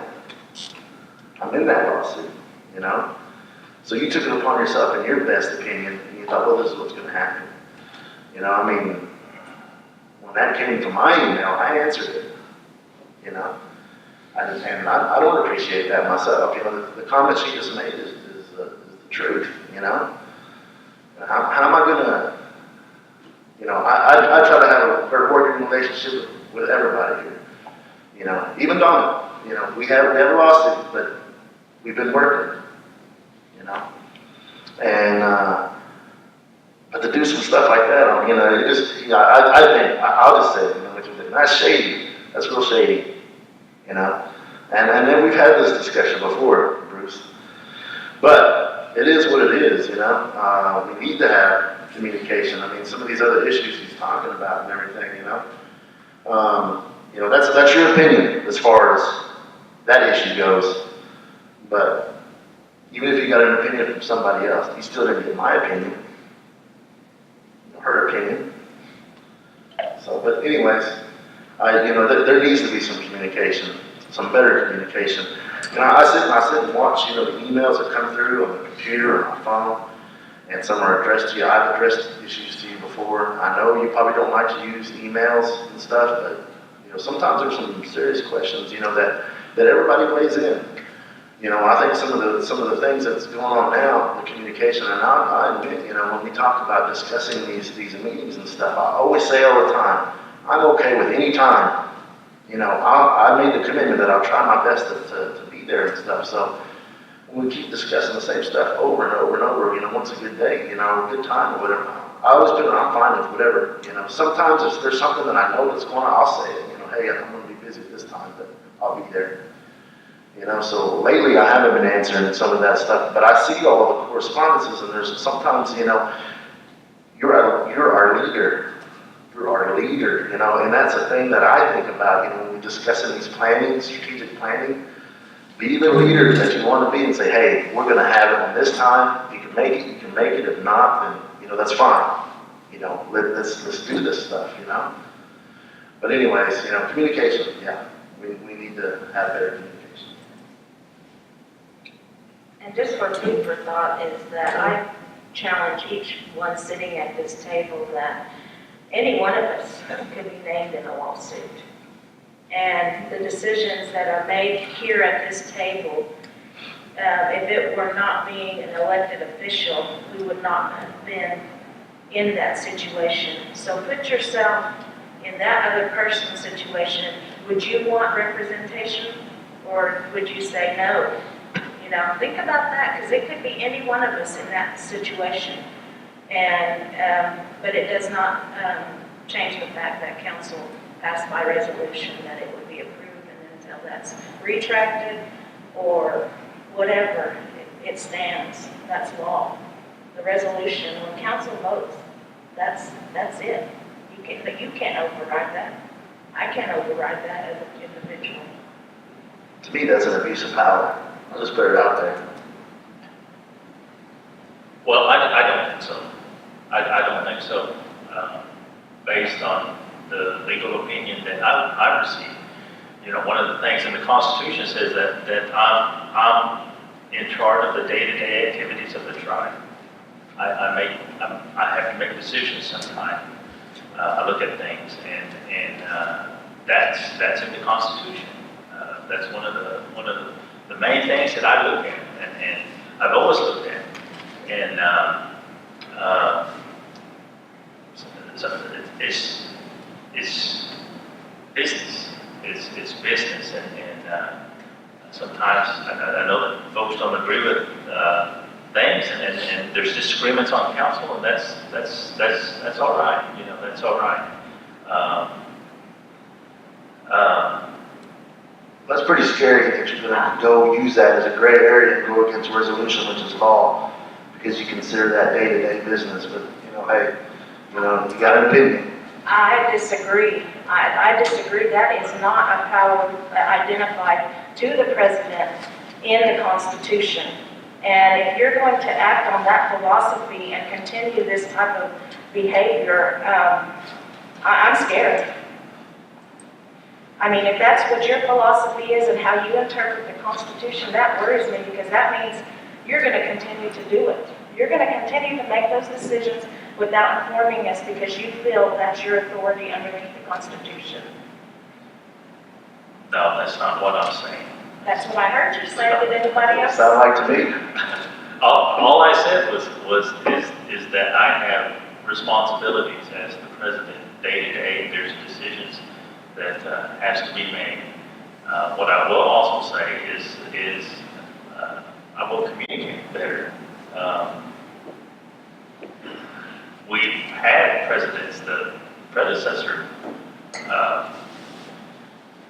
didn't communicate with all of council, and I was the vice then.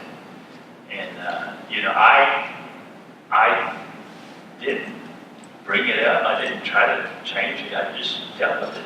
You know, I dealt with it as the vice.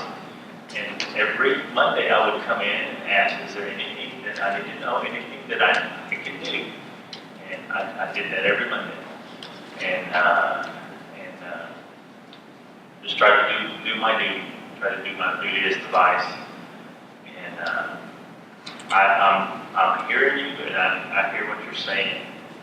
And what I'm saying is I'll do better. Okay, I would like for you to point me to the Constitution where it says you have day-to-day authority, because I'm not finding it. I just searched the Constitution.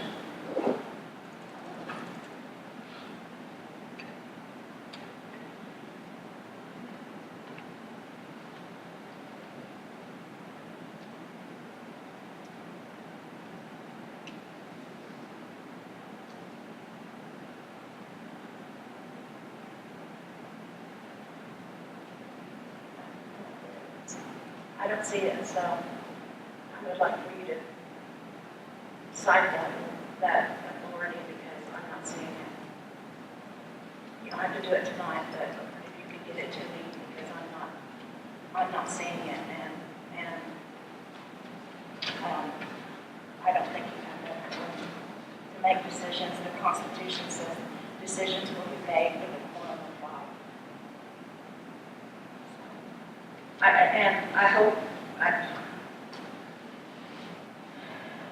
you will open up the communication. That's what we're asking. That's what we're asking, to be informed. And we have every right to be informed as elected officials on everything affecting our nation. Because they're not just going to come after you, you know?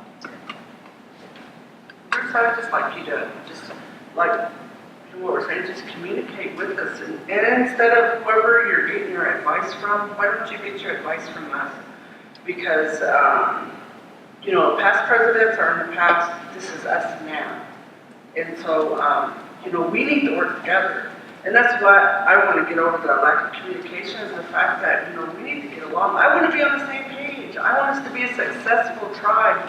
And if you talk to the tribes that are successful, the first thing they're going to say is, we get along, we're in agreement, you know, that's how we move forward, is that we're all going to be in agreement. So, and we can only do that and be that way if we have good communication within ourselves.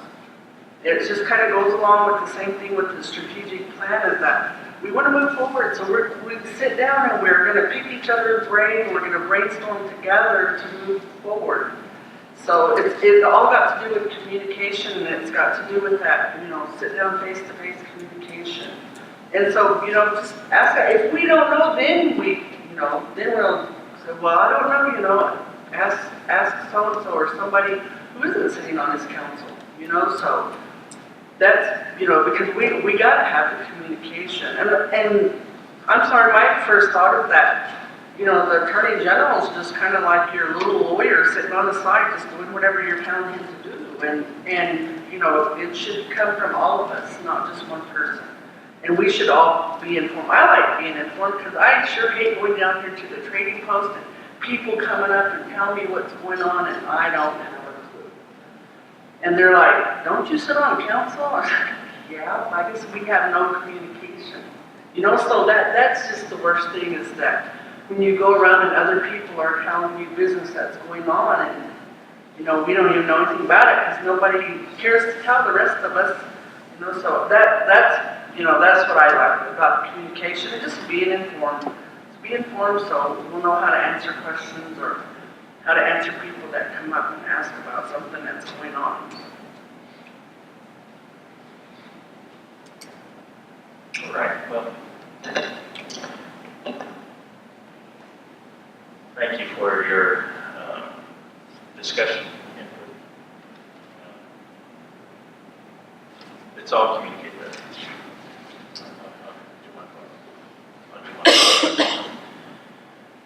Okay, let's move on to item 12, which is open forum. Yes? Tonight I made a total of $80 off.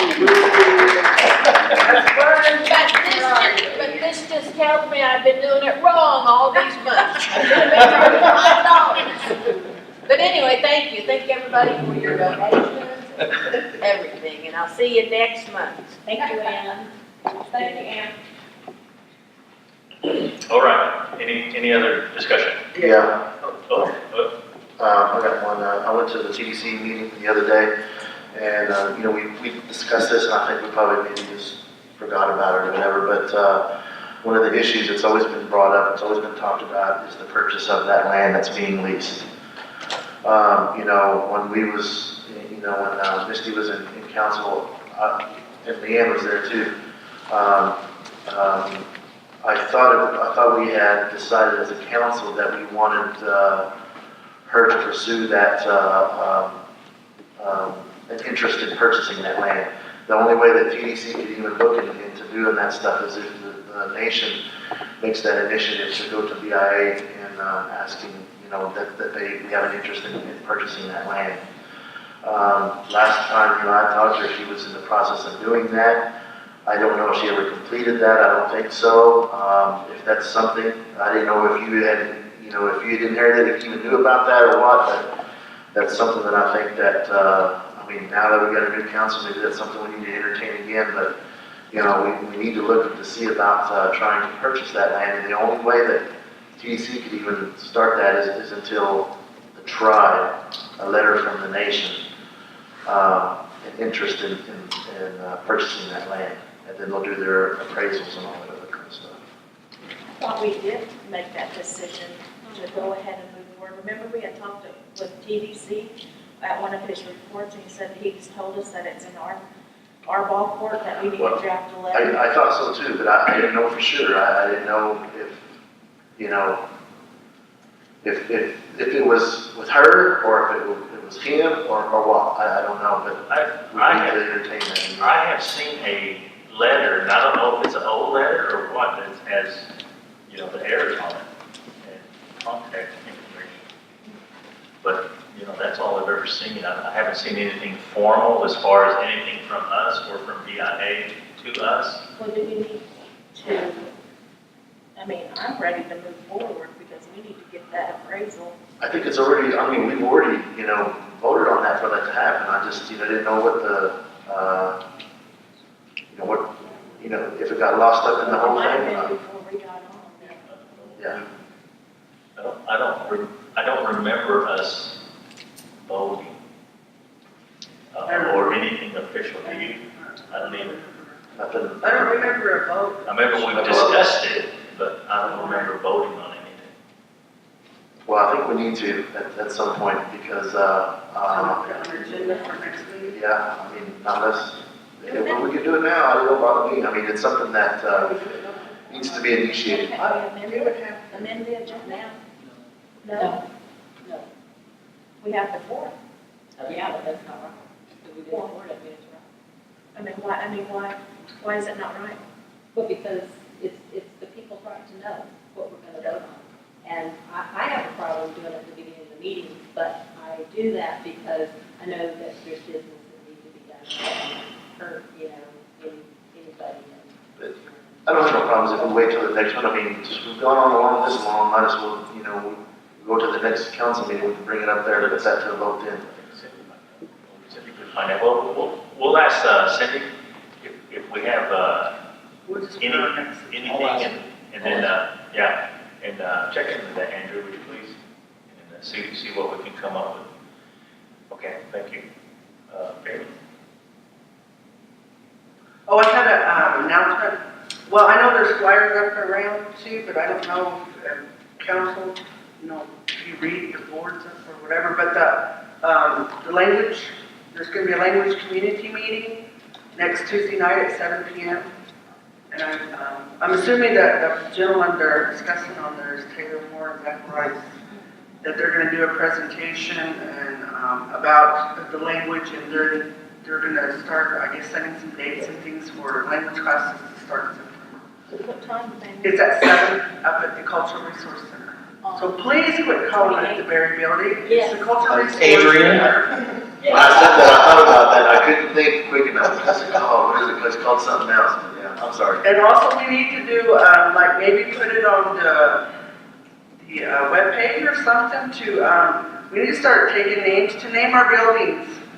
I'm tired of Building 64 and I'm tired of, you know, all the old clinic and, you know, things like that. Let's give our buildings some cool names like Room Chief and, you know, if maybe we get our simple director to bring up some cool old names that aren't even heard anymore, possibly, or even names that, you know, are today or whatever, but I'm, you know, just like our Elder Center over there, you know, it's a brand new building, hey, let's give it a name, you know, just something like, and I just hate hearing that Berry Building, I just do, so, anyway, that was my announcement, and just encourage everybody to come to the language community meeting, and I'm sure they're probably having it too to help with grant writing and things like that, so a big attendance would really help the program too, and you guys have your input and what kind of language classes you would like to see. Spread the word to all the relatives. There's people that don't use the internet, don't come to the tribal buildings, so spread the word.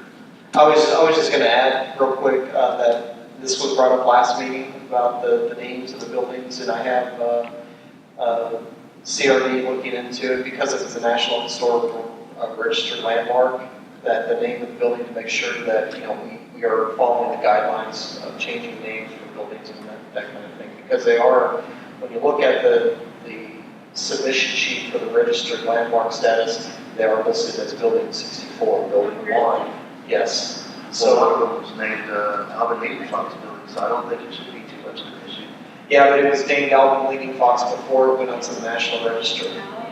So it's not necessarily that it can't be done, it's just we have to look into it before we, you know, make. Well, I think it can be done just I think it within can. our own sovereignty and within the fact that, you don't have to tell the National Registry that we, I'm not saying carve it into stone or anything, you know, I'm just Just saying. call us that. Yeah, All the laws, right? So, we can be secret, eh? also, homecoming's coming up, everybody, so there's gonna be a lot of events, look for flyers. I know the Cultural Learning Center's hosting Friday, Saturday, Sunday events. I know that the HCS is hosting a whole bunch of events for homecoming, so we're excited about that. Is the health fair is going on this year? Is Yes, it going on? yes.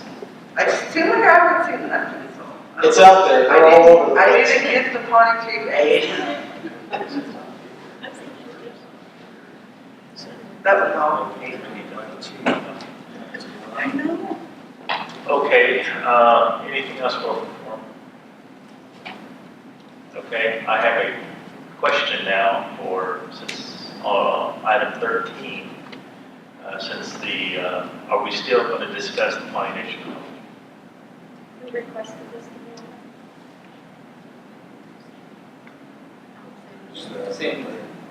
Sammie did. Yeah, so she's not here.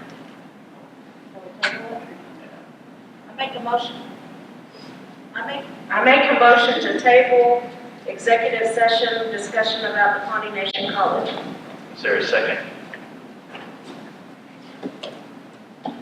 I'll second. Okay, we got a motion and a second. All those in favor say yes. Yes. Opposed, no.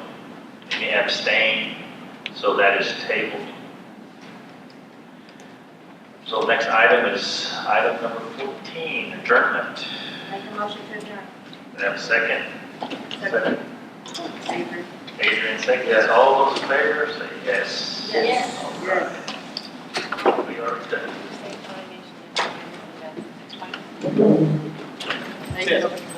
Yes. So, are you telling